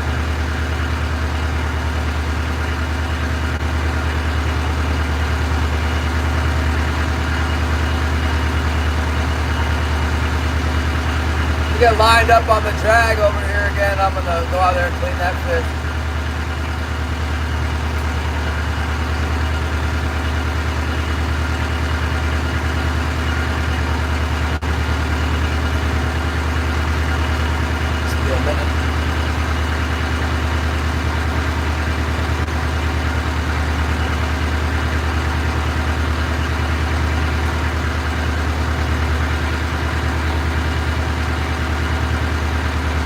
Blue crab. Love me some blue crab.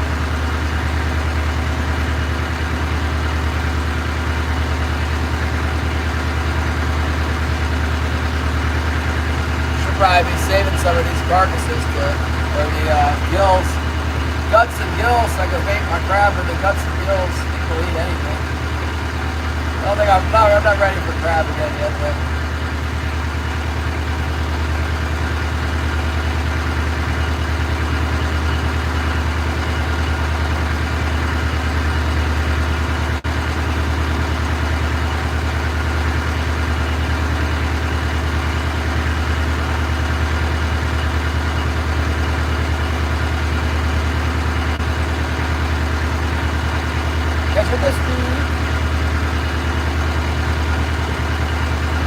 Go to work today, Zyro? You need to keep working so you can keep buying snook boards and stuff.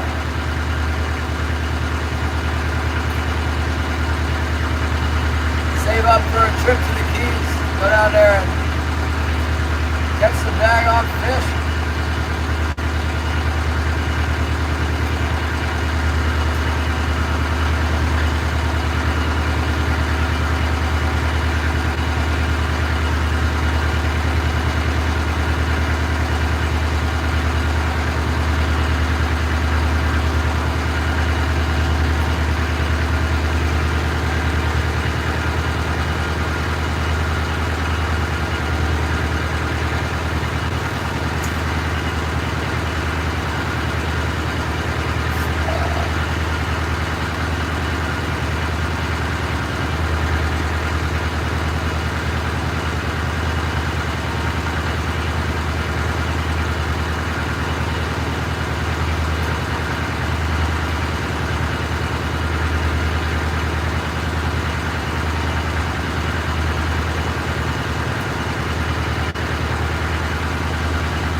Happening here. I see the snook.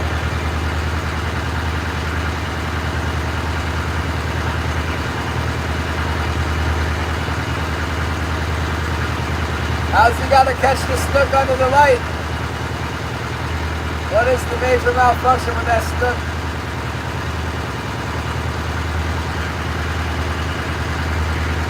Maybe we can finally catch him on the back tack. We haven't got a single fish yet on the back tack.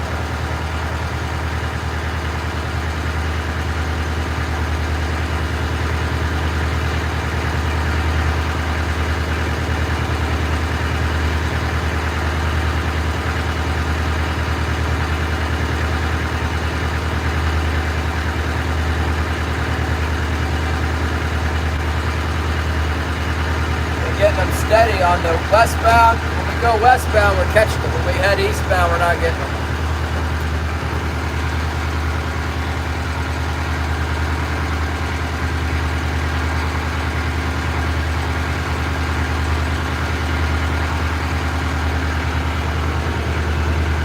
Alright, we're gonna go clean that fish.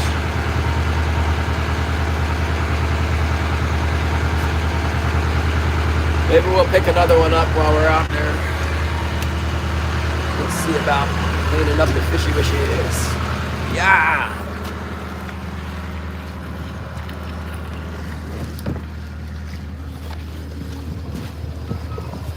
Yeah. Alright.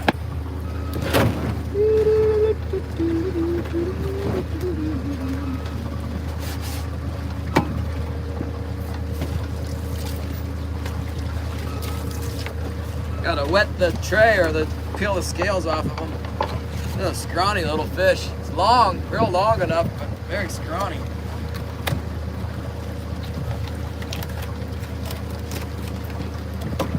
All red so far today.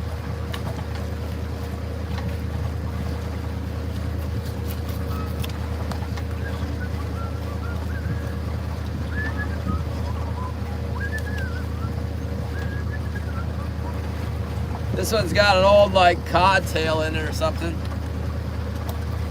Another male.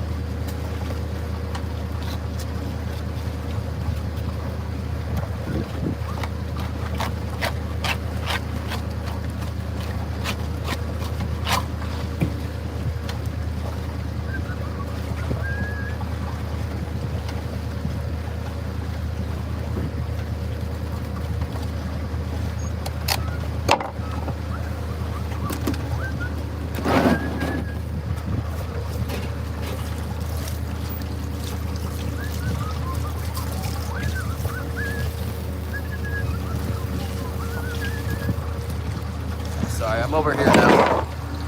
Feeding the fish.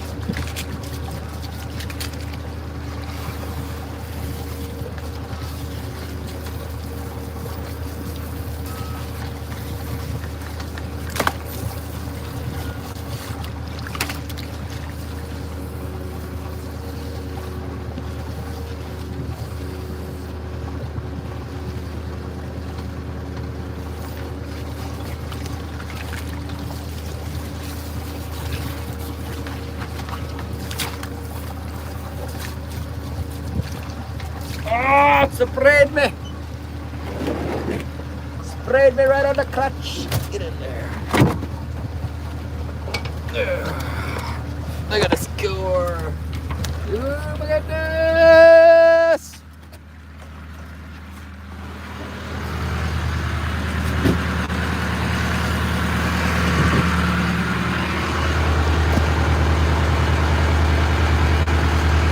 Wonder how many stupid lingcod I got on by now.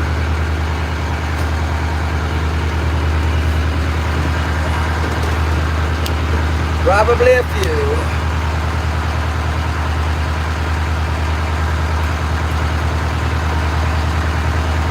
There's a couple interesting marks there. Look like they're kind of leaning up towards coming off the bottom. Yeah, maybe not. It's kind of floating there. Probably rockfish and lingcod.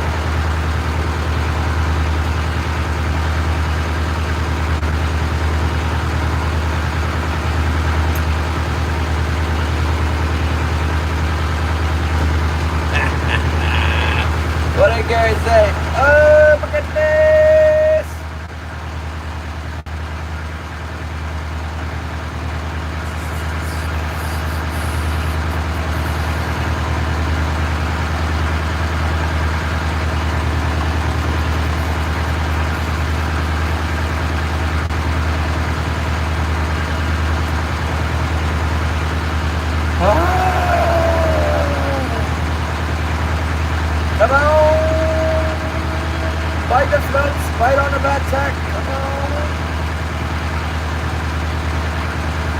I'll just take another bite on the starboard heavy there. If they want to hit the net, I'll take it.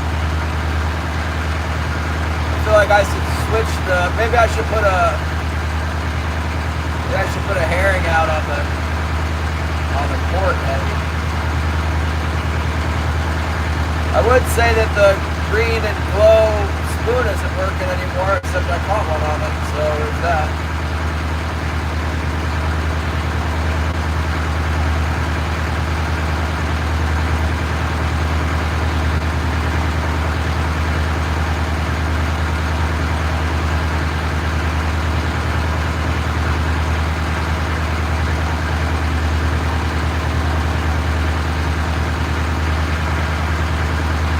Oh, there he is. Got wood! Let's go!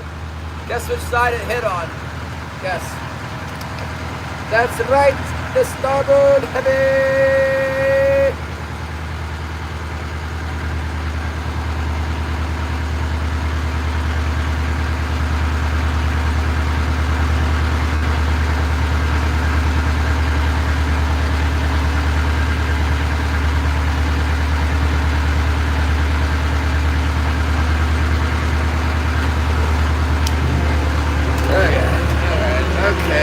Where's my lure? Maybe do we put two in a row on that side? Double stack them? We can double stack on that side and then put a bait on the other side, or oh. Bite on the port, float, maybe? Something, look like it. No? Maybe. Marking them down there, I guess. Seeing stuff down there. I guess it's fish, I don't know. Yeah, we're gonna need to run some gear here and see what we got. Acting suspicious. Lines are acting almost suspicious. Let's see here. Let's check this one first. This has been our money maker today. Big time. Way better than the other one.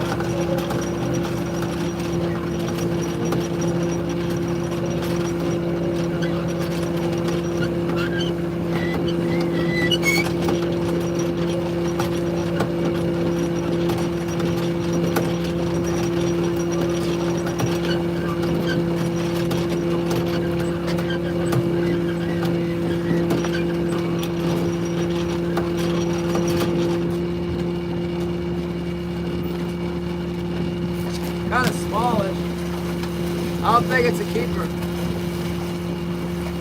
That's pulling pretty hard. It might be. Maybe. Yeah, he looks kind of small to me, you guys. Woo! Woo! Going crazy.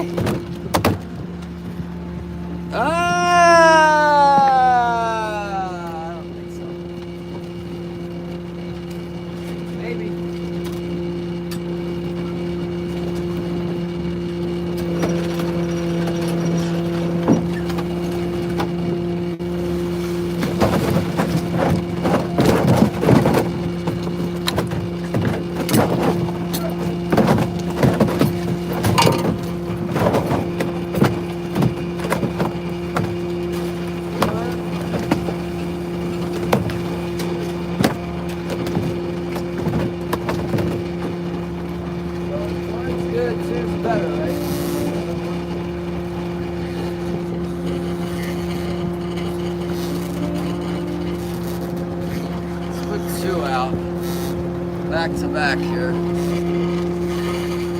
bit of the favorite scent right now, as far as I can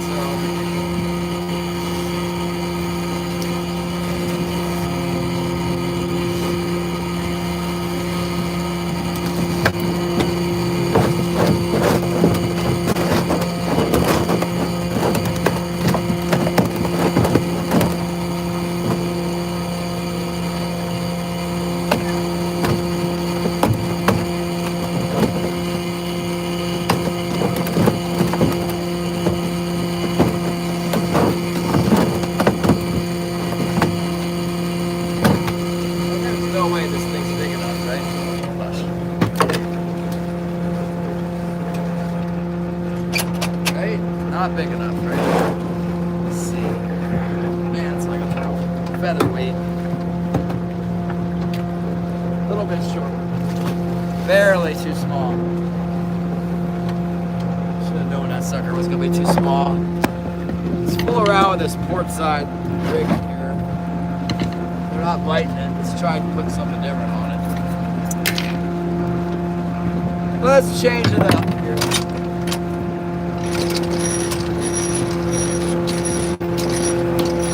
Anything should be better. I'm not catching nothing. Well, they got a bite headed back east, so that's a good sign, huh?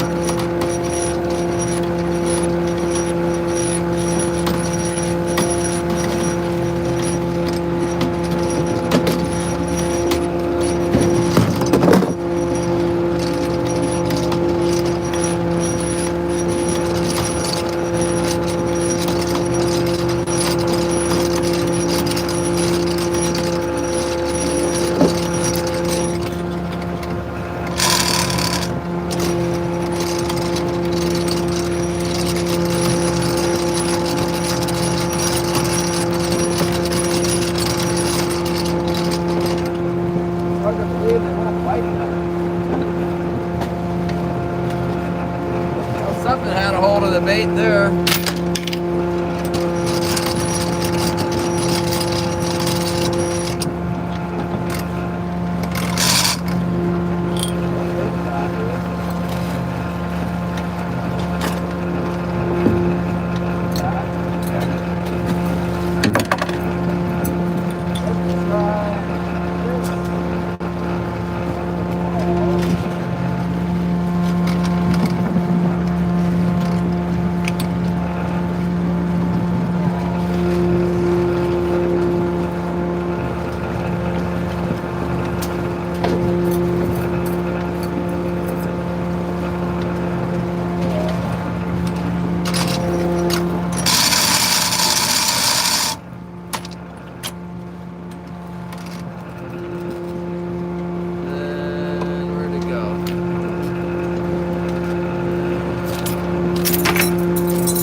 Something did hit the herring and didn't get hooked somehow.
big link cod.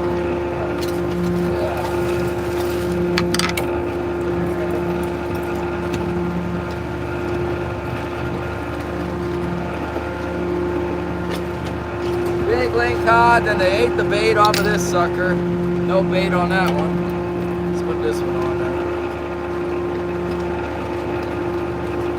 Let's try the old bite assassin with some of the goo they're biting on.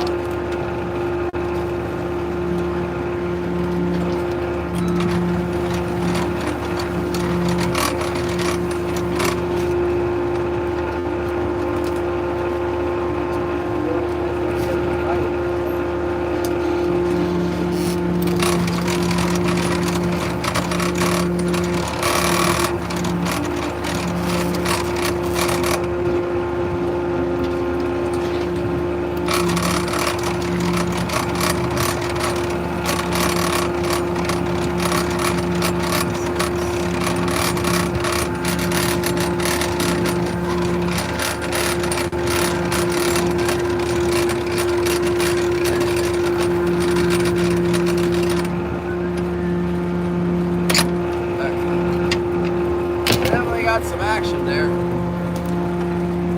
but the box is empty. No keeper, not keeper size, undersized of fish.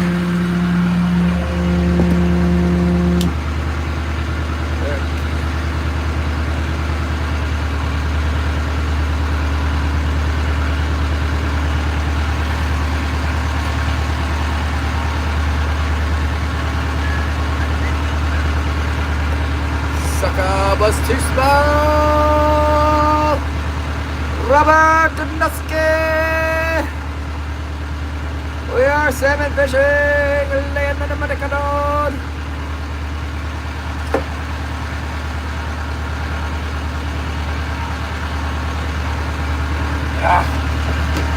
Well, we had two baits. Our herring rigs that we had out were both missing a herring and nothing on there. So,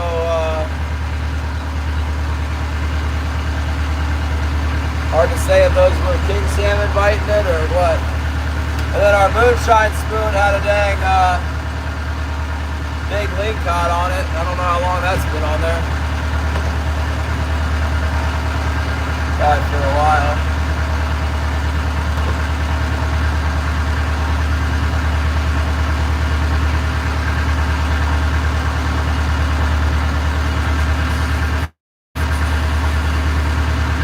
Loving up on that White Assassin 2.0, the Pearl Assassin. Hello, Robert.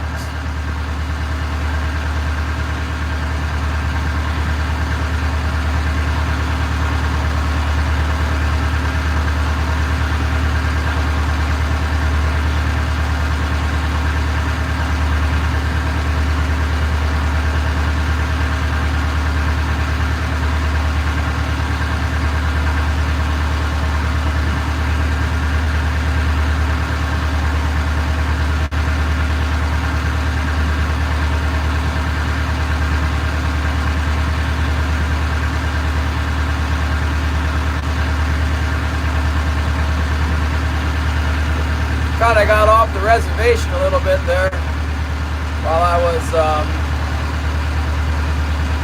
catching that undersized fish. I thought it was going to be big enough. It was pulling really hard, but not big enough. No.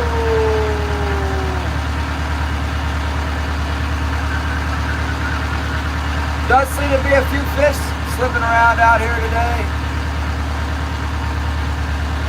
That's for sure.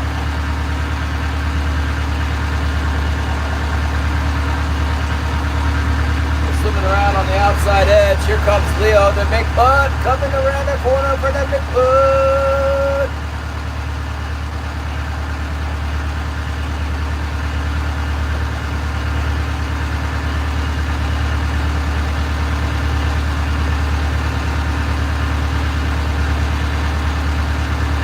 Yeah, that was a nice link cod. That's a little bit bigger one. It swallowed the spoon. It had the spoon.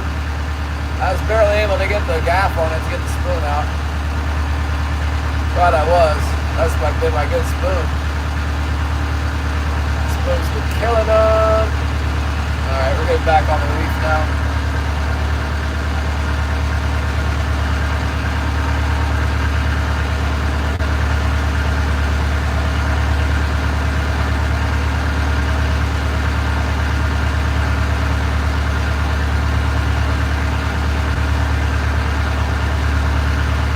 Crazy, we haven't gotten anything on the floats. It's funny how that works though, like you think that, oh, they only bite the starboard side, everything else is broken, and then you go out the next day and it's like everything's on the port float.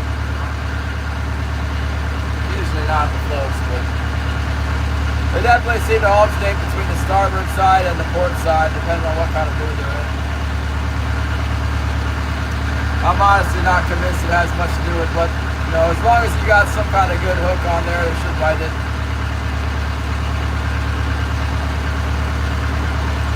That white one's been pretty good today, though.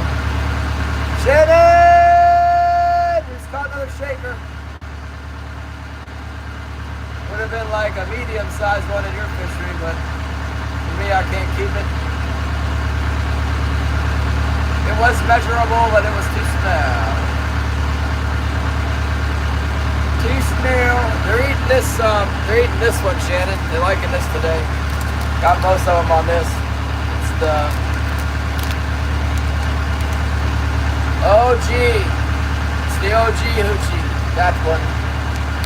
But they've got the little coloration on it. You know what you call that? Iridescent. That would have been small. I don't think it was 7 pounds.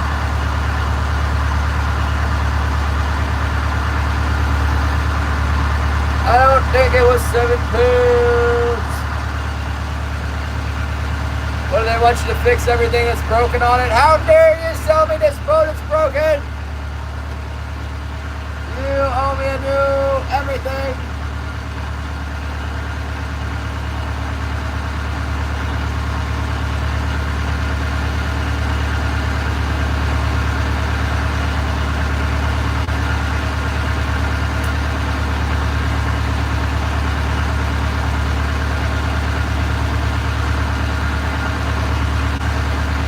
Kind of weird, I'm getting these fish out off the side of the reef. Just kind of scratching them up here and there. Later I'll find out Leo had 15 on top of the reef, but he won't tell me that. I can find out for myself once he sells.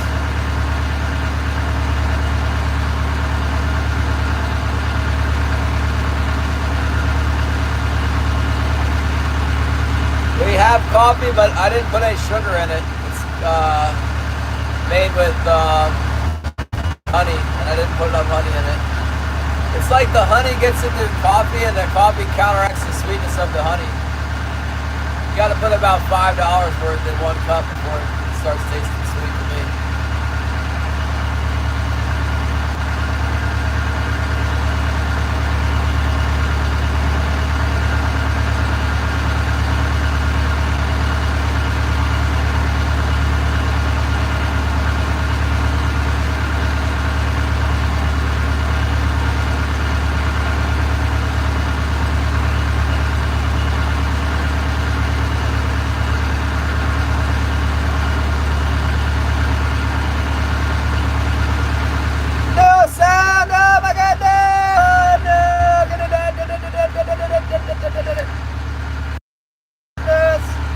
How about now?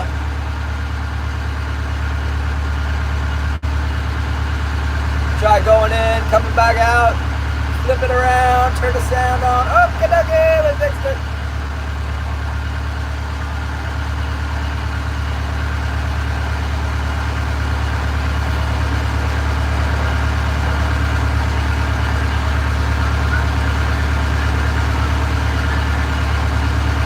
Oh, sugar.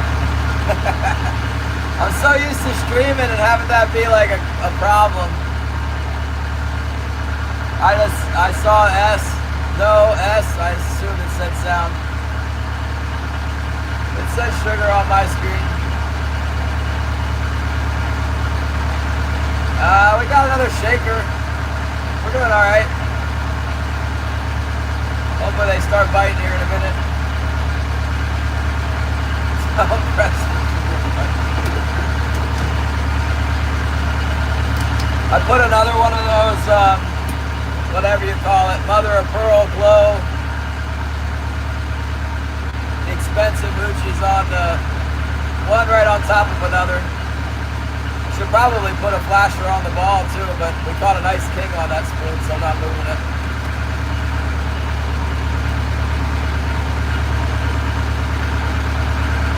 Yeah, the first two we caught were nice and big, and then everything we got after that's been smaller.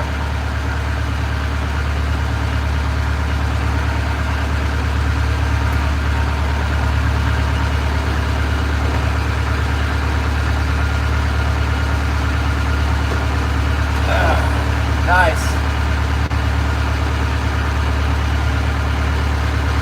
Well, I don't have any. I would put one out if I had a needlefish assassin today, but I don't have any needlefish. The fish have got the needlefish in them. In the past, I don't catch well on them. I can't ever think of a time where the needlefish was like really great.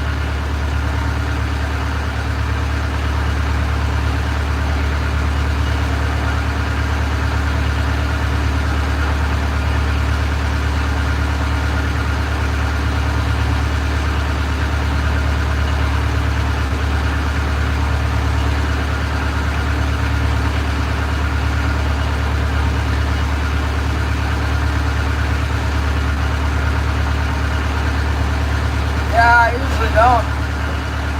I've tried them a bunch of different ways. I tried them with tiny little hooks. I tried them with long leaders. I mean, I don't know why. I don't catch very well with them. We haven't had a lot of the needlefish around anyway. But even when they are around, I don't catch them.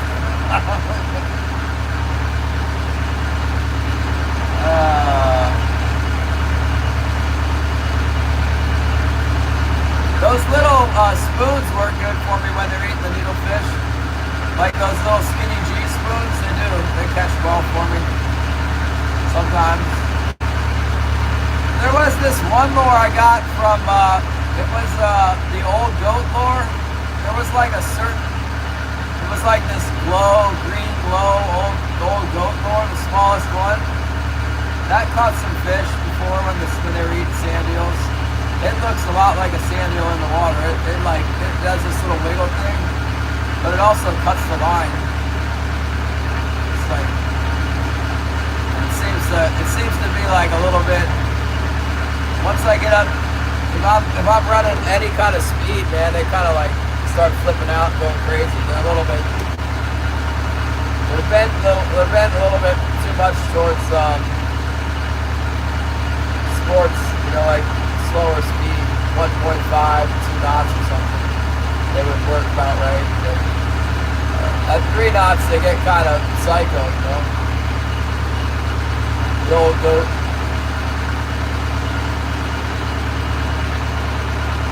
Yeah, I saw that there's a skinny G in there, I think. I got one on the back deck right now. I just marked the fish on the bottom. I don't know what kind of fish it is. I don't know if it's going to bite, but there's something down there. Kind of looks like it could be a king. Kind of looks like it jumped up to the level of my gear too. Sort of looked like it came off the bottom. I'm not sure.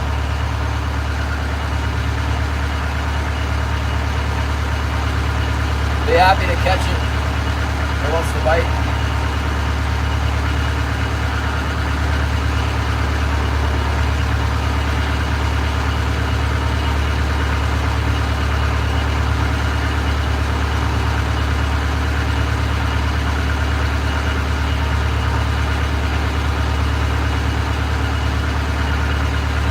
£39 king on the old goat. Who did? You can hardly see the daggone screen from all the burning fumes in my eyes.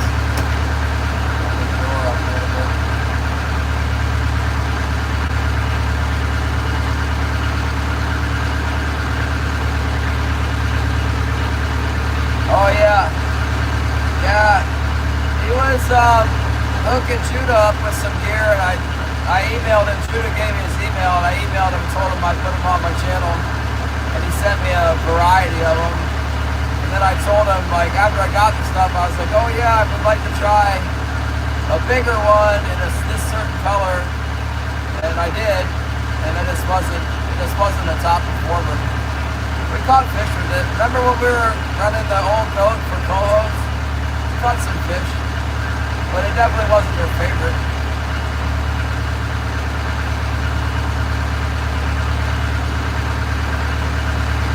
I did not say it was their favorite one.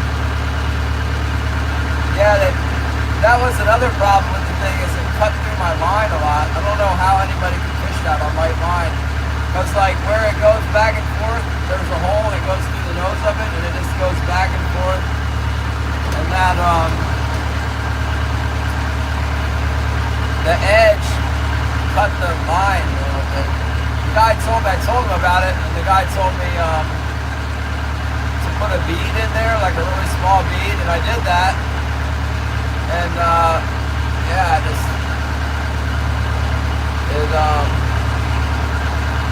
still cut my line.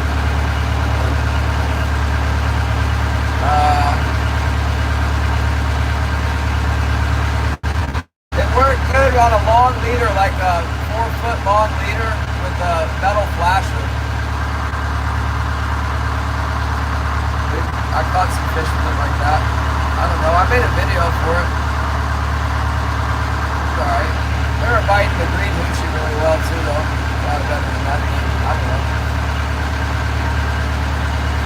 I asked him to make me one that was less, you know, that thing's throw. I asked him to make me one that was flatter, that would work better at my trolling speeds, and he refused to do it. I don't know. He had it made in China in big runs or something. I don't know. You would think if he was making it on a 3D printer at home, he could just like tap a couple buttons and run a shot out with the flatter. But why? You got a commercial fisherman telling you like, hey man, can you make me some with it? I mean, you would think, no. So I lost a little bit of respect for him there. I don't know what his deal was, but like, I don't know about his production or whatever, but and it was nice of him to send me some lures. But they cut through the line, and they don't fish as well as the other stuff, and he wouldn't modify the lure for me, so there's that. Jesus saves, he died on the cross to pay for our sins. He was buried and he rose again on the third day. We all sin, hell is real. Put your faith in him alone to save you. Him alone. Sorry, messed that up. Not very good at it. The burger sleuth.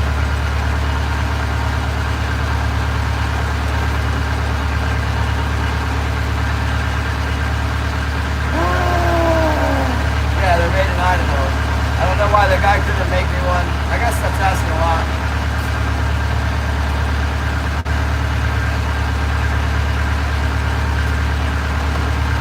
I'm not buying them. They're too expensive for something that cuts my line, and the action is a little bit too much for me.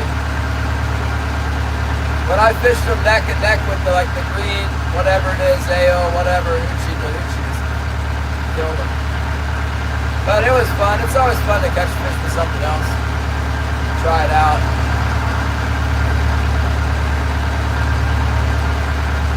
I think I was using them last March.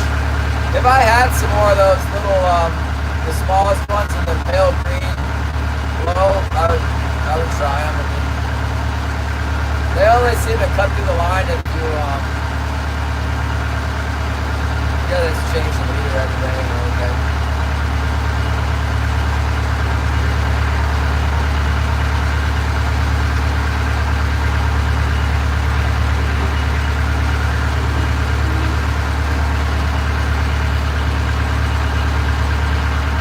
Yeah, a couple of guys have reached out to send me some random lures. None of them have been very good, except for the Metro and Sun Flash was good. Yeah, I guess that's nice. Metro and Sun, you know, I got hooked up with them through Killian, because Killian was buying stuff from him. I got his number from Killian, Jay something or other. I really had to twist his arm a little bit to get free stuff, but I do get free. He sent me a substantial package of stuff. He was really happy because we had a big stream going on in September, late August or September, where I had one day I had like 118,000 views, and the fish were just hammering that Metro Sun flasher. I just kept pulling him out on the Metro Sun, and I made some shorts with him and talked him up a little bit. I think he sold some flashers, so he was super happy. He said anytime I need more flashers, let him know. I don't need more flashers right now, but hopefully we can keep that going. I like using them. I got one at my house that last year in April, it went off. It was like hot. I was using it with a green head and a bait, a yellow bait, and it was like every time I put it down, I had a big salmon on it. Really weird color too, like dark green with gold and then chrome on the other side. I got one left.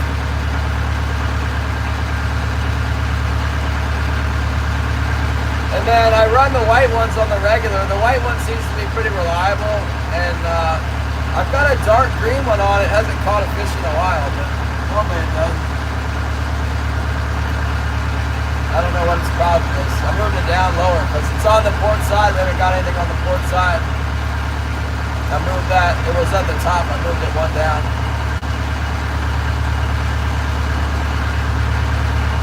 Alright, we're on the westbound tack again. Let's see if we can catch another fish. This seems to have been the real key today, is heading west.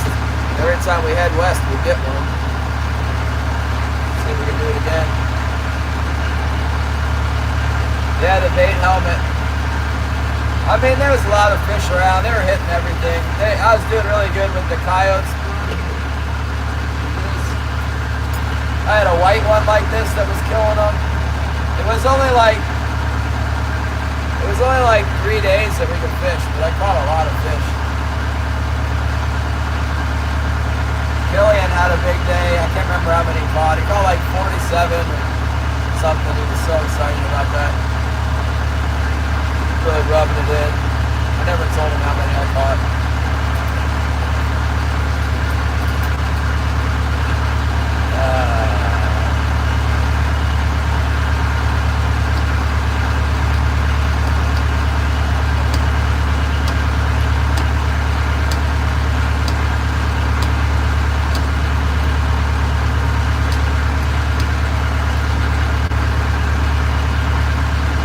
Gotta be diesel fuel burning on my engine because my eyes stink, man.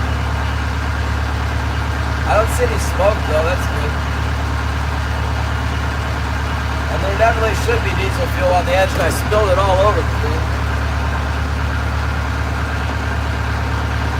I gotta get some of that. I hate to buy another thing of that engine cleaner, but I really like to get the bilge, just clean it out completely and see what the heck's going on down there.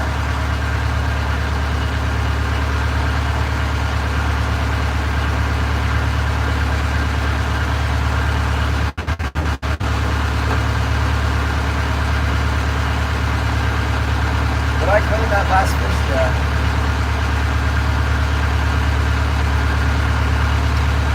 One more, we'll have the same amount as Greg, although Greg's were all big, so we need one more after that to match his weight.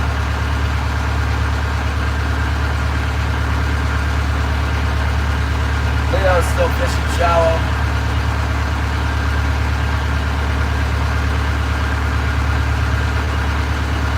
You know, Leo said that when he caught a bunch of fish out here, they had the hooligan in them. I wonder if the hooligan school might have moved. You know, that's where the massive fish usually is, with the hooligan. He'll be back.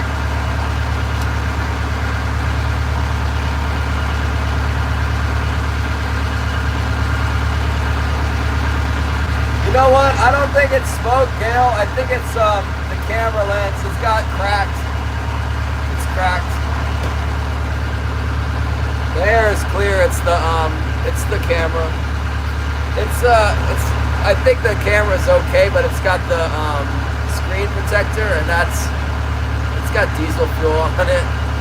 Diesel fuel has got all over everything during that fiasco. Total fuel fiasco.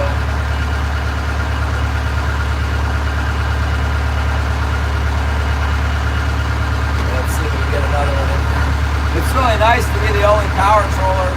If there was more power trollers, they'd be out here too. We'd be cutting the fish up, splitting them between each other.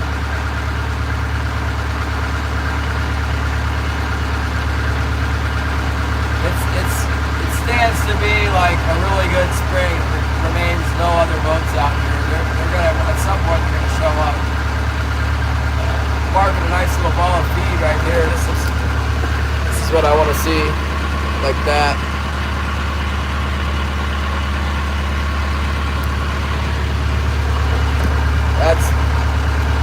That's fish food for sure.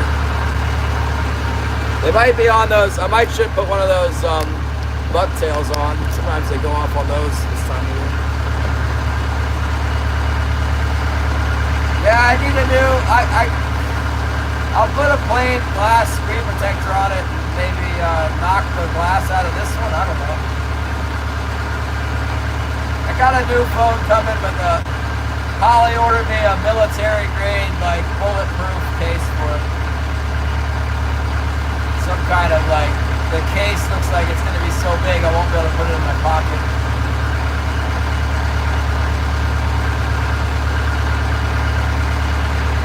It's got, you know, like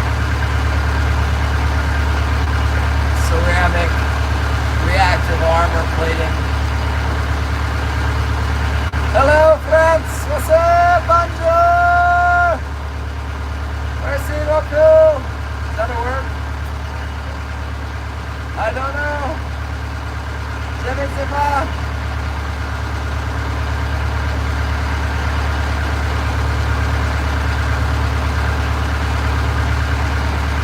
Why can't you use rotators? What do you mean? I got rotators on. Rotate what? Rotating flashers? That's what we use. Yeah, we're fishing. Thanks for coming by, new person. Catching salmon. We actually caught a few today. Big improvement over this winter, where we all winter long we just drive around and don't catch anything. Pretty much, maybe one or two every day. Sometimes nothing. Today we got a few. Yeah, commercial fishing. Hooks are down right now. We're trolling around. In Alaska.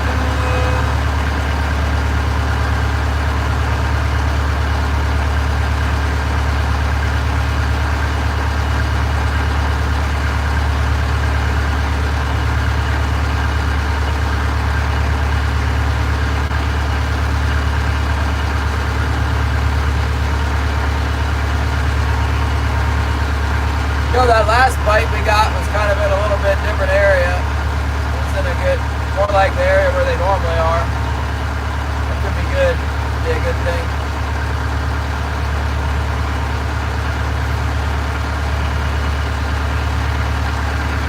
Oh, that's good. Yeah, we're out. Good. All right. Show the mountain. See the mountain?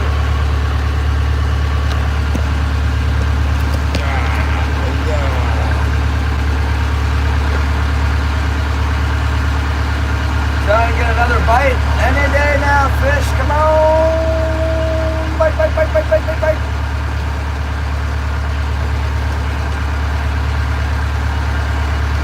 I'm out of food, man.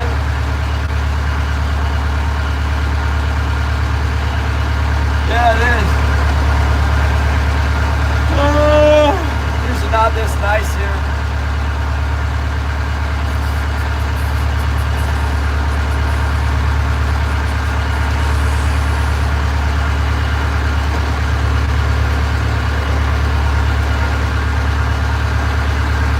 It's been pretty steady fishing today, really. Every time come down this time, not get a bite, but it'll still be good fishing. I bet we get a bite, you know, pretty soon. Maybe not. Who knows? Seems like it's been steady. I'd like to see some more of those big ones like the first two we caught. That was nice.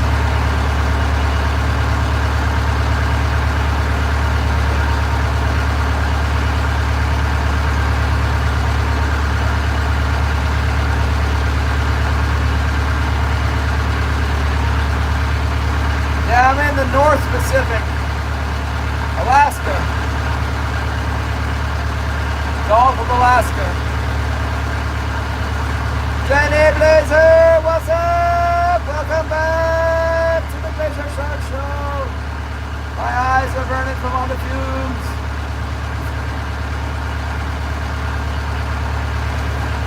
They burn, man, they burn.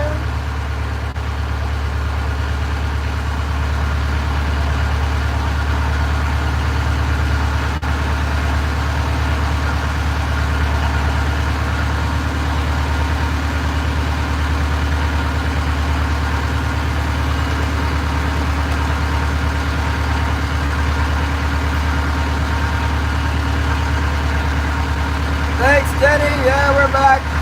Seems like the boat might, it's this maybe make it the rest of the day anyway. I don't know.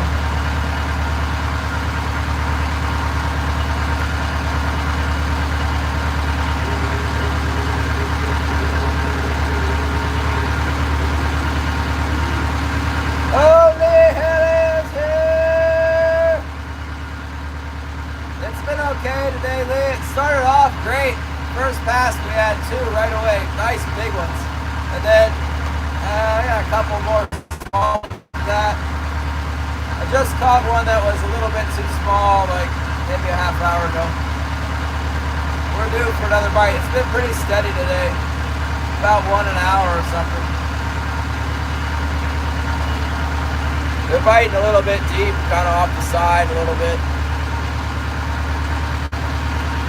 We got another boat here, big putt, fishing in the shallows. I don't know what it's catching. Let's take a look with our glasses. Let's get the glass. Let's keep an eye on you. Keeping an eye on you. He's not catching anything right now. We're watching. Now I got my binoculars out. I wasn't watching when he went by. He was in sight for a long time.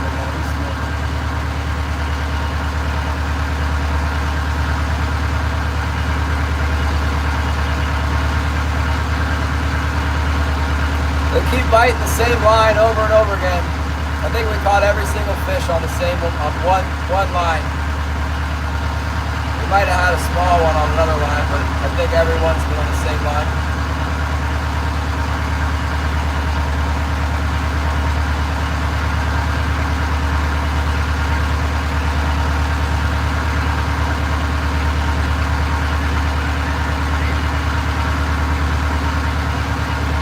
What about that big sewage spill, Lee? Think that'll make a difference with the fish, or is it just like, whatever, one more shot of nitrogen? Not much difference than all the pig farms and chicken farms. Maybe just like an extra couple chicken farms.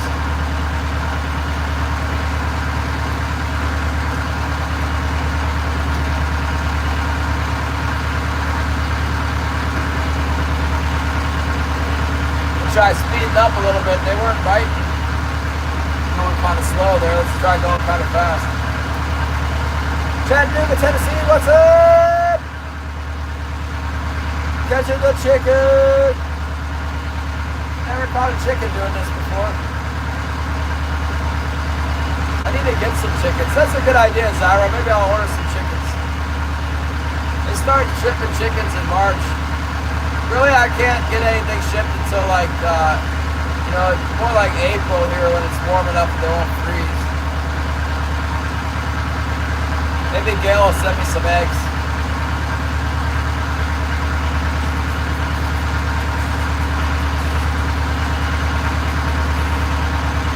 Kind of looks like my port wire is tickling a little bit. Maybe a link caught on there or something. Not what we're looking for.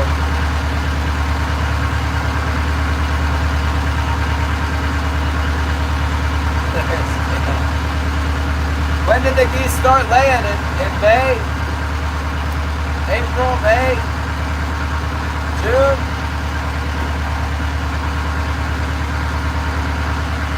Somebody borrowed my incubator a couple weeks ago. Well, obviously they had it for whatever. How long does it take? I forget. 26 days or something? 25 days for chickens. They got a pretty good hatch rate off of it. March, really? Wow, that's early. What do you normally do with the eggs? Do they hatch them out? Do you hatch them? Bumpy! What's up? What a lovely picture. Symmetrical, colorful little thing that Bumpy's made for us. Like that.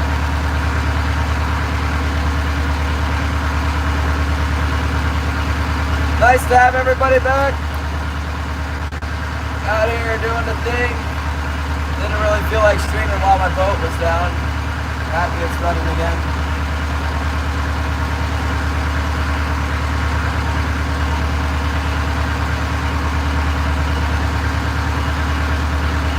Being very patient, and I'm just going back and forth here where we've been catching them. Normally I would get tired of this and go over the reef, but we've been getting them, so I'm just going to keep doing it. Oh yeah, plus we set our lines deeper. Nice. Eat. Don't eat the egg. Send it to me. You don't keep chickens, just a couple of geese.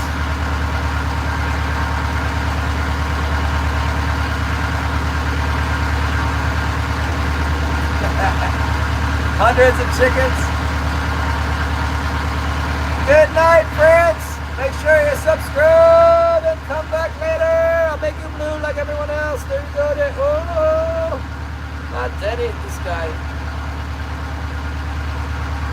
Yeah, subscribe. Chloe. Is that right? Chloe. 769. Yeah, I usually fish 6 days a week. Check them back later.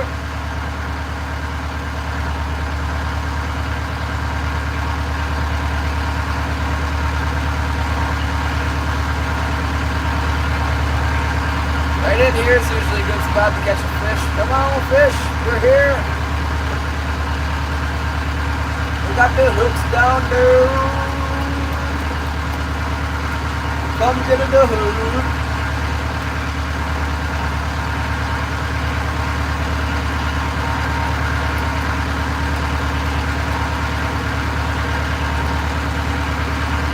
Thank you, Chloe. You're welcome.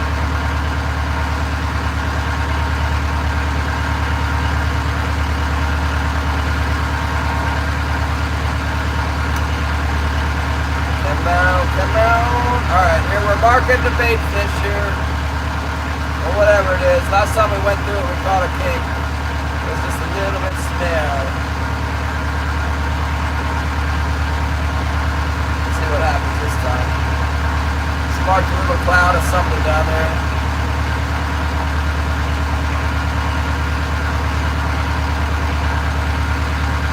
Yeah, my line's acting suspicious, like I might have the link caught on the ball screws.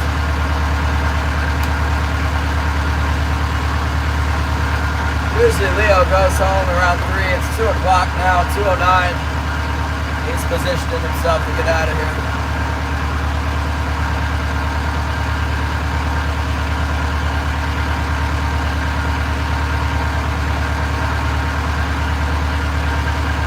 Fluent. Okay, Fluent. Is that right? Fluent. It's a magnificent name. Magnificent.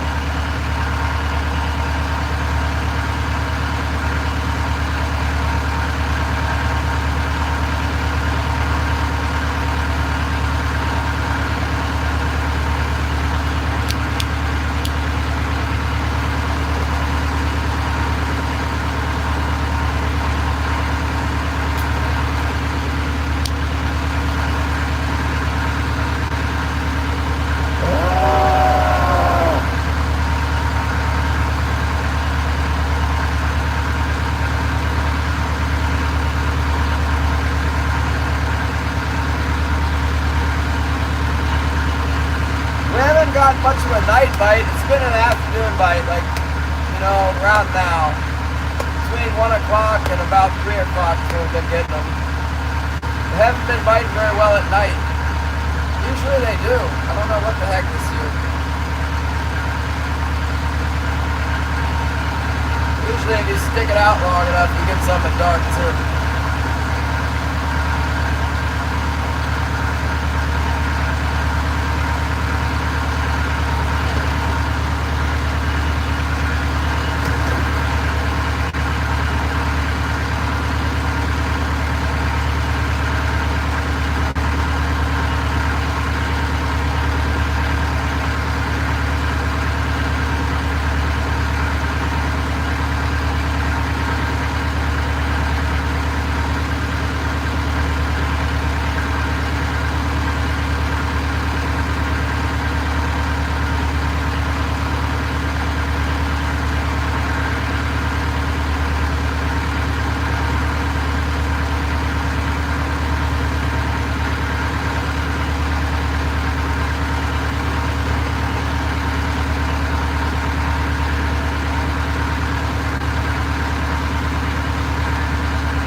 Come on, King Chaser in the house!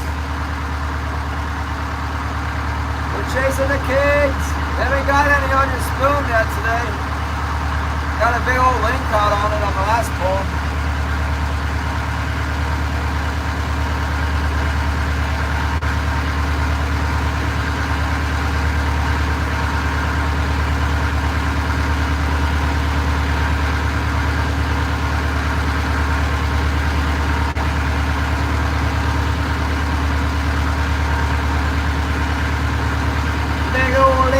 And we did catch one on the green and glow spoon over here.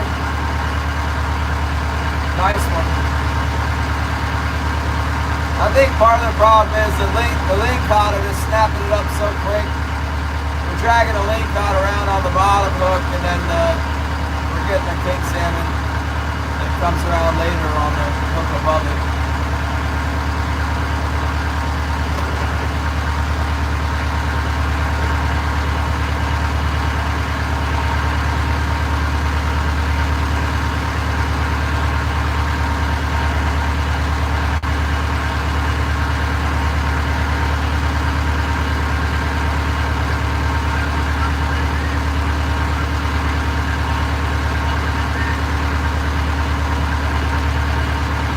Imagine we'll catch something else. I don't know.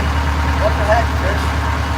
Maybe I'll set my hooks a little shallower and start driving over the reef and stuff. We can go back in the gut with the shallower, rigging shallower. We caught bigger fish with the less line out anyway.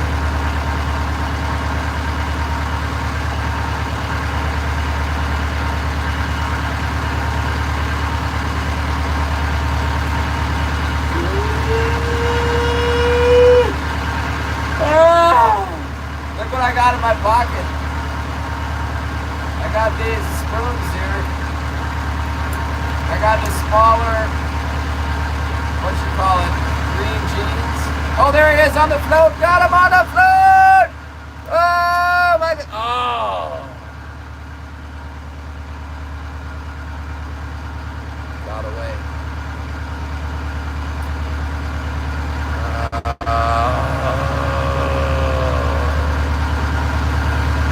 The big one, you guys. It was a big one. Oh my goodness! Oh man, I can tell it got away. The spring was like ding, ding, ding, ding, and then it went right for the full stretch. Just ding. That's when the hook pulls out. The fish is going, and the hook tears out, and the spring just goes back shut. No more movement. It was a big one. That was the next big one. Finally had one on the float.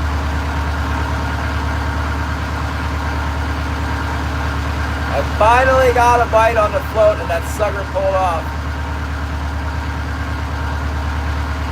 It was like a round lake trout, huh?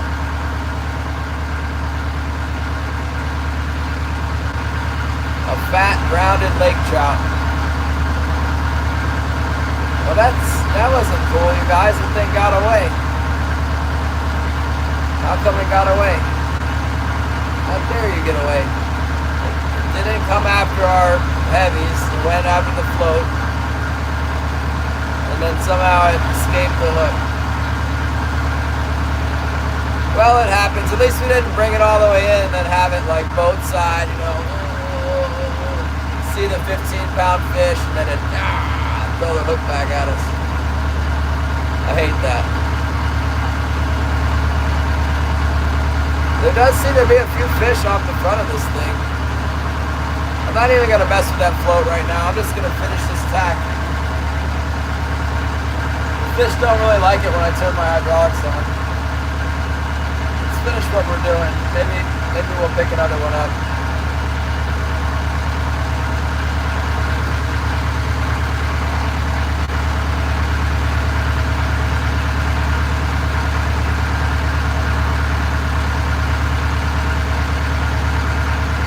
I thought I had him. I did. I mean, I had him for like 10 seconds there and it got off, man.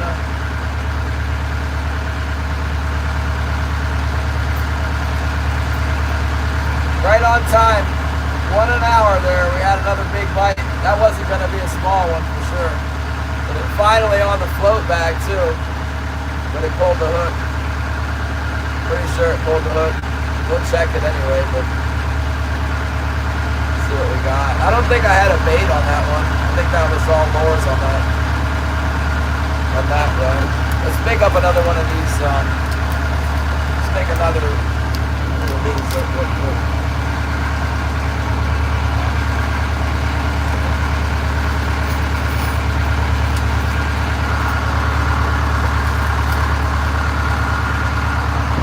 It's all over the hook though.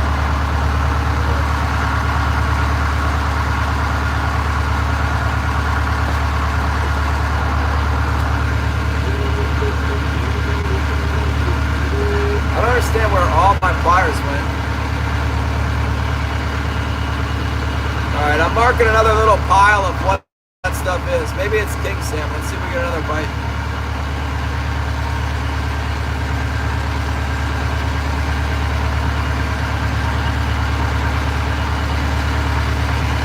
Where in the world did the pliers go off to?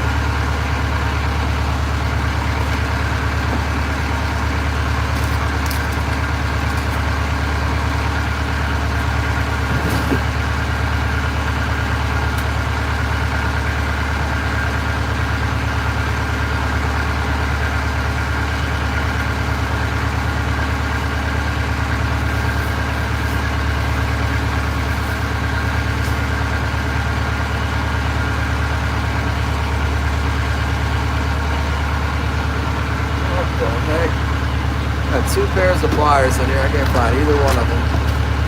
Going to though. Find a boat.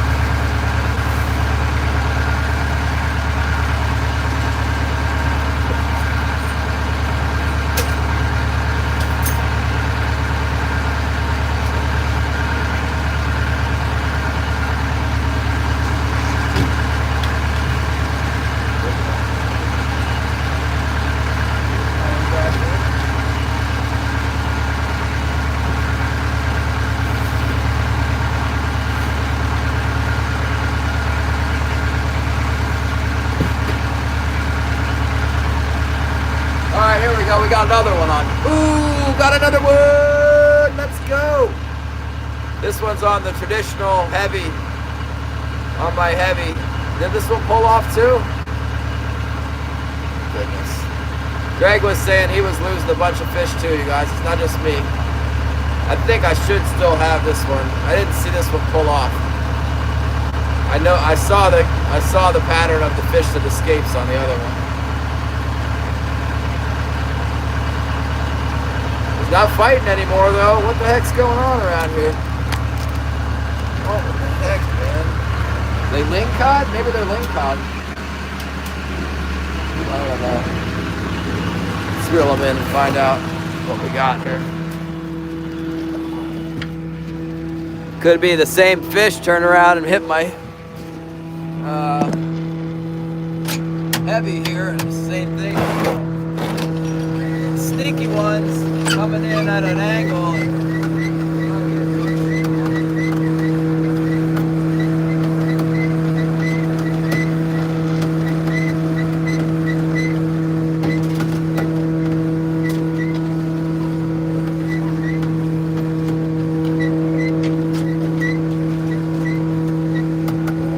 I think it might have got away on this one too.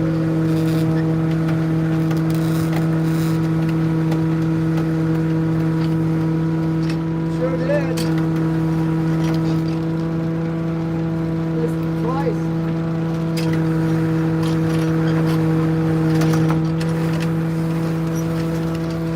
All I got on there is this little daggone link cod. That's not one. Not even a link cod, it's a green link. We got a big king in that thing.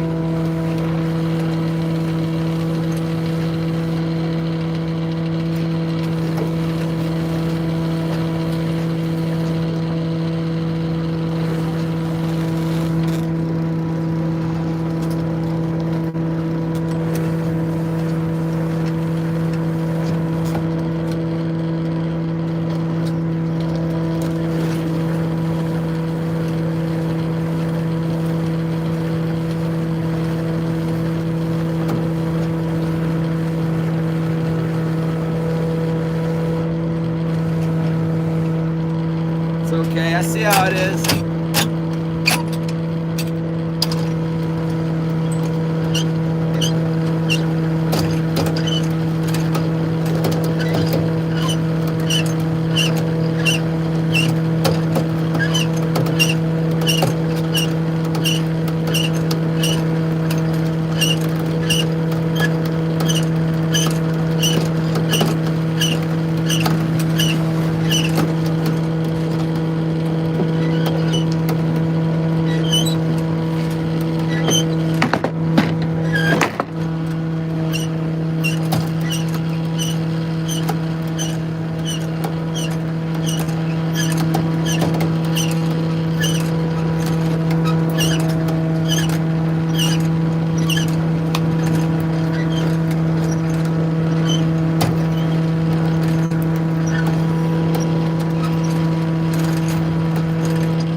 Short strikes are happening now. Dang it. Double short strike.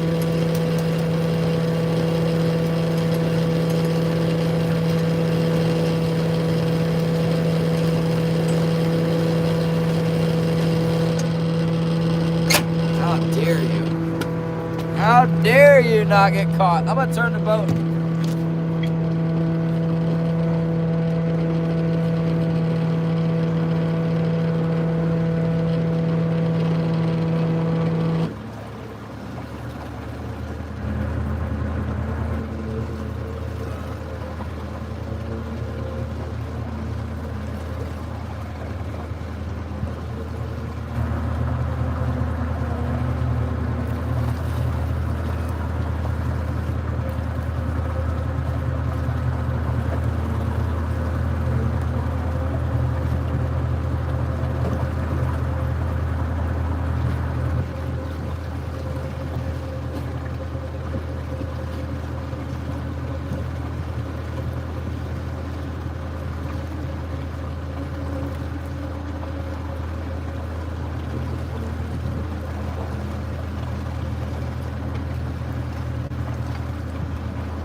Leo's talking to Sam. He didn't catch anything, I guess.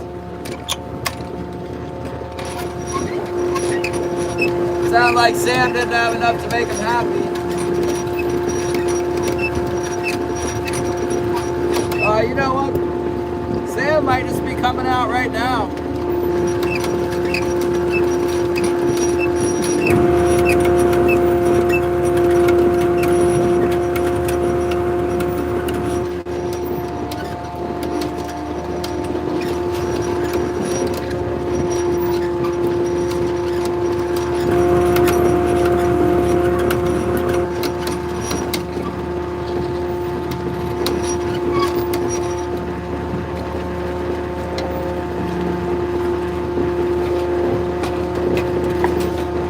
Ready to try anything to get a bite here. I can't get a bite on the port side.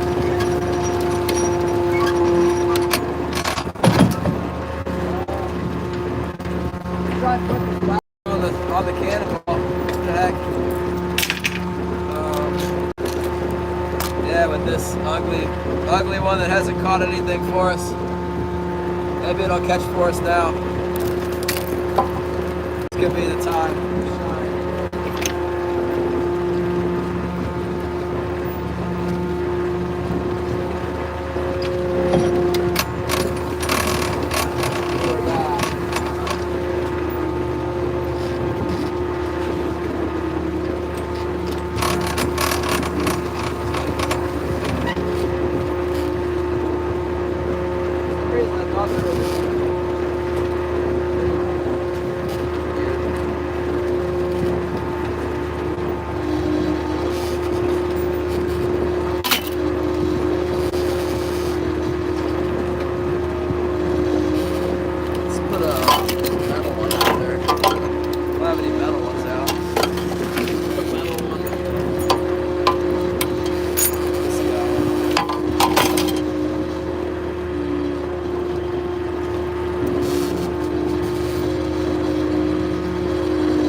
Trying it with a real long leader. Make it a little bit shorter. Still be long.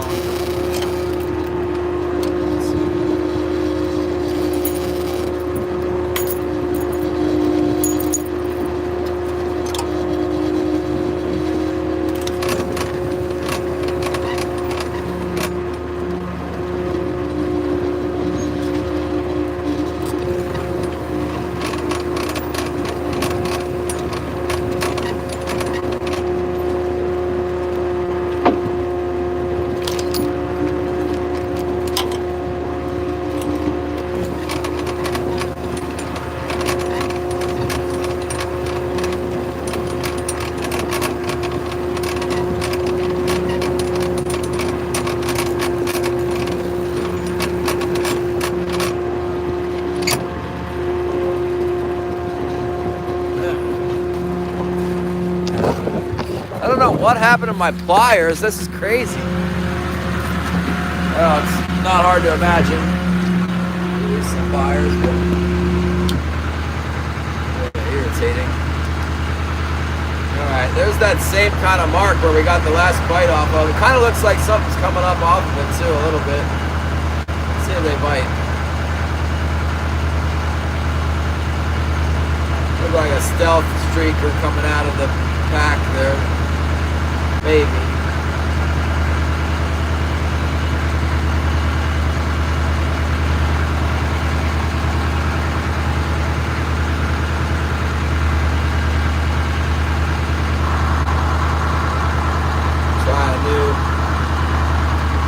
Try a new arrangement on the starboard side.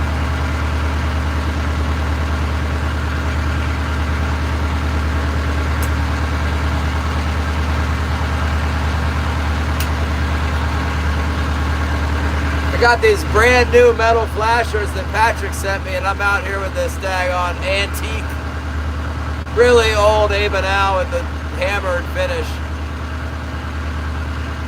It seems like sometimes that metal flasher will just get them going. Even if they don't bite it, like it'll turn the spread on.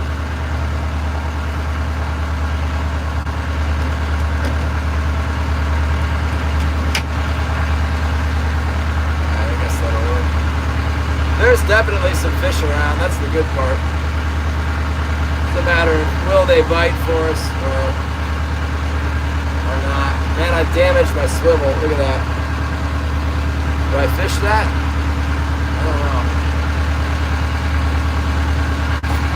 I think I'm gonna fish that.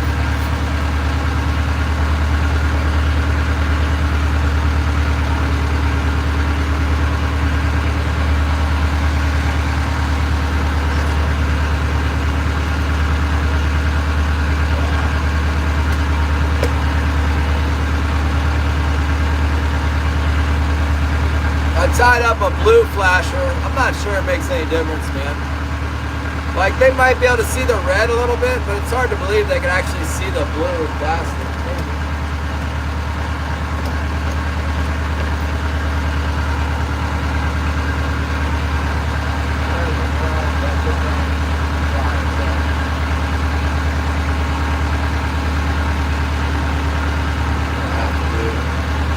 Marking all kinds of fish down there right now.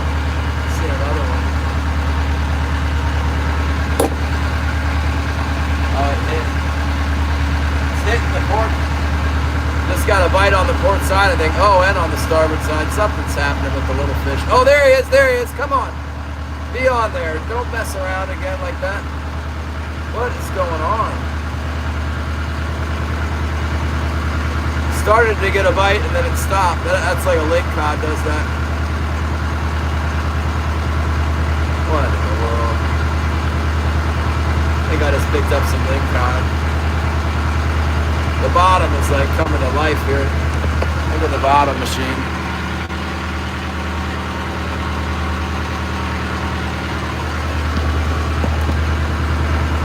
Whatever that is, we're catching it.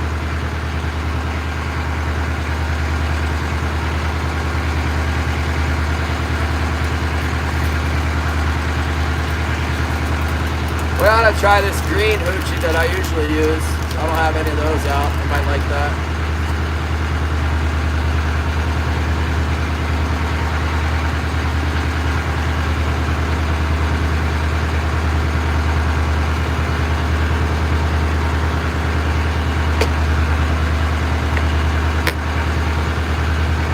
We definitely encountered two fish there, two big ones, and they just didn't commit to it well enough to get the hook in their throat.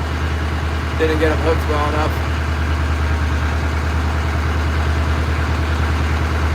Let's try this one. Pretty sure I got some small stuff on my gear right now. The starboard side bumped pretty good. It's probably a bigger lingcod is what it probably is. Herring lure, yeah. I got some herring. Put another herring out there. Good idea.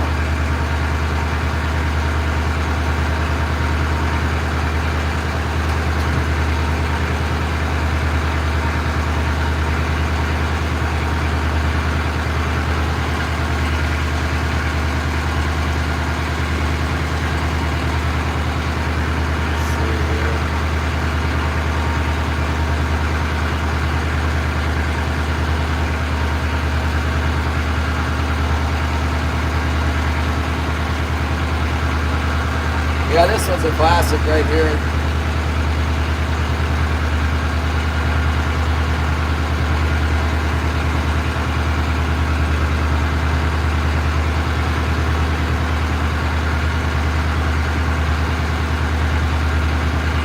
Another power troller's coming out here now. Pretty sure they are. I heard them on the radio and then I seen them up there. Let's just take a look with our fancy glasses. Oh yeah. Oh yeah, he's coming.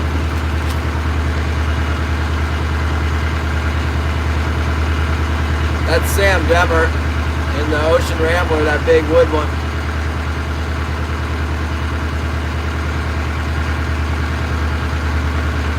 That boat, he's probably been trolling for 50 years or something. Alright, here we go. Let's see what we got.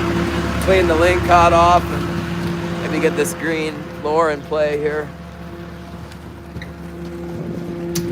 Don't have a whole lot of faith in that green and pink one I put out.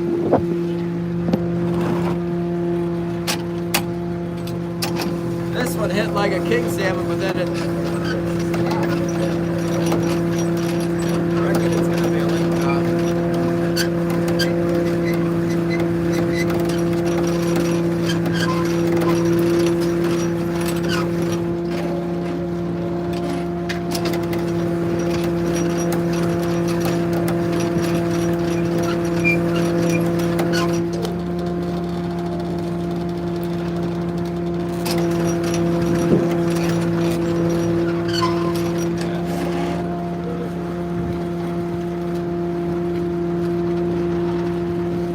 Rockfish, different species.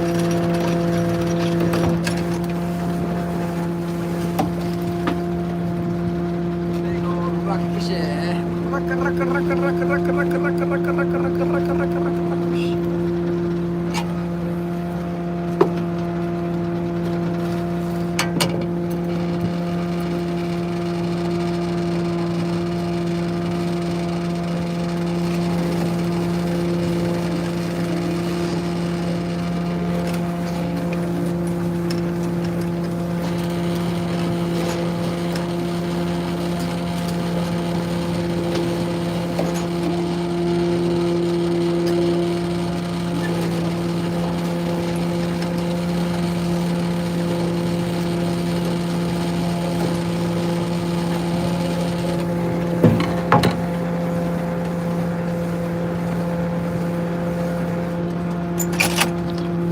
Let's check this side too.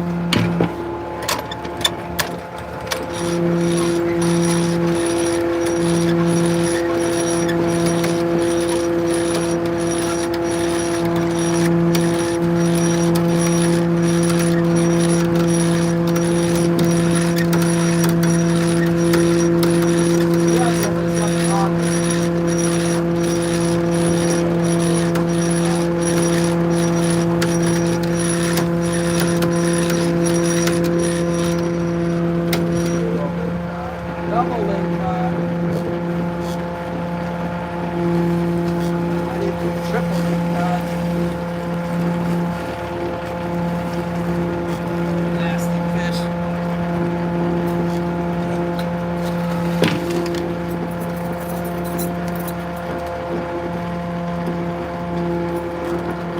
See what he did to my gear and tangled it all up and stuff.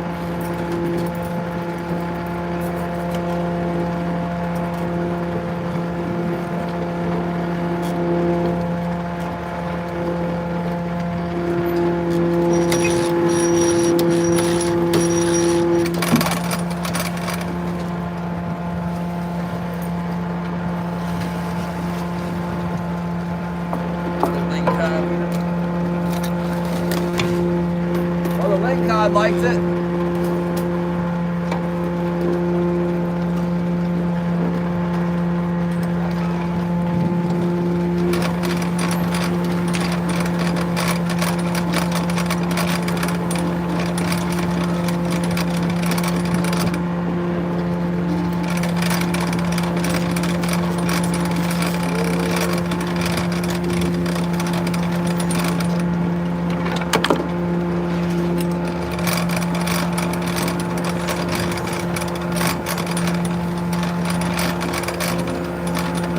Unfortunately, I probably got them on my heavies too. I mean my float.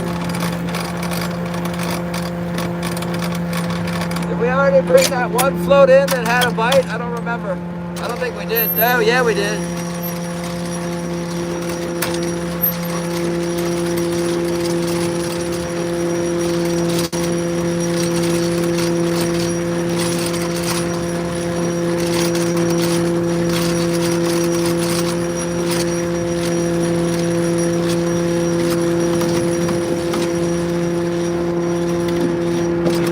That's alright. Sam doesn't fish over here that much. He might make a bass do here, but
more flashers going here. Catching them mostly on flashes down here. Most of them have been on flashes. Let me get some on. Got some on the spoons.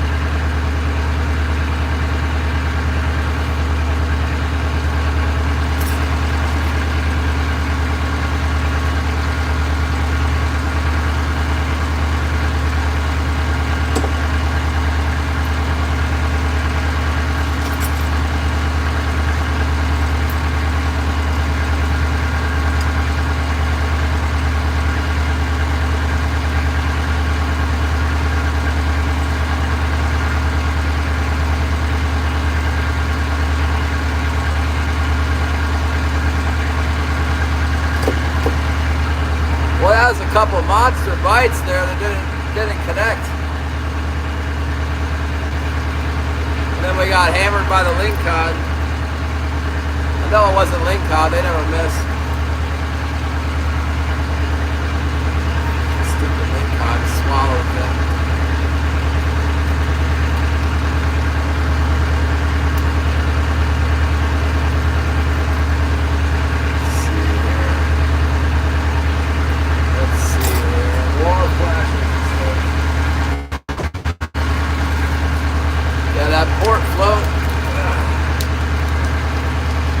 It lasts until they close it. I mean, we're supposed to get 45,000 fish, but we only got around 6,000 caught right now, as far as I know. And in the past, if we're doing really poorly, they'll close it for conservation. I really hope they don't do that. The weather's been really bad. I mean, fishing's been bad too, but it's starting to pick up finally. Yeah, I don't know. Maybe they could just give us a couple extensions so I can make some money to pay my bills and stuff. That'd be nice. I don't want to kill all the fish, but at the same time, it's like, I haven't caught any fish. They're going to say there's no fish to kill, you know, stop. But we'll get a spring opener, even if they close it, we'll get spring opener May 1st, every 2 days a week. And then we'll get a really short season in July. This is really the main deal, you know, like where we get to fish. The price is high. It's just hard to fish. It's hard to catch them. Around this time, they start coming in usually.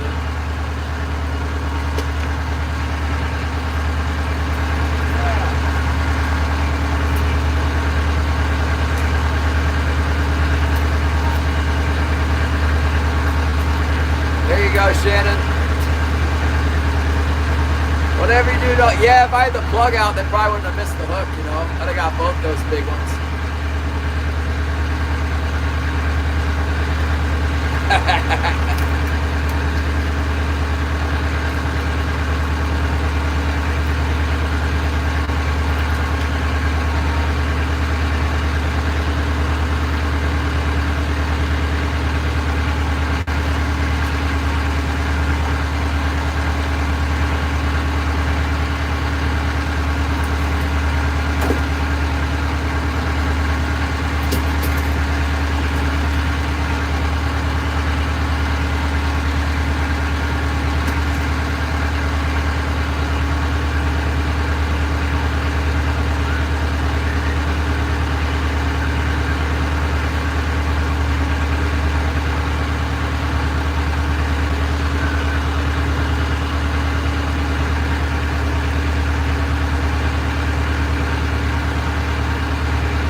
Another flasher tied up here. What are we gonna put on it for a lure?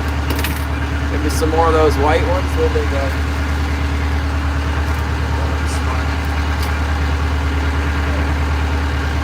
What's working? They're working perfectly fine.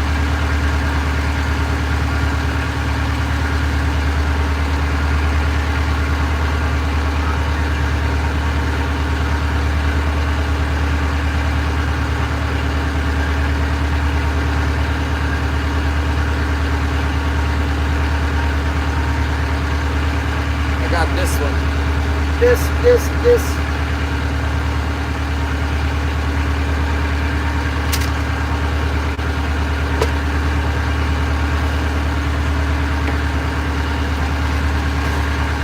Yeah, dang, we had 2 bites there. I wonder if it was the same fish. Probably not. I think it was probably 2 big ones that just short strikers.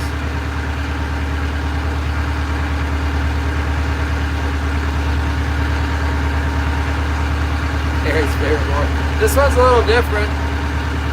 This one's like glow. It has a glow body, and then it's got a pearlescent, colorful print on it.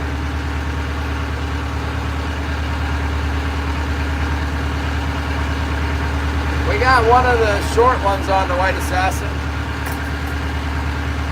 But I think we got 2 on this. We got 2 on this glow one here.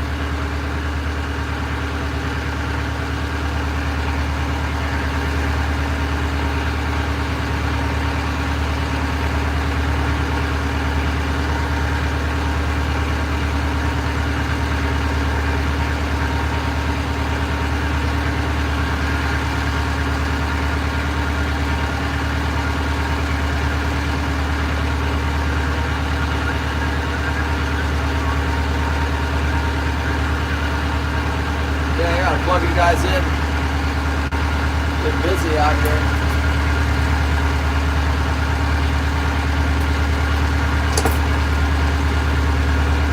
What do I do with the flasher?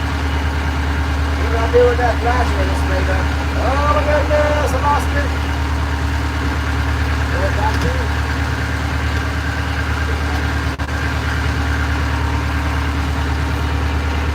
Side of flasher, there's the snap. There it is. There we go.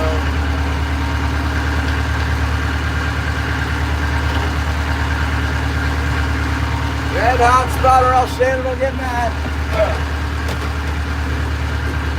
There we go. We're back in business now. Can't see anything. This fog and sunshade. Oh, we ain't got no price like that. Like $10 straight up here.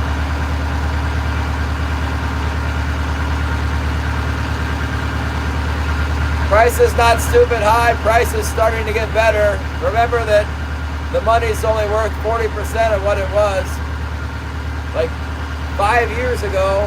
So you need to like reset your brain, because $1 is not what it was 5 years ago.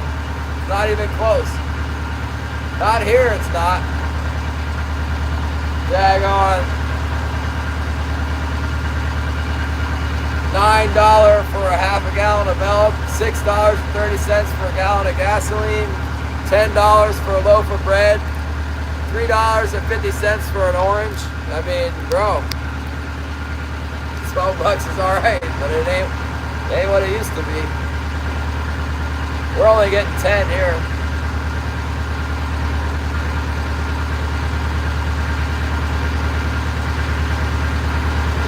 Yeah, Alaska's the worst for costs. But there's a lot of stuff I don't have to pay too, like taxes. There's no income tax here. City tax is pretty reasonable, because I live in a plywood shack basically. That helps.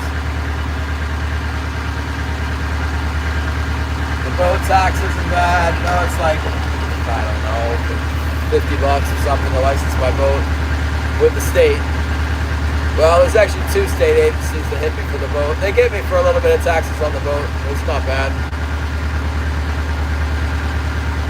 Yeah, I know Shannon's had good numbers.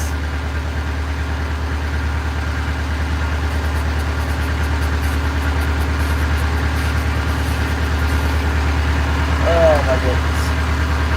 Come on, fish! Dang blasted stupid fish!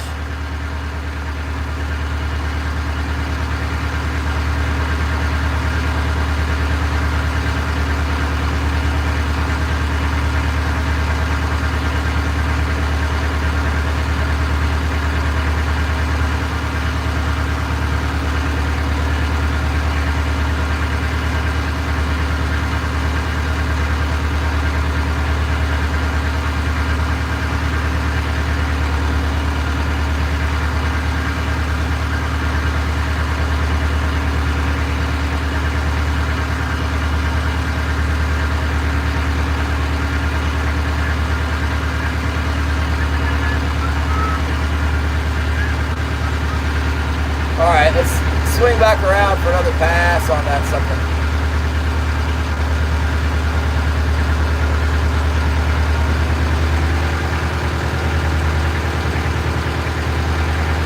Yeah, these new injectors are a little bit more sensitive to the throttle than my old ones.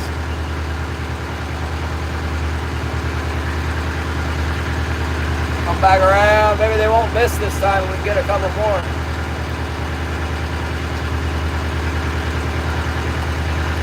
That Lincoln bite kind of sucked.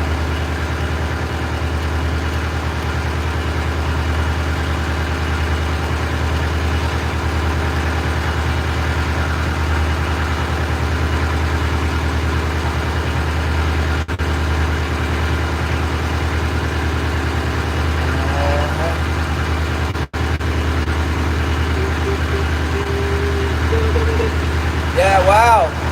I wonder if it was the same fish, man. I think they're kind of dumb like that. Just because they got their face torn up, they're still gonna go, oh, there's a bite. Come on, get some of that. Get him. Kind of looks like a small one. I'm just gonna keep going. This one's on the port, heavy.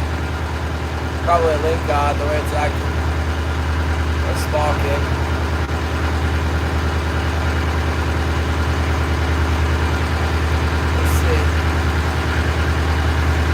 Hit on the outside turn, I might need to go faster. It's definitely that gear is more faster. Saving grace is big! Sharpen the hooks, not a bad idea. My file's all rusty. I got a fresh file at home, but I like it. Oh my goodness! Thanks, Shannon. Yeah, I got some ordered. I think these old ones might be better than the ones you get from China nowadays, but I got some original manufactured by Perkins. The ad said in the box, it said 3 of them are still in the box from England, and 1 of them is still in the paper wrapper, same lot. That sounds good to me. I ordered them puppies. They were the same price as the high-end Chinese ones. It would be a good deal. They are what they say they are. That must be a lake cod, because it bounced a couple times like it was going to be a king salmon, and then it just stopped.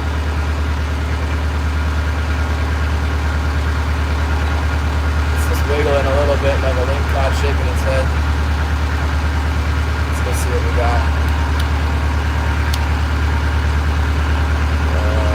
Why don't you guys watch the bow for me? Watch this spring over here. This is the one that's been getting all the hits. I'm going to run out there and get that link cod off. Watch that top spring there. That one with the bell on it, that's the money line right there. Thank you, Gail. Thank you for the gift. Yeah, keep an eye on that. I'll be right back.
2 lingcod.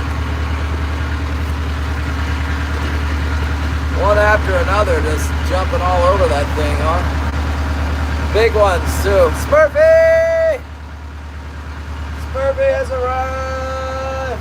Hopefully we get a night bite here. God willing, we get some more. The lingcod are starting to come on now, bad.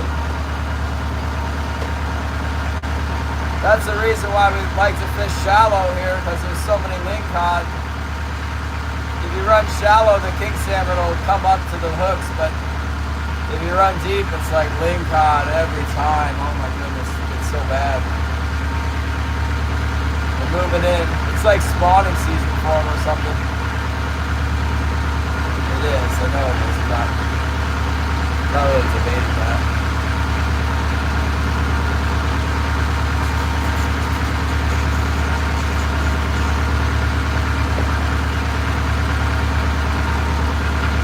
Bite off, yeah, we got bit off by a lingcod by, on one spoon was missing. We lost the atomic spoon earlier to a lingcod. We had 2 bites we had 2 king salmon hit. We had them on for a second, lost them. 2 in a row, one on the float and then one on the heavy. They were definitely nice. The lingcod, every once in a while you get a lingcod that acts a little bit like a king salmon, but the king salmon are really powerful game fish. You know, when they grab it, they go ballistic. And the spring up here, the spring stretches a certain way. It has a cadence about the way it jumps around that you can tell pretty much every time if it's a king salmon or not.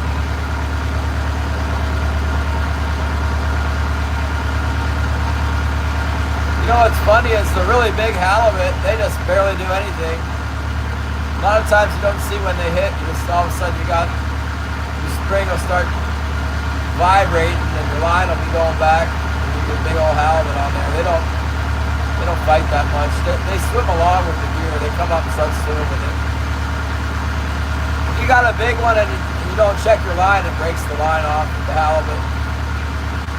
They usually start coming around this time. They come whenever the herring moves in.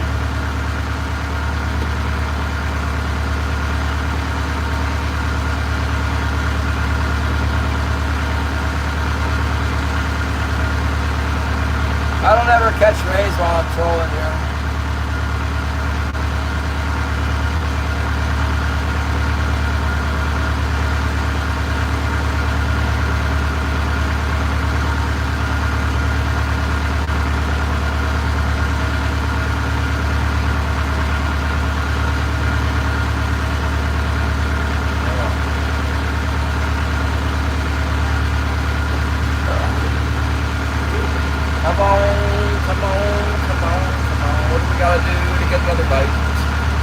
Seems like we just been kind of getting one every once in a while here. Mostly headed west.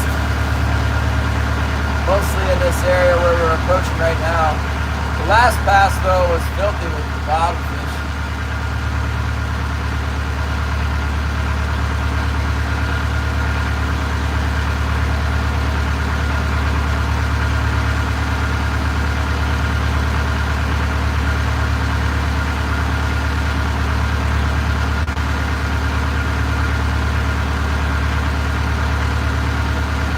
Yeah, that big wood boat, the Rambler, is out here right now. He likes to fish in that gap between the racetrack and Fraggle Rock. He'll fish up above Fraggle Rock sometimes. Sometimes he'll fish the gap on the low side between, and he'll come over here where I'm at, but he doesn't usually do it if I'm here.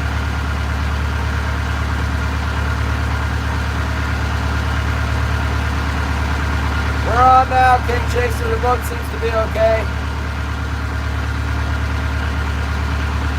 I think I got a small oil leak on the side of it. It's been there for a while, but that and diesel fuel is all over the engine. It's burning off the engine, stinging my eyes.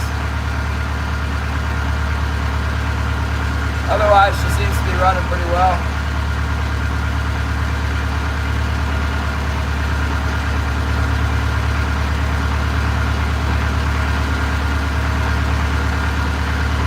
smoking a whole lot when I was test driving it. The engine was smoking off the exhaust manifold.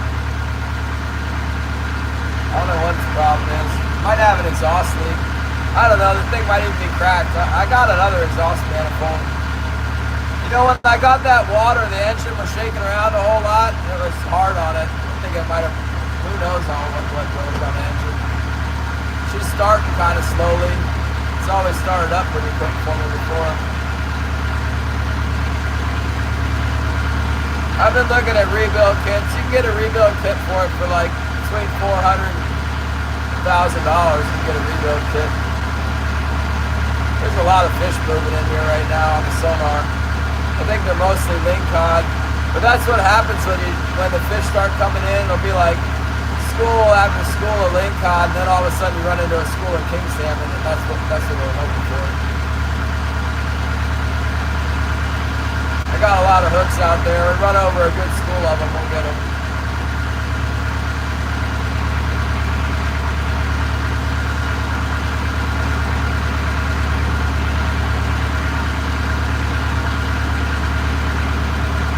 Trying to watch my line real close for stupid, whatchamacallits, lingcod getting on there. If I don't peel the lingcod off my hooks, they take them after a while. They get in your gear. Yeah, there he is. Come on, stay on it. Got him! That's not a lingcod. That's not a lingcod right there. That's the king salmon. That's the king salmon. Let's go. That's the right kind, that's the right kind, that's the right kind, let's go!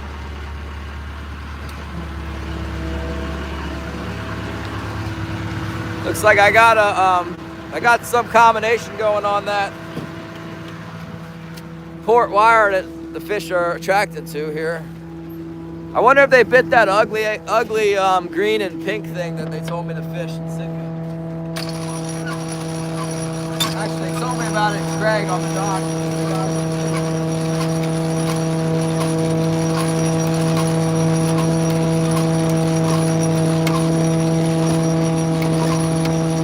I should be a lingcod.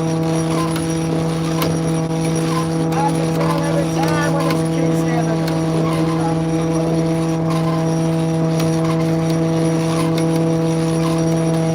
Kind of acting like a small one.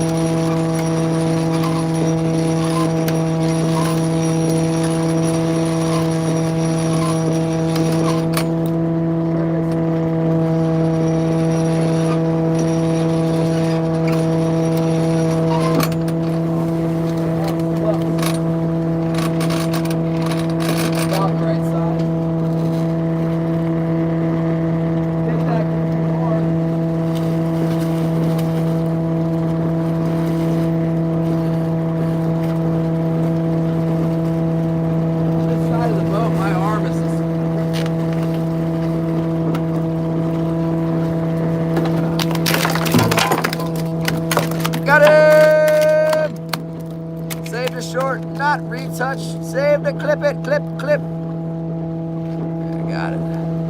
Sorry about that. Trying to clip it short. I got it clipped. It bit that one, the green one. Oh my goodness!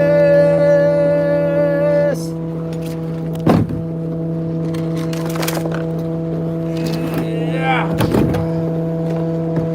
Like and subscribe to the GLACIER SHARK.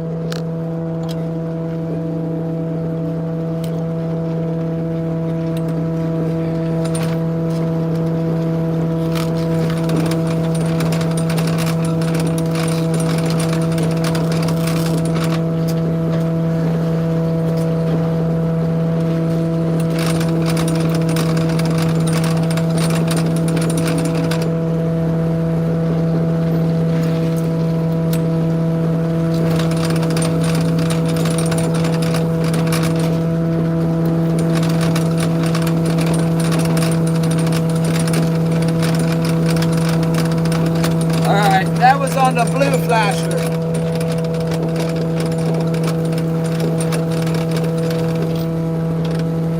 Stop counting.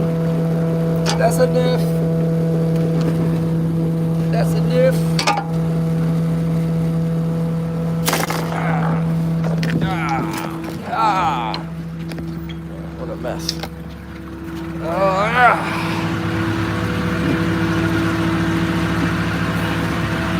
That was cool.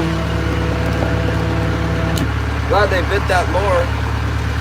I got more of those somewhere. I got one more tied up already, ready to go. Ready to go. Already tied it up.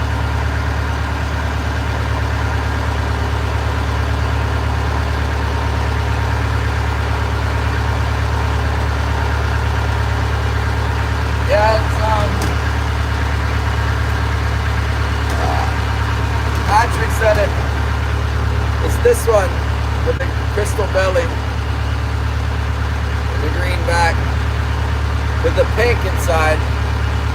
That's what they told me in Sitka, and it never worked for me before, but maybe today's the day.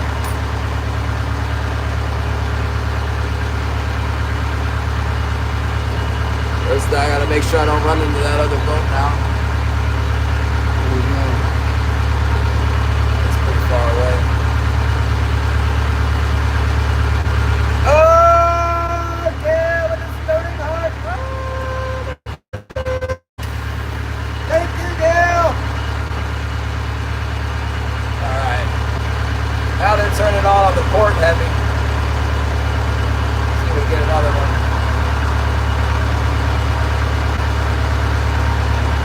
Yeah, the water clarity seems to make a big difference with the lures. Like, now that the water's pretty clear, they're not after the glow as much. It's a moving target, and you think you got it all figured out. Water changes, or a different run of fish comes in, or whatever. That's what I was looking for there. Booyah! Got good! It's all Cape from here on out.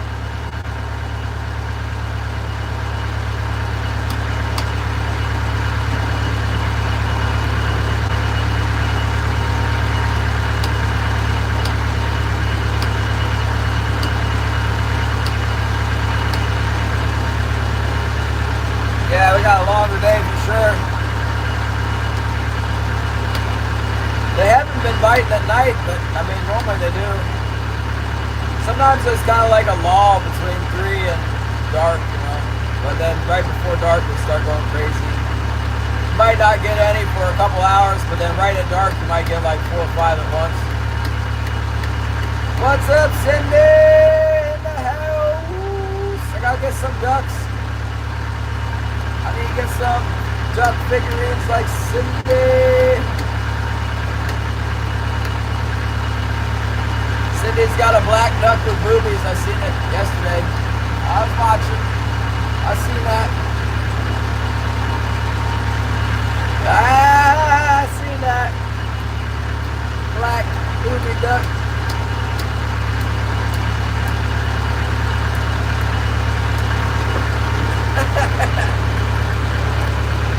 There it is. Gotta plug this thing in. Yeah, nice day, catching a few fish. Getting a few non-target fish too that are hurt. I had one stuck on there pretty good. I was having a hard time getting them off the hook. Left you guys inside, so I figured it was a jag glass and link cod. See if we can get 2 to clean. Clean 2 at once, that'd be better.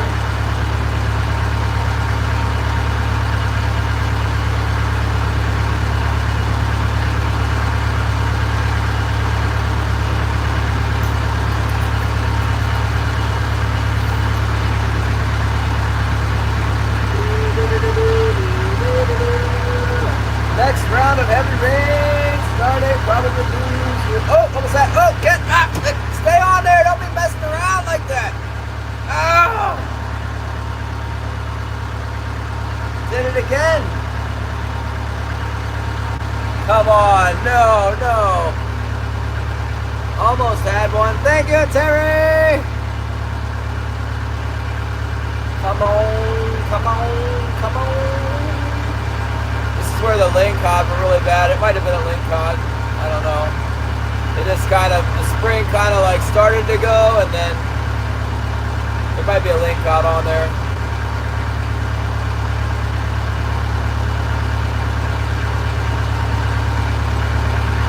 The one I'm looking for will leave no doubt.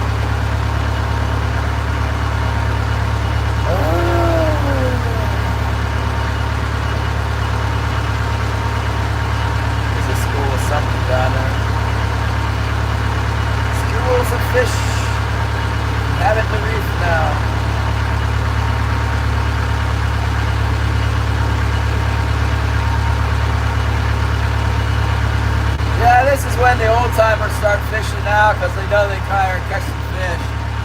Wintertime has really been bad this year. It's normally hit and miss. It's been all miss pretty much this year. But starting around the beginning of March, fishing's really good. Everybody who's got a boat comes out.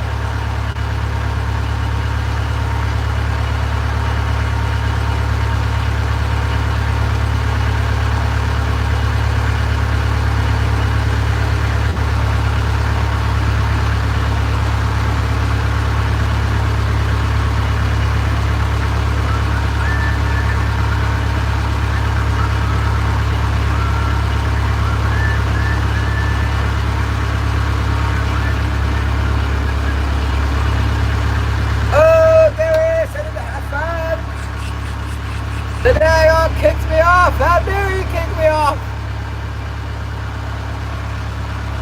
The whole YouTube just shut down on me there.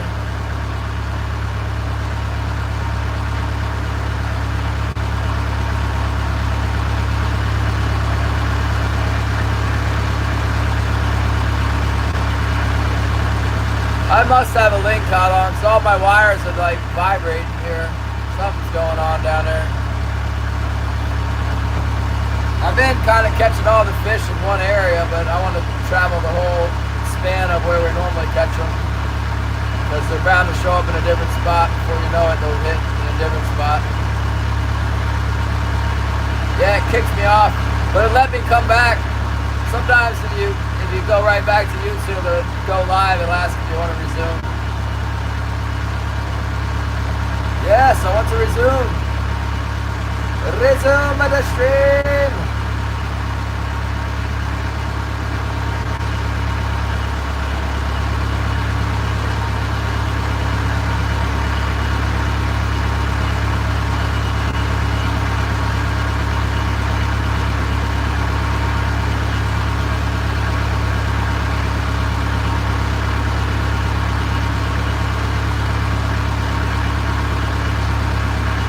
Not very many, Shannon. I don't know. I haven't streamed in a while, but like 5 maybe. People don't sub to my channel if I'm not catching fish. If I catch a few fish, I get a few subs. I gotta really ask. You know, I gotta wait until I see some people in there, and then I'll be like, please subscribe to my channel so I can get to 9.5 or whatever it is. I'm trying to get 10, obviously, but. We're waiting for some. I think halibut should be popular. You know, I would have thought the chest camera thing would blow it up, but like nobody cares about the chest. The view is too jerky, you know. There's too much looking at the deck and all the trash on my deck and stuff. People don't like it. Of course, when I don't wear it, like one of those big ones I had this morning jumped out of the water and stuff. We haven't gotten too much of that when I got it on. It's also really awkward to land the fish with that thing on.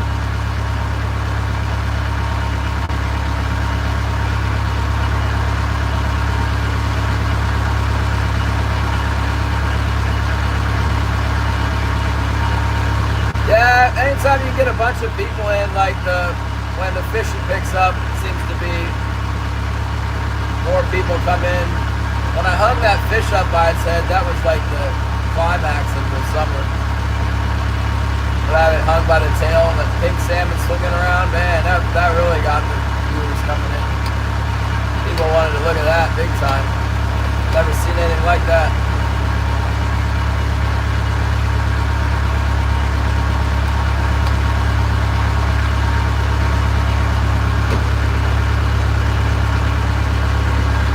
A hay rack mount?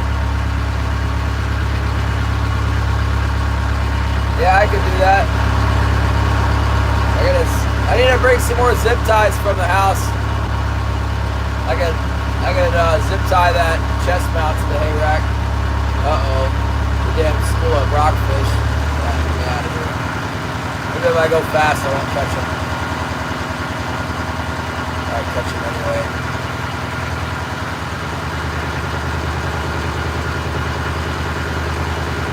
That trigger of the bite.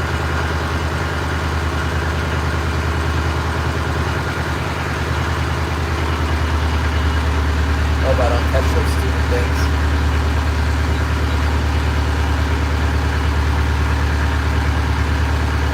real nice out now. Turned into the glassy nights.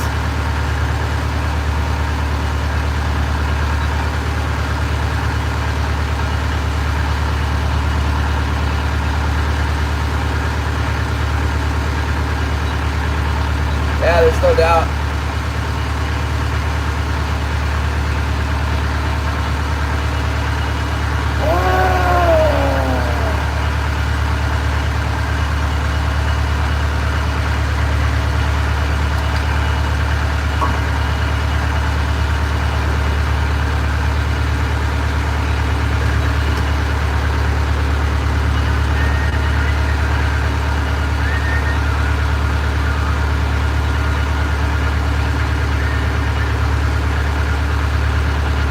Probably not a bad idea, except for my internet's terrible at the house.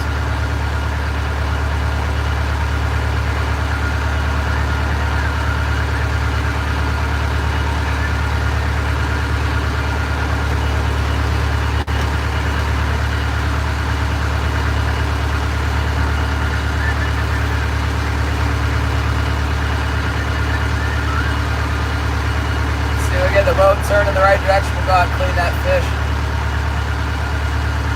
Before you know it, we'll get another one. Hopefully, God willing.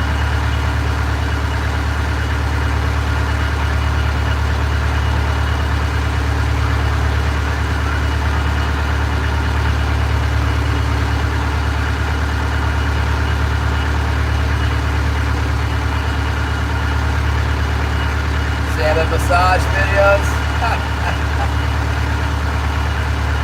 Oh my goodness. People like watching me put the hooks on the lines. That's confirmed. Like when I tie up a bunch of gear in the back and with the ocean in the background, people like to watch that.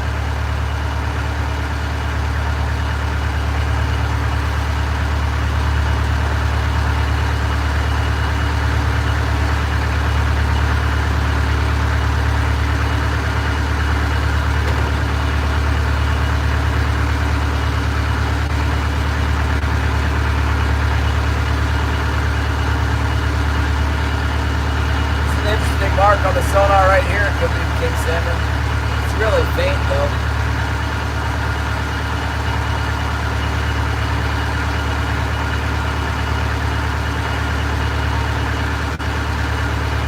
Oh yeah. Oh no, that's the spike. False alarm. Oh, there he is. All right, now we got him. It was king salmon. This one seems really small though.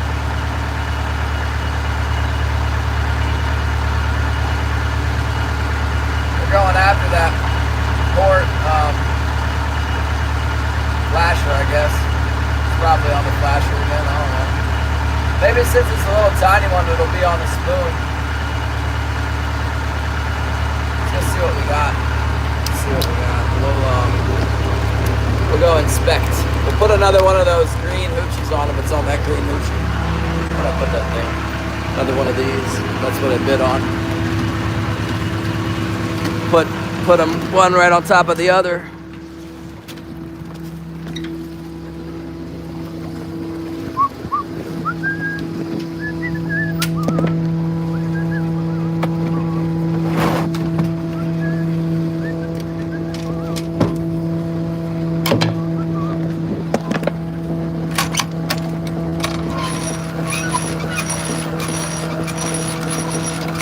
This one seems really small.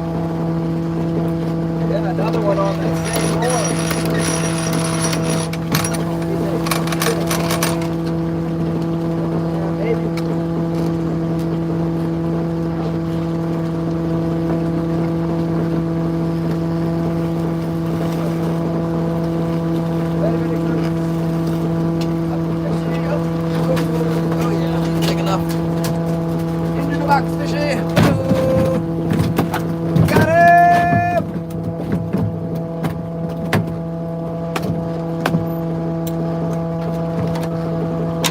Yeah, this one. That's the one. I don't know how much it has to do with that metal flasher. It might just be getting their attention, you know? The metal is got a different vibration.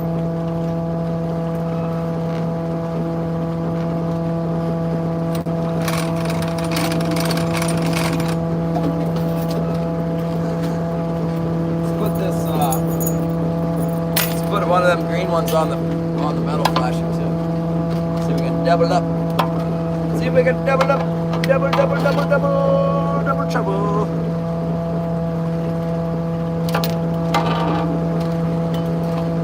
If one's good in this business, two is better.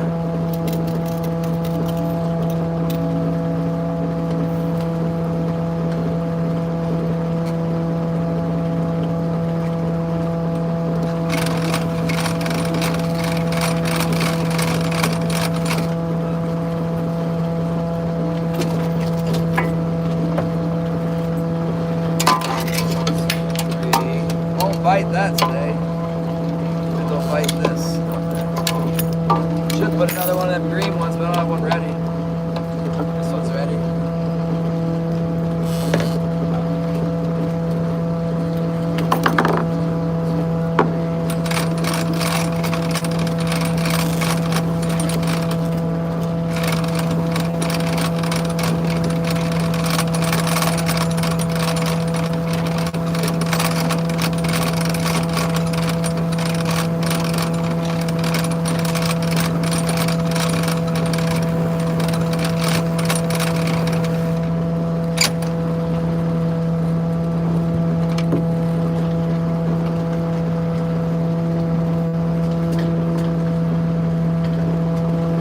Crazy, it was like all morning long, starboard side only, starboard side, starboard side, starboard side, and now all of a sudden, port side.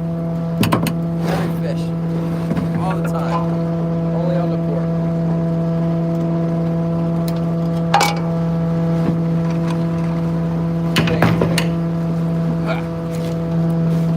Let's keep working it, keep working it.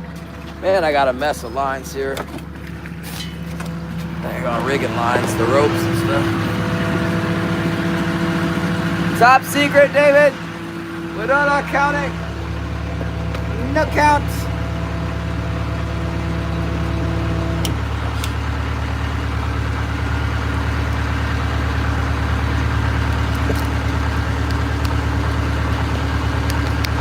Shannon, how many did we get? Shannon's probably not here anymore. Shannon knows. Shannon's good at counting. Pure Alaska, welcome!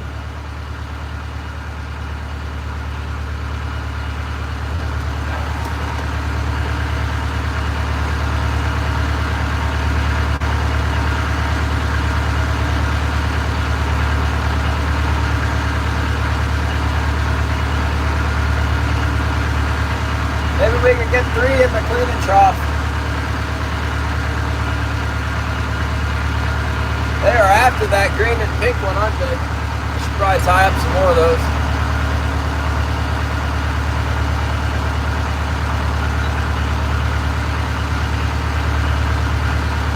It'd be super fantastic if we could catch one on one of our other lines.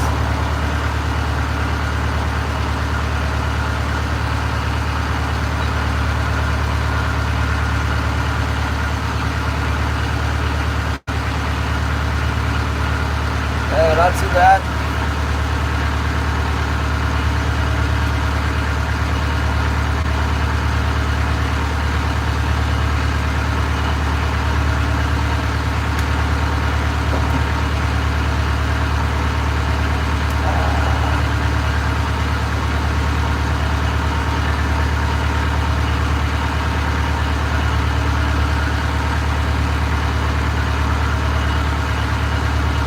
Come on, oh no! We must have a link caught on that. There, up!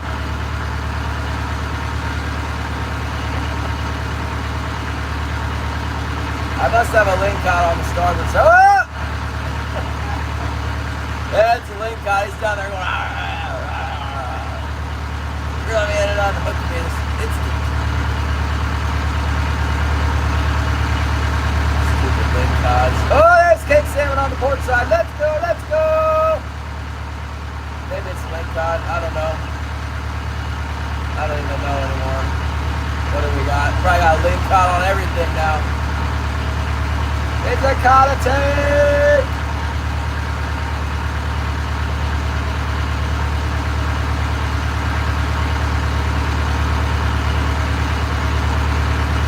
I put my gloves on. Let's put the gloves on and go out there and deal with these things.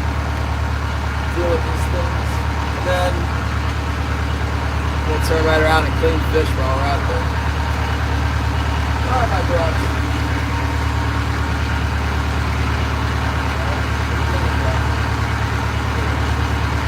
Got the gloves now. Yes, we have got the lingcod. We have an abundance of lingcod on the line, I believe.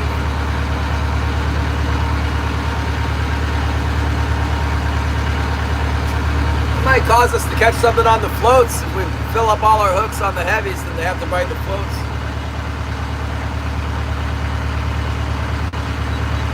I'll lingcod on every hook here. Let's go. Oh, outside and join me on this beautiful day in Alaska. See what we can do. See what we can do. Clean off our clean off our heavy here before they break it. Break it off of there.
First halibut on the... Oh, look at this! Get out of here!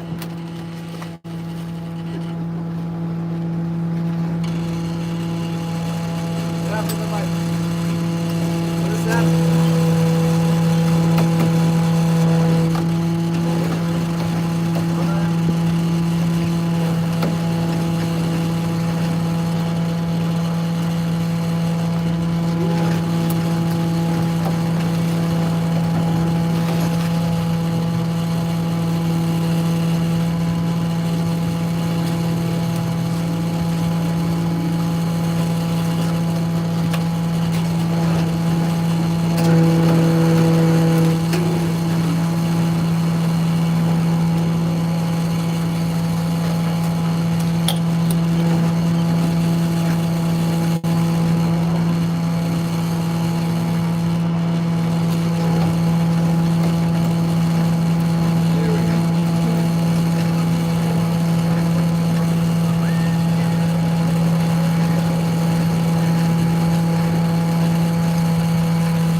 Are a little bit late to the party here this year, but we got something going on now.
quick. I'm not trying to mess around with no fish.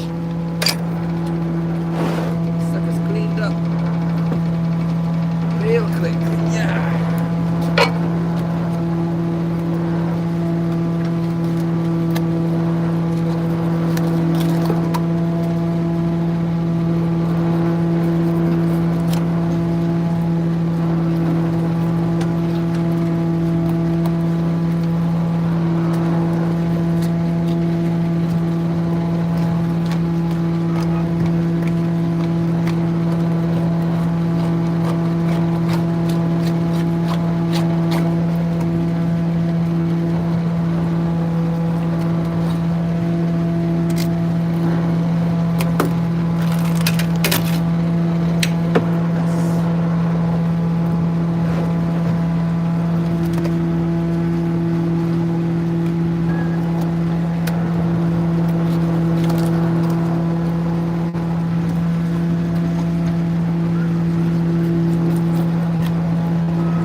These guys don't have the size of them first ones, but they're keepers.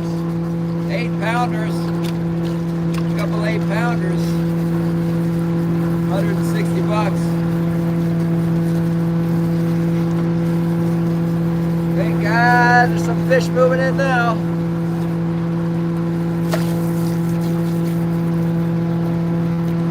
We have been waiting all winter for them.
Double stack. That's what's up. All right. Go back inside here. Yeah. Yeah. What's going on? How many link cod do I got now?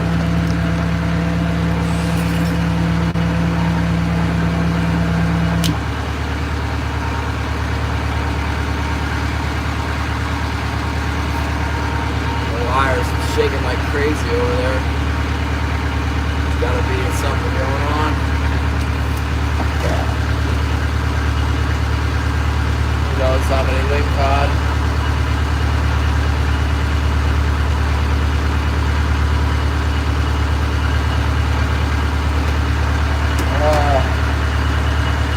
I don't really feel like digging around in there for more of those green and pink ones. And we still keep catching them on that green and pink though. We'll get some more out.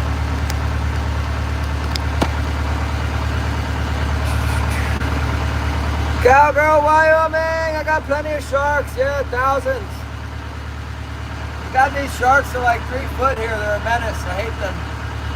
They're called dog sharks, they just dog you, they dog the boat, they're like dog the fish. They're like dogs, I hate them. Spiny dogfish they're called.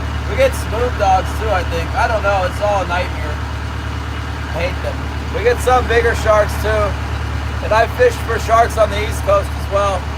Mako sharks, blue sharks, dusky sharks, bull sharks, sharks. Never caught a tiger shark. Seen one before, but mostly dog sharks. Yeah, it's real nice now.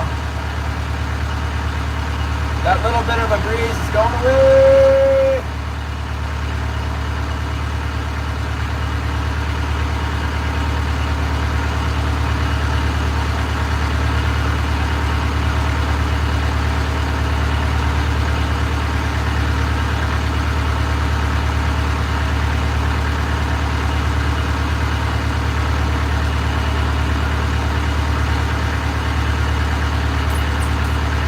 I ain't gonna fill the boat like this, but we're getting enough.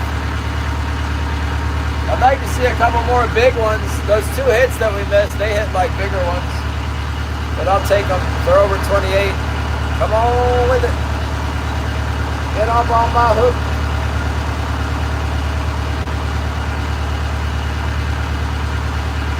Making a short tack now. We've had a bunch of bites on one small area. Let's go back over it again. See if we get another one.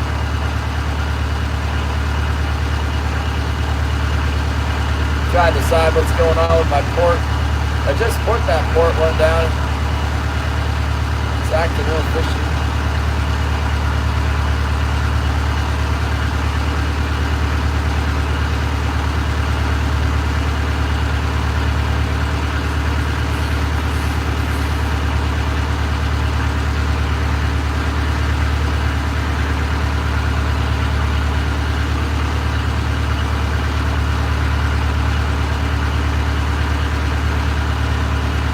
Thank you, Gary. Thank you, Northern.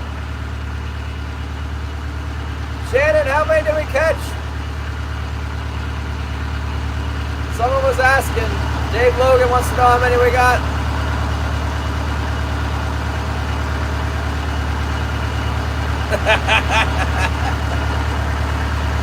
Anything is possible. Everybody subscribe to Bob's channel, or you will be banned from YouTube.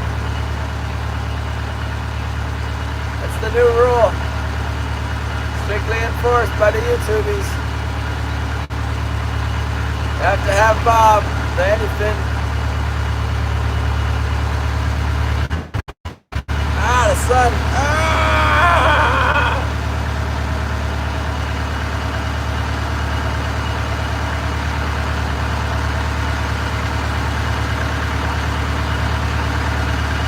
When do you go to Florida? Isn't it not until like March 15th or something? Or you going March 1st or what? What's the big deal? Oh no. I was looking for a baseball cap this morning, but I couldn't find one. I got 3 somewhere at my house, but like the pliers on my boat, they're lost in the mess.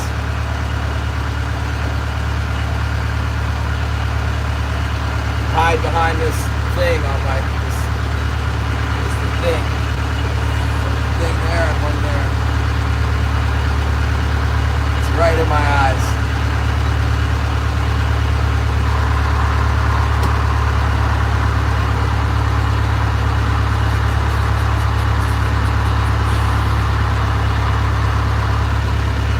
And I guess we got something on the port line. I'm not sure. That thing's been shaking and now it's bobbing a little bit. I want bouncing.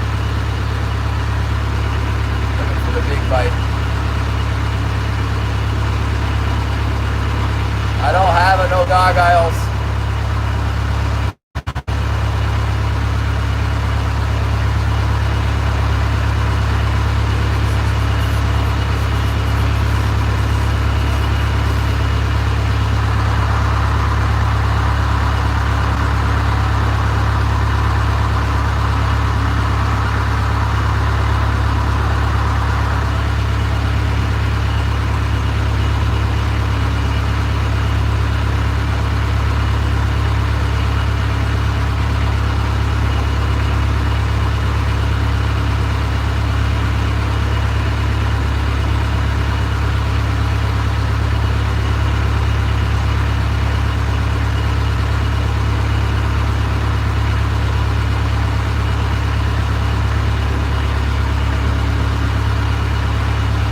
Come on, come on. Let's go. Bite, more bite, bite, bite, bite, bite, bite, bite, bite, bite, bite. There's a couple fish down there. I don't know what they are, but there's something down there. Give me the bug. Give me the King Solomon. So hard to tell. When they come streaking off the bottom like this, that's a king salmon. But the little marks on the bottom, it's hard to tell what they are. This time of year, in the spot where I am, there's so many different fish that come in. Some places where I fish, you know, if you see one, it's probably going to be a king salmon. But this isn't like, there's so many fish down there around here, it could be anything. The wires start banging, it's king salmon. 9 days to Florida. That mark looks a little bit more like king salmon than the last one. Come on, let's go.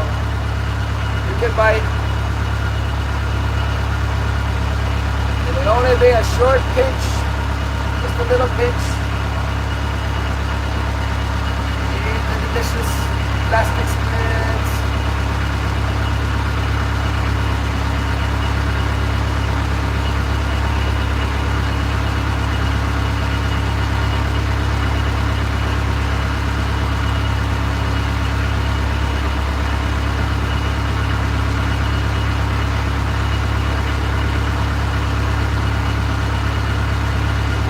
That big walleye.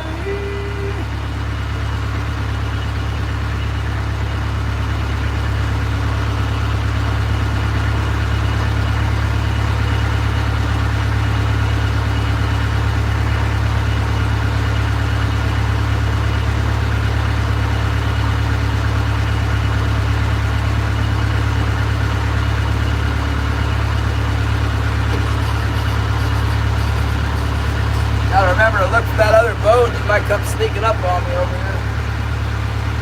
Let's see where he went. Oh, there he is. See him now. He's on the horseshoe. The horseshoe. Yeah, got it. What if I went like this? Oh, it's like one of those scopes. Little, it won't work.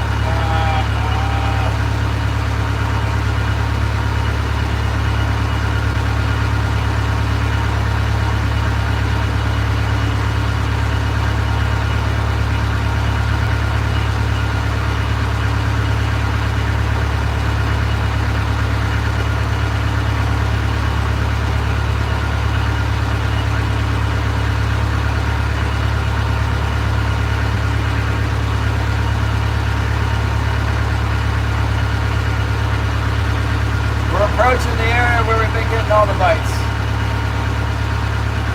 Almost there.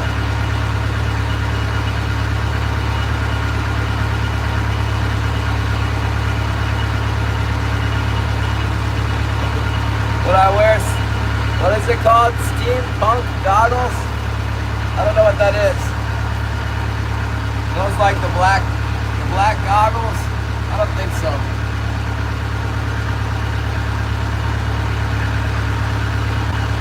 I usually wear Ray-Ban sunglasses, but I smashed them or lost them a long time ago. I think first I scratched the heck out of them and then I lost them. I'm nearsighted, so I gotta have glasses with prescription. And I don't like those clip-on things.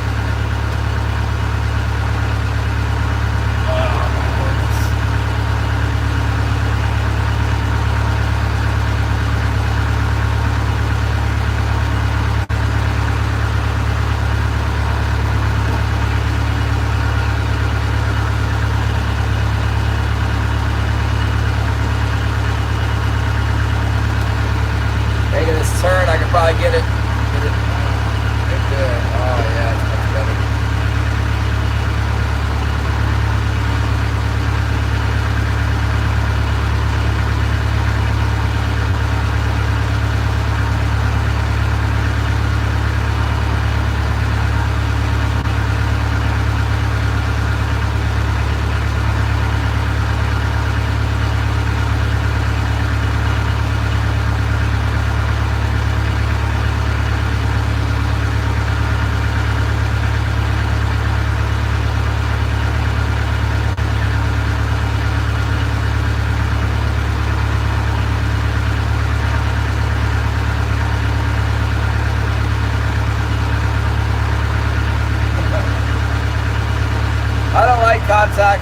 I have sensitive eyes. I don't like putting that stuff in my eyes.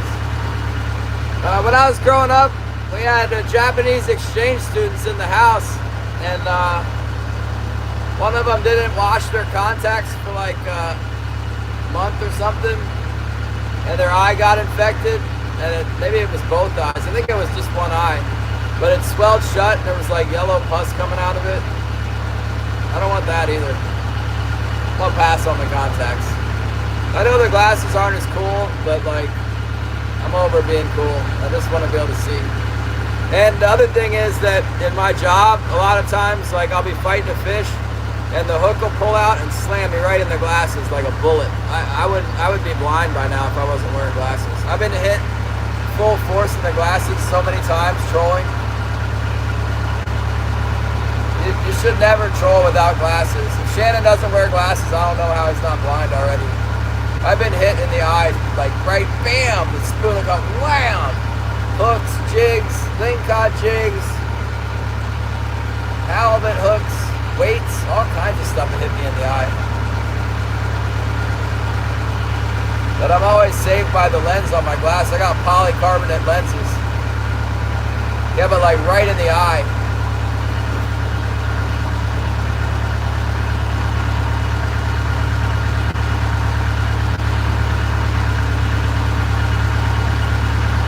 I hope these things don't stop. They've been steady biting in here. We're kind of in the zone right here.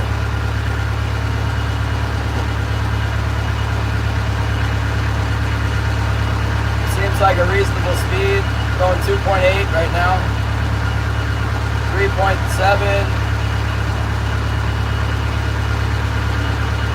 3.0, 3.1. I'm with the current. I'm going with the current. 2.9, 3.3, about 3.1 knots, I guess.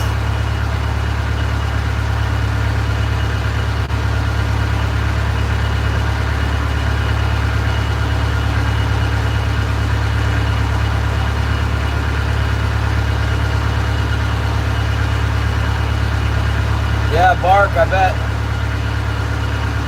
Hard bark, bark, blowing!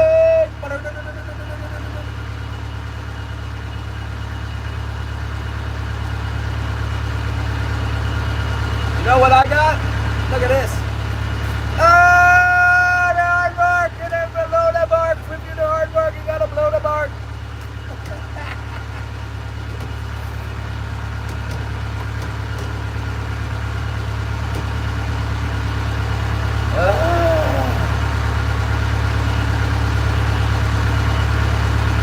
Right in here, we got a couple bites. There were schools of fish and everything else. Now this fast, I don't see anything. Maybe they're moving in shallower as it gets dark. I've been finding them out in the deep.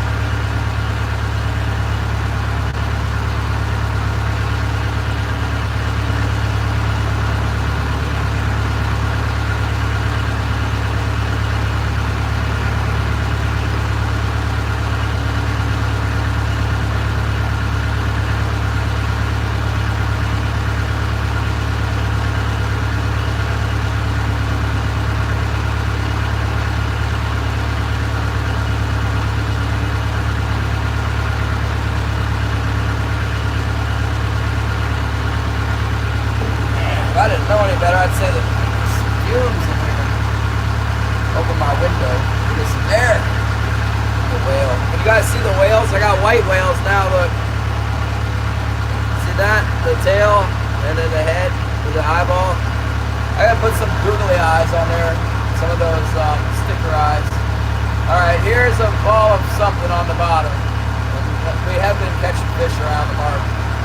We're marking the yellow balls and stuff down there. We've been catching fish.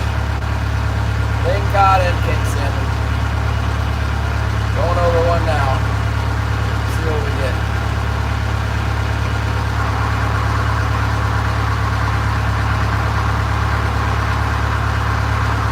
Hopefully not more lingcod.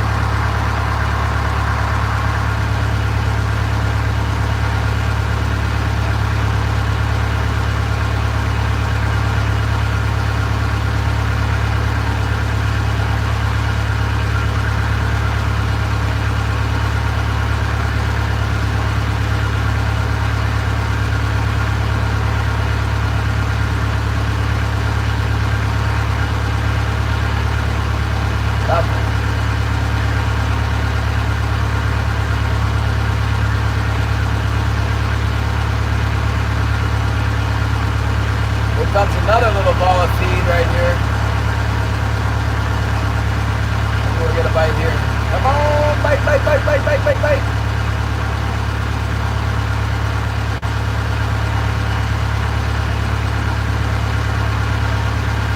Kind of want to stay on the outside of the rocks so I don't catch these stupid lingcod that are in here.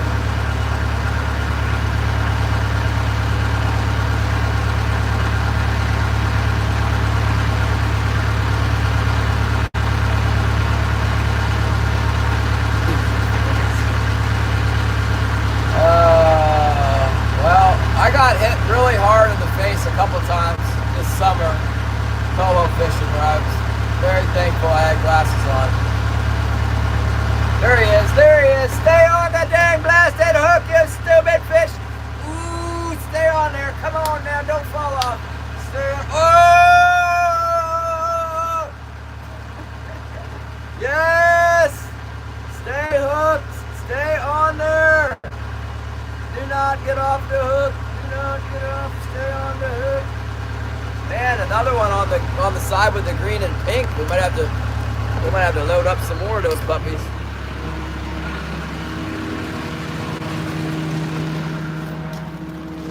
Yes. They're around that feed. Yeah. Around that bait fish mark there. Got so much diesel on my jacket, I don't even care if I get slime on it at this point. Smell better than that diesel.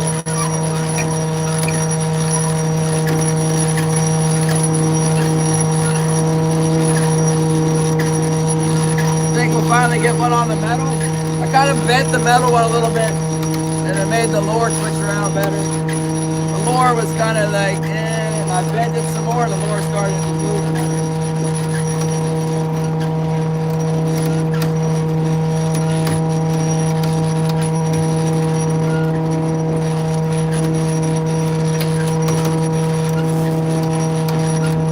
Not on the metal one.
Slightly bigger than those other two that I was saying were smaller. It's a little bit better fish there. That one. Nice chrome and purple color. Woo! Come on in. 28 and up. Let's go.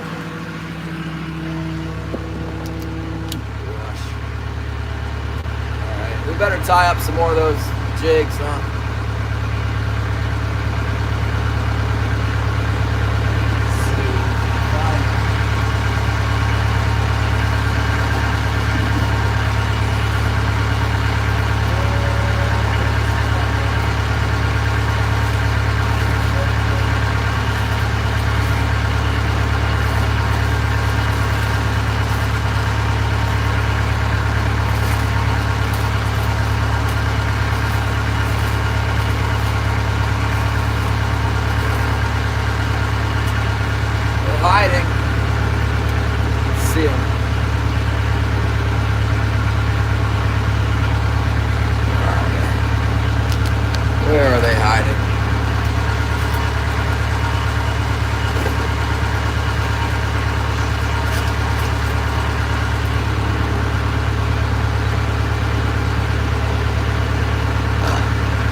got another one.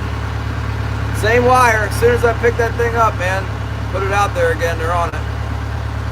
Oh, that might be a rockfish, because it started out good and then it stopped being good. Turned into bad.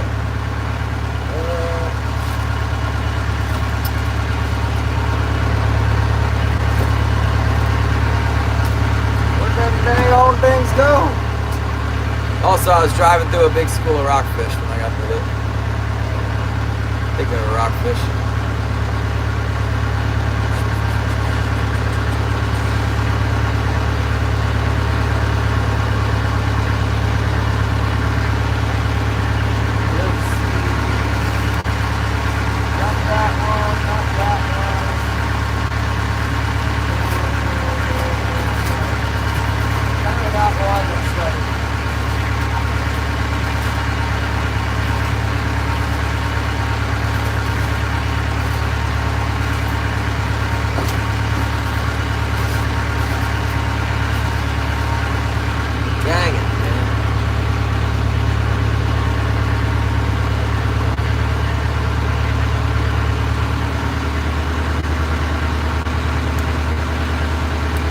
This is very similar.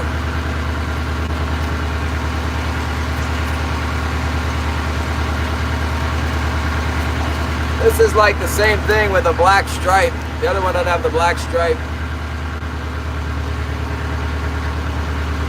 Let's try it.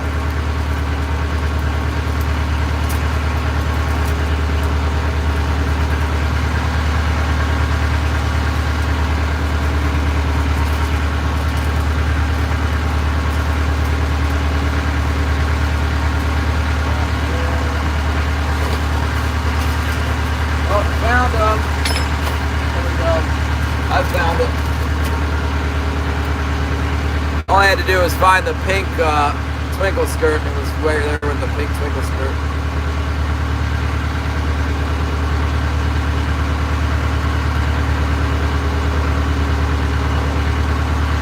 All right. I think what might be happening is they're attracted to that metal flasher spinning around.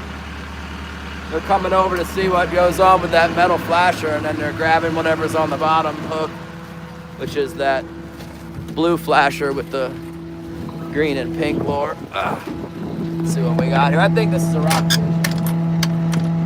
I think it is.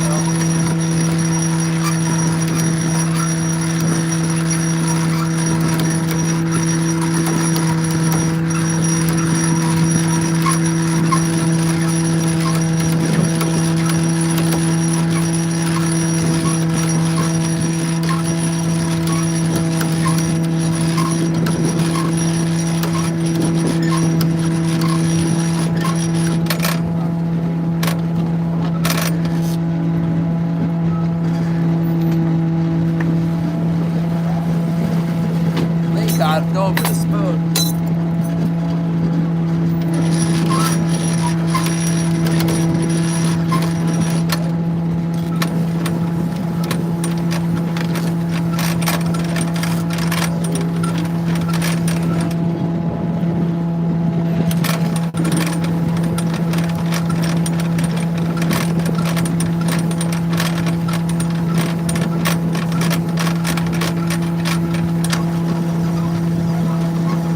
That's kind of pretty. Look at this, you guys. See the streams of light?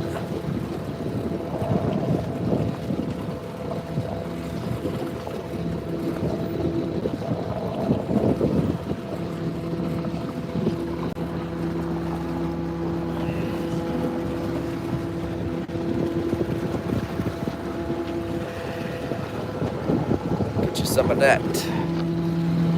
Yeah. Flip the salmon, flip him, wet. Flipper, flipper, flipper.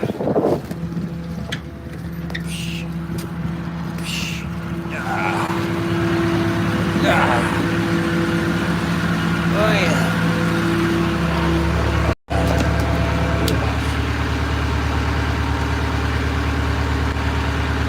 Oh, we got the fish off of there. How long before another one jumps on?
How much snow?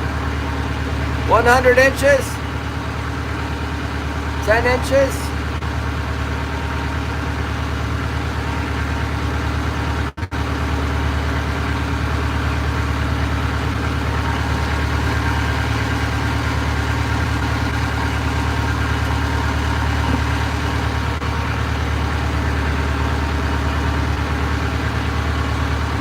Country Carpenter! That's a confidential. Shannon knows. Get out of here, Shannon! That's a confidential number!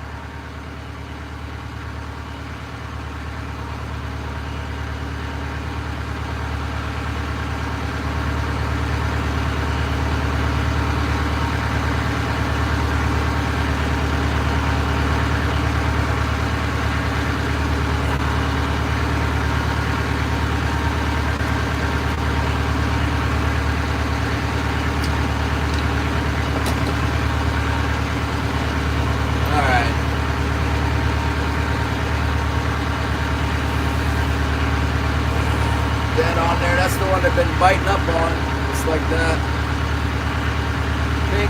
Pink and green. That particular pink and green seems to make them happy.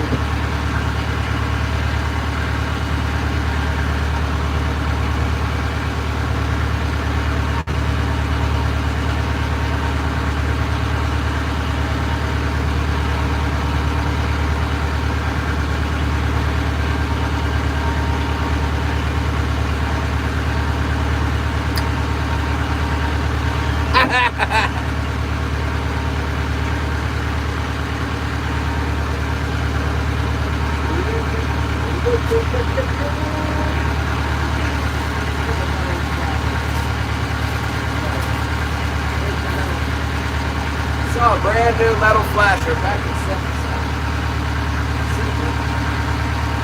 There you go. There it is. Let's try this metal flasher trick on the starboard side. See if we can get them interested.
Oh, this flasher is not $15. This thing's like $50. $15. Shoot. What are you smoking?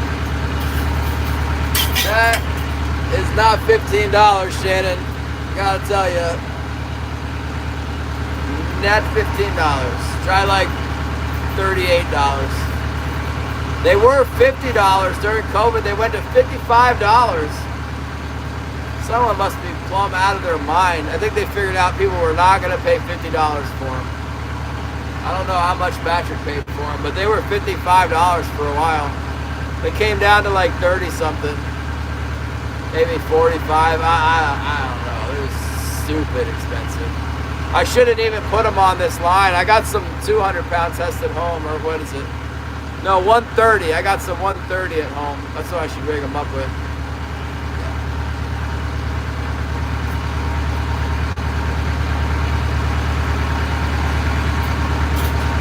that's what they need, the 130, so they don't get away.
Yeah, more needlefish, little needlefishies. Like and subscribe!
It's really too easy without any other power trawlers out here. They'll be here soon.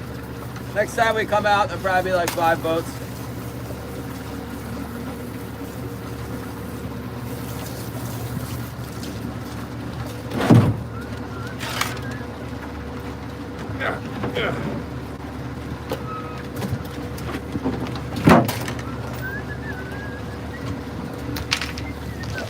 You guys need plugged in? Thanks for stopping by. Thanks for all the likes.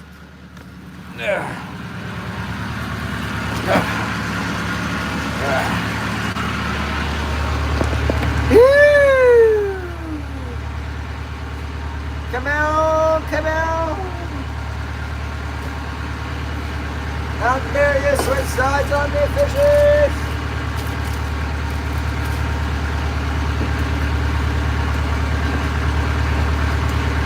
Everything was on the,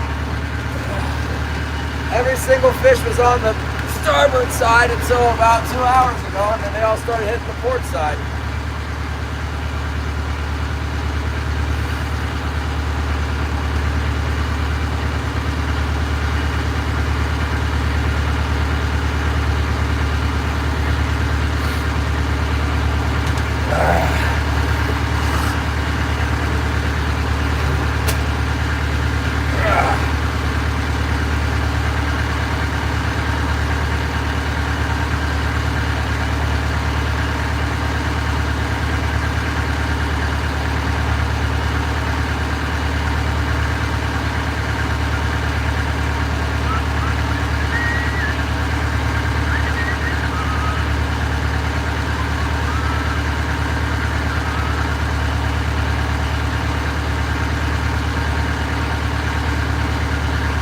check my floats in a hot minute here. I'm not getting any bites. That's probably why I should put that metal flashers out on the float and try and get their attention out there. You know, my starboard float was acting a little fishy a while ago. All right, I see a streamer coming off the bottom. Let's do this, fish. Come on, stream on up and then bam! Come on, hit. It's a light stream, but it's way down deep, you know. Show you. Right there.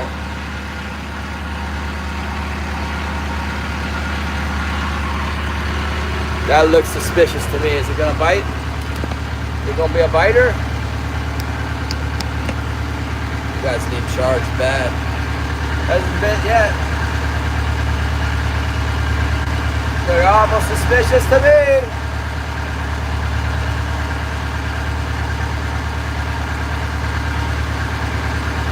There was two fish of some kind coming up to have a look-see.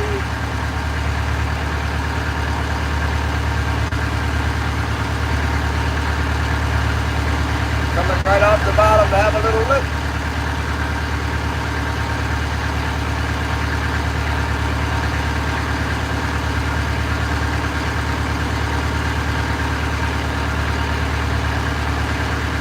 They're all connected. No, it's Gary. Earlier in the day, the starboard wire was hitting, and now the port wire, but my floats aren't catching. We only had one bite on the float. Shannon maybe put them like a half mile behind the boat. I brought one of them in pretty close. One of them in, because I set them so much deeper than normal. Alright, I'm marking some kind of bottom fish. That's what that other mark was. A bunch of these little streaks in here. It's probably ling cod, and this time of day they're getting active. Everything I run over is coming up to look at my boat. They're not necessarily biting, but they're leaning up now. Coming up to see what all the racket is with this Perkins.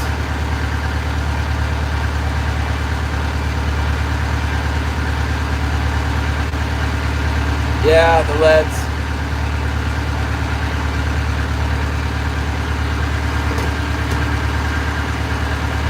I wish I had time and energy and desire more to, I could melt the leads down and, you know, skim off all the crud on them.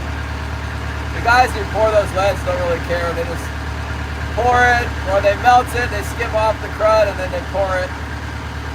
But if you melt it down and like wait, stir it up, more stuff comes up. It's supposed to make a big difference. Definitely some leads fish better than others, I know that. I've seen it.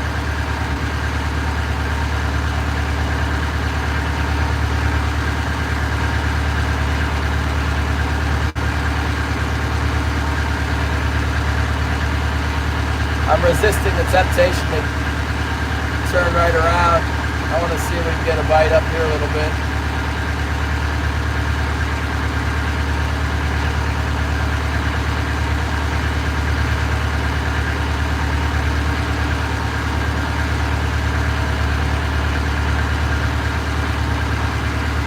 Probably should just turn right around.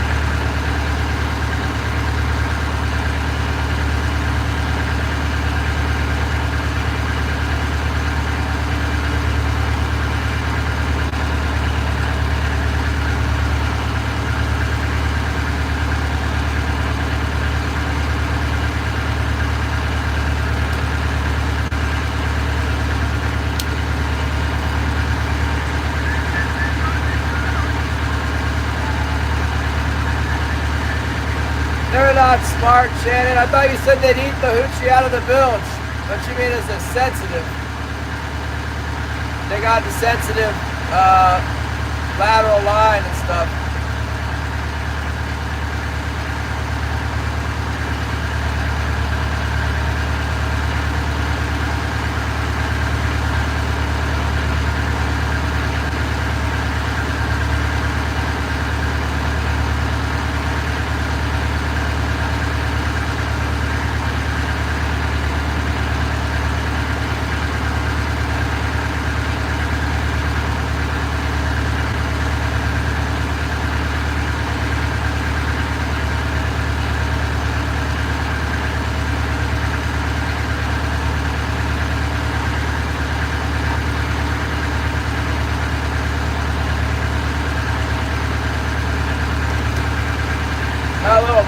the bottom, I don't know, it's feed or something.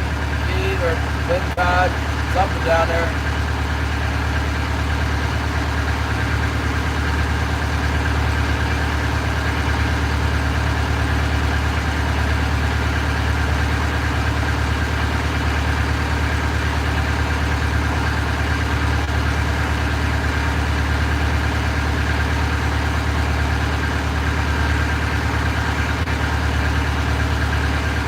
I got kicked out again. It kicked me right out of YouTube. I'm just minding my own business and then bam, we're out.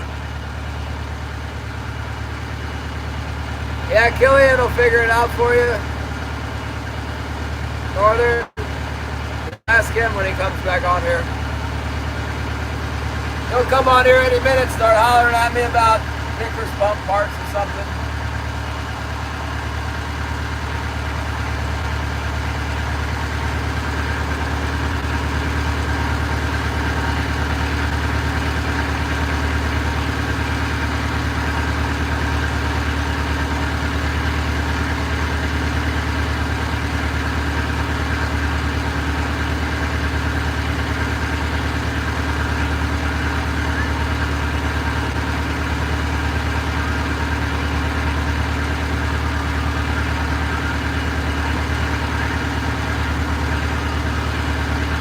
Yeah, fishing's definitely not bad today.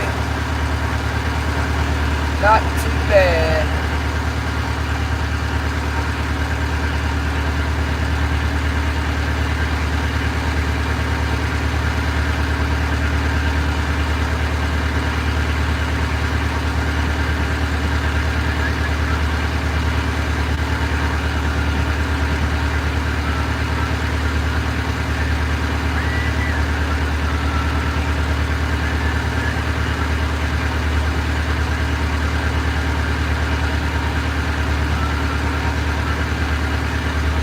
What's up, Chubbs?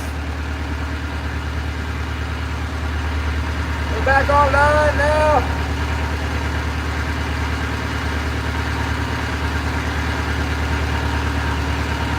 I'm gonna run my starboard float. It was actually kind of fishy earlier.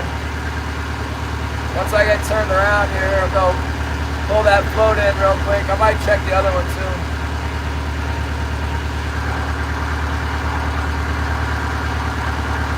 Great Mid Adventures is live in 30 minutes. Tackle Adventures. What is it? Tackle Shop to Fishes. Is Anna in here? Oh my goodness! Anna!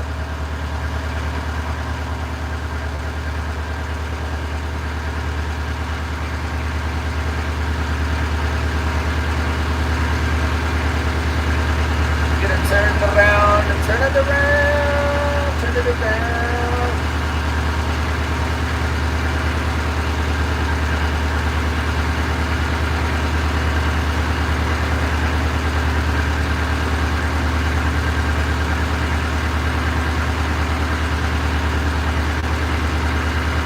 Yeah, we've been catching way out in the deep today. It's like highly unusual. I usually just fish in like 75, 80 feet. We've been out here in like 80 to 110.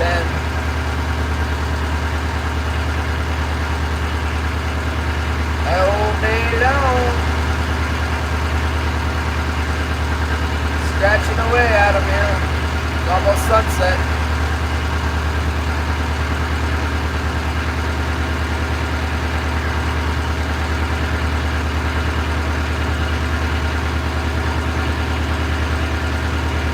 I would like to get a couple more. That's my goal. 2 more fish.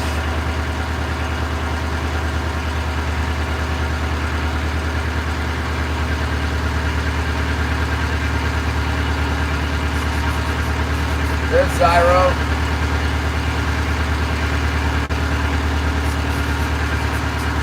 Snooker biting!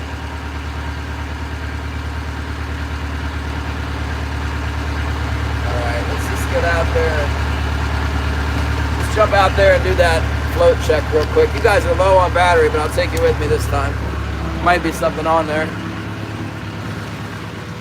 Just maybe have something on this one here.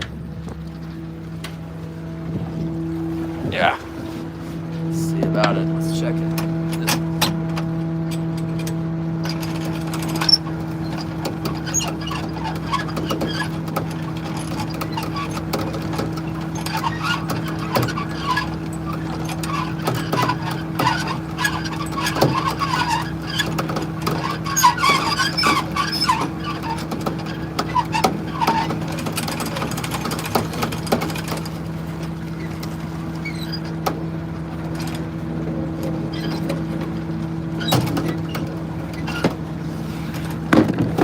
Arm is so crippled.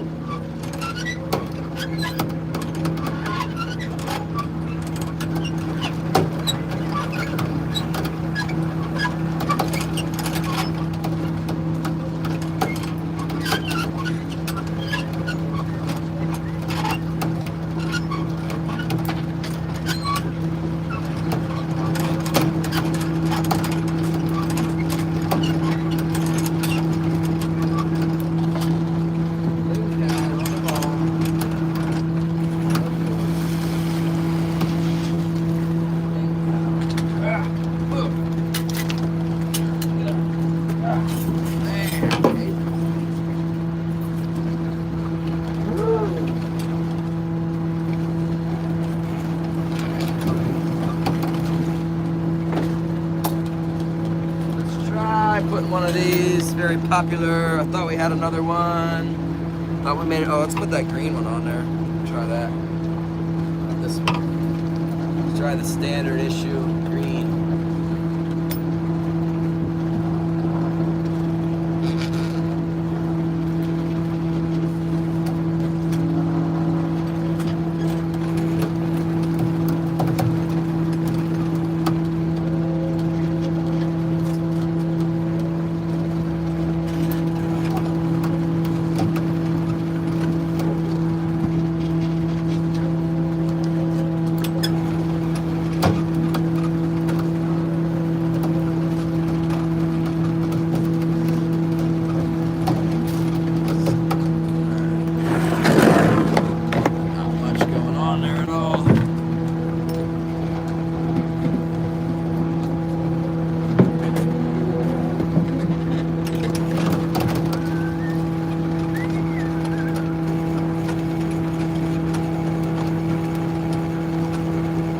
I'm going to bring this float in just a touch. Partly because the wire is all jacked up where it's sitting at.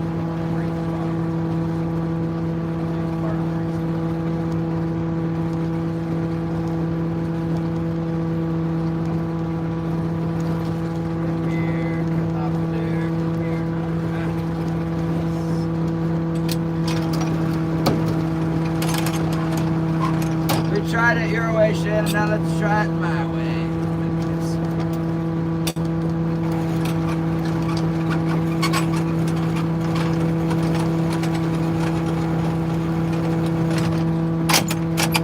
Let's also put this metal one down.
there all dull like.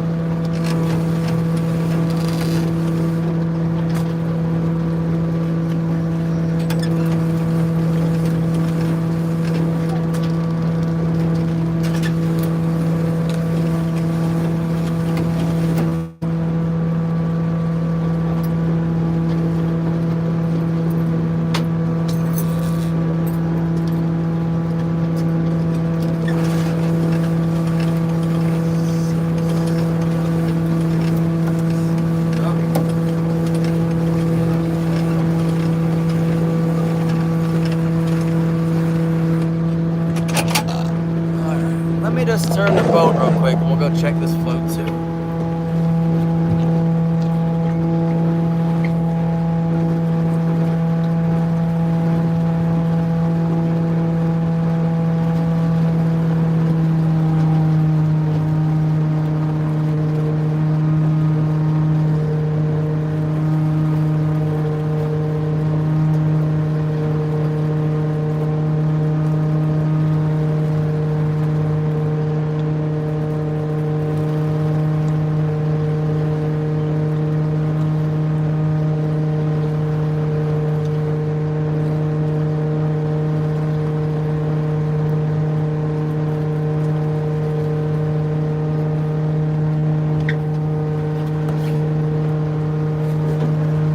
Just rolled through a big old patch of bait fish on the bottom there.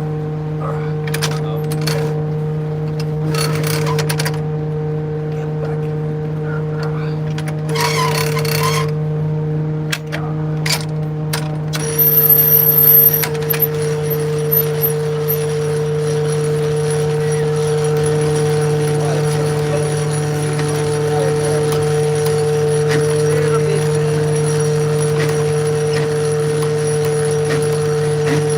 Gotta check these things occasionally.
all the gear changed out here.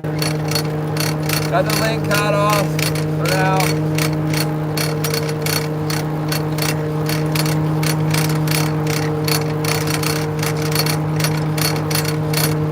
See if we can get another bite. we can get some more fishy wishes up in here. Come on, fish. You guys need plugged in. Real bad. Ha.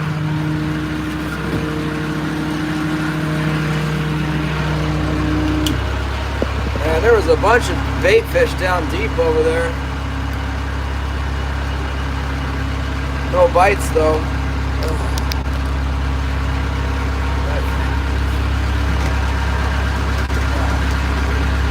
This is where we've been getting bites in here. More like over here. See if we can get some more bites. Hopefully not all lingcod.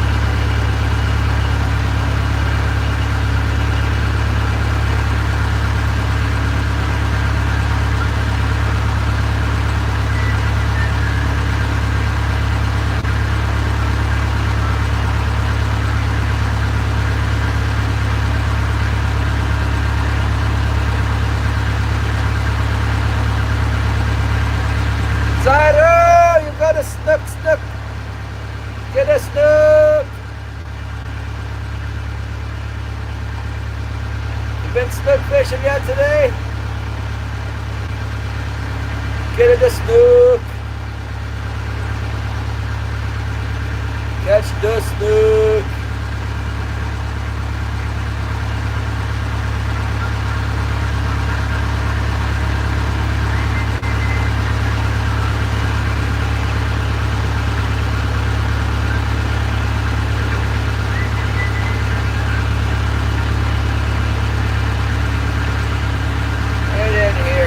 Be able to see. I get seeing them on the sonar. I see a little blue marks down there, and then they attack. This marked a little something on the bottom, but I'm not sure it was kings. Could be.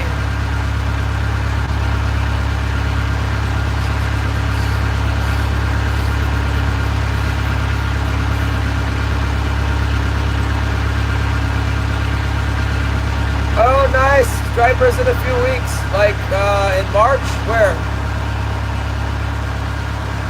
In a lake somewhere?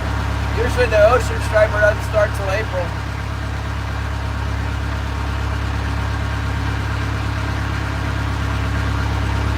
But Bob knows it's year-round at the Finney Bridge.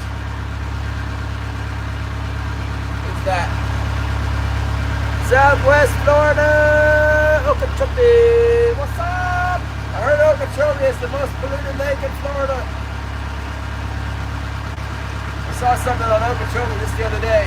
There was a guy with a chart of the Okeechobee. He's like, I will tell you exactly where to fish here. And I was thinking to myself, if I was at Okeechobee, I'd be like, don't show him that chart.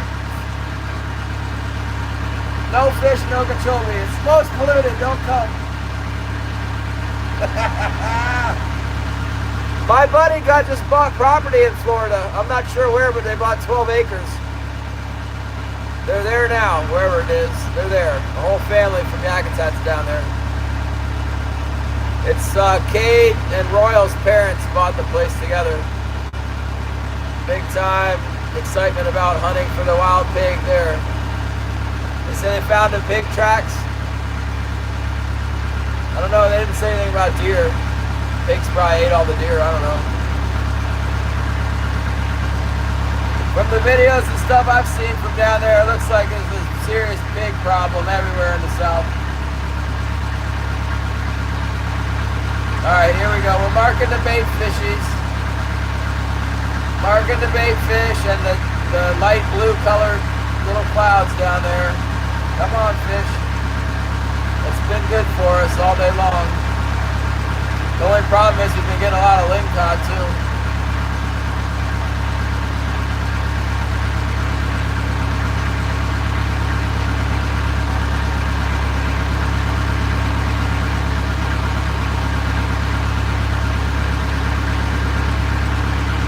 Old Sam's headed this way now.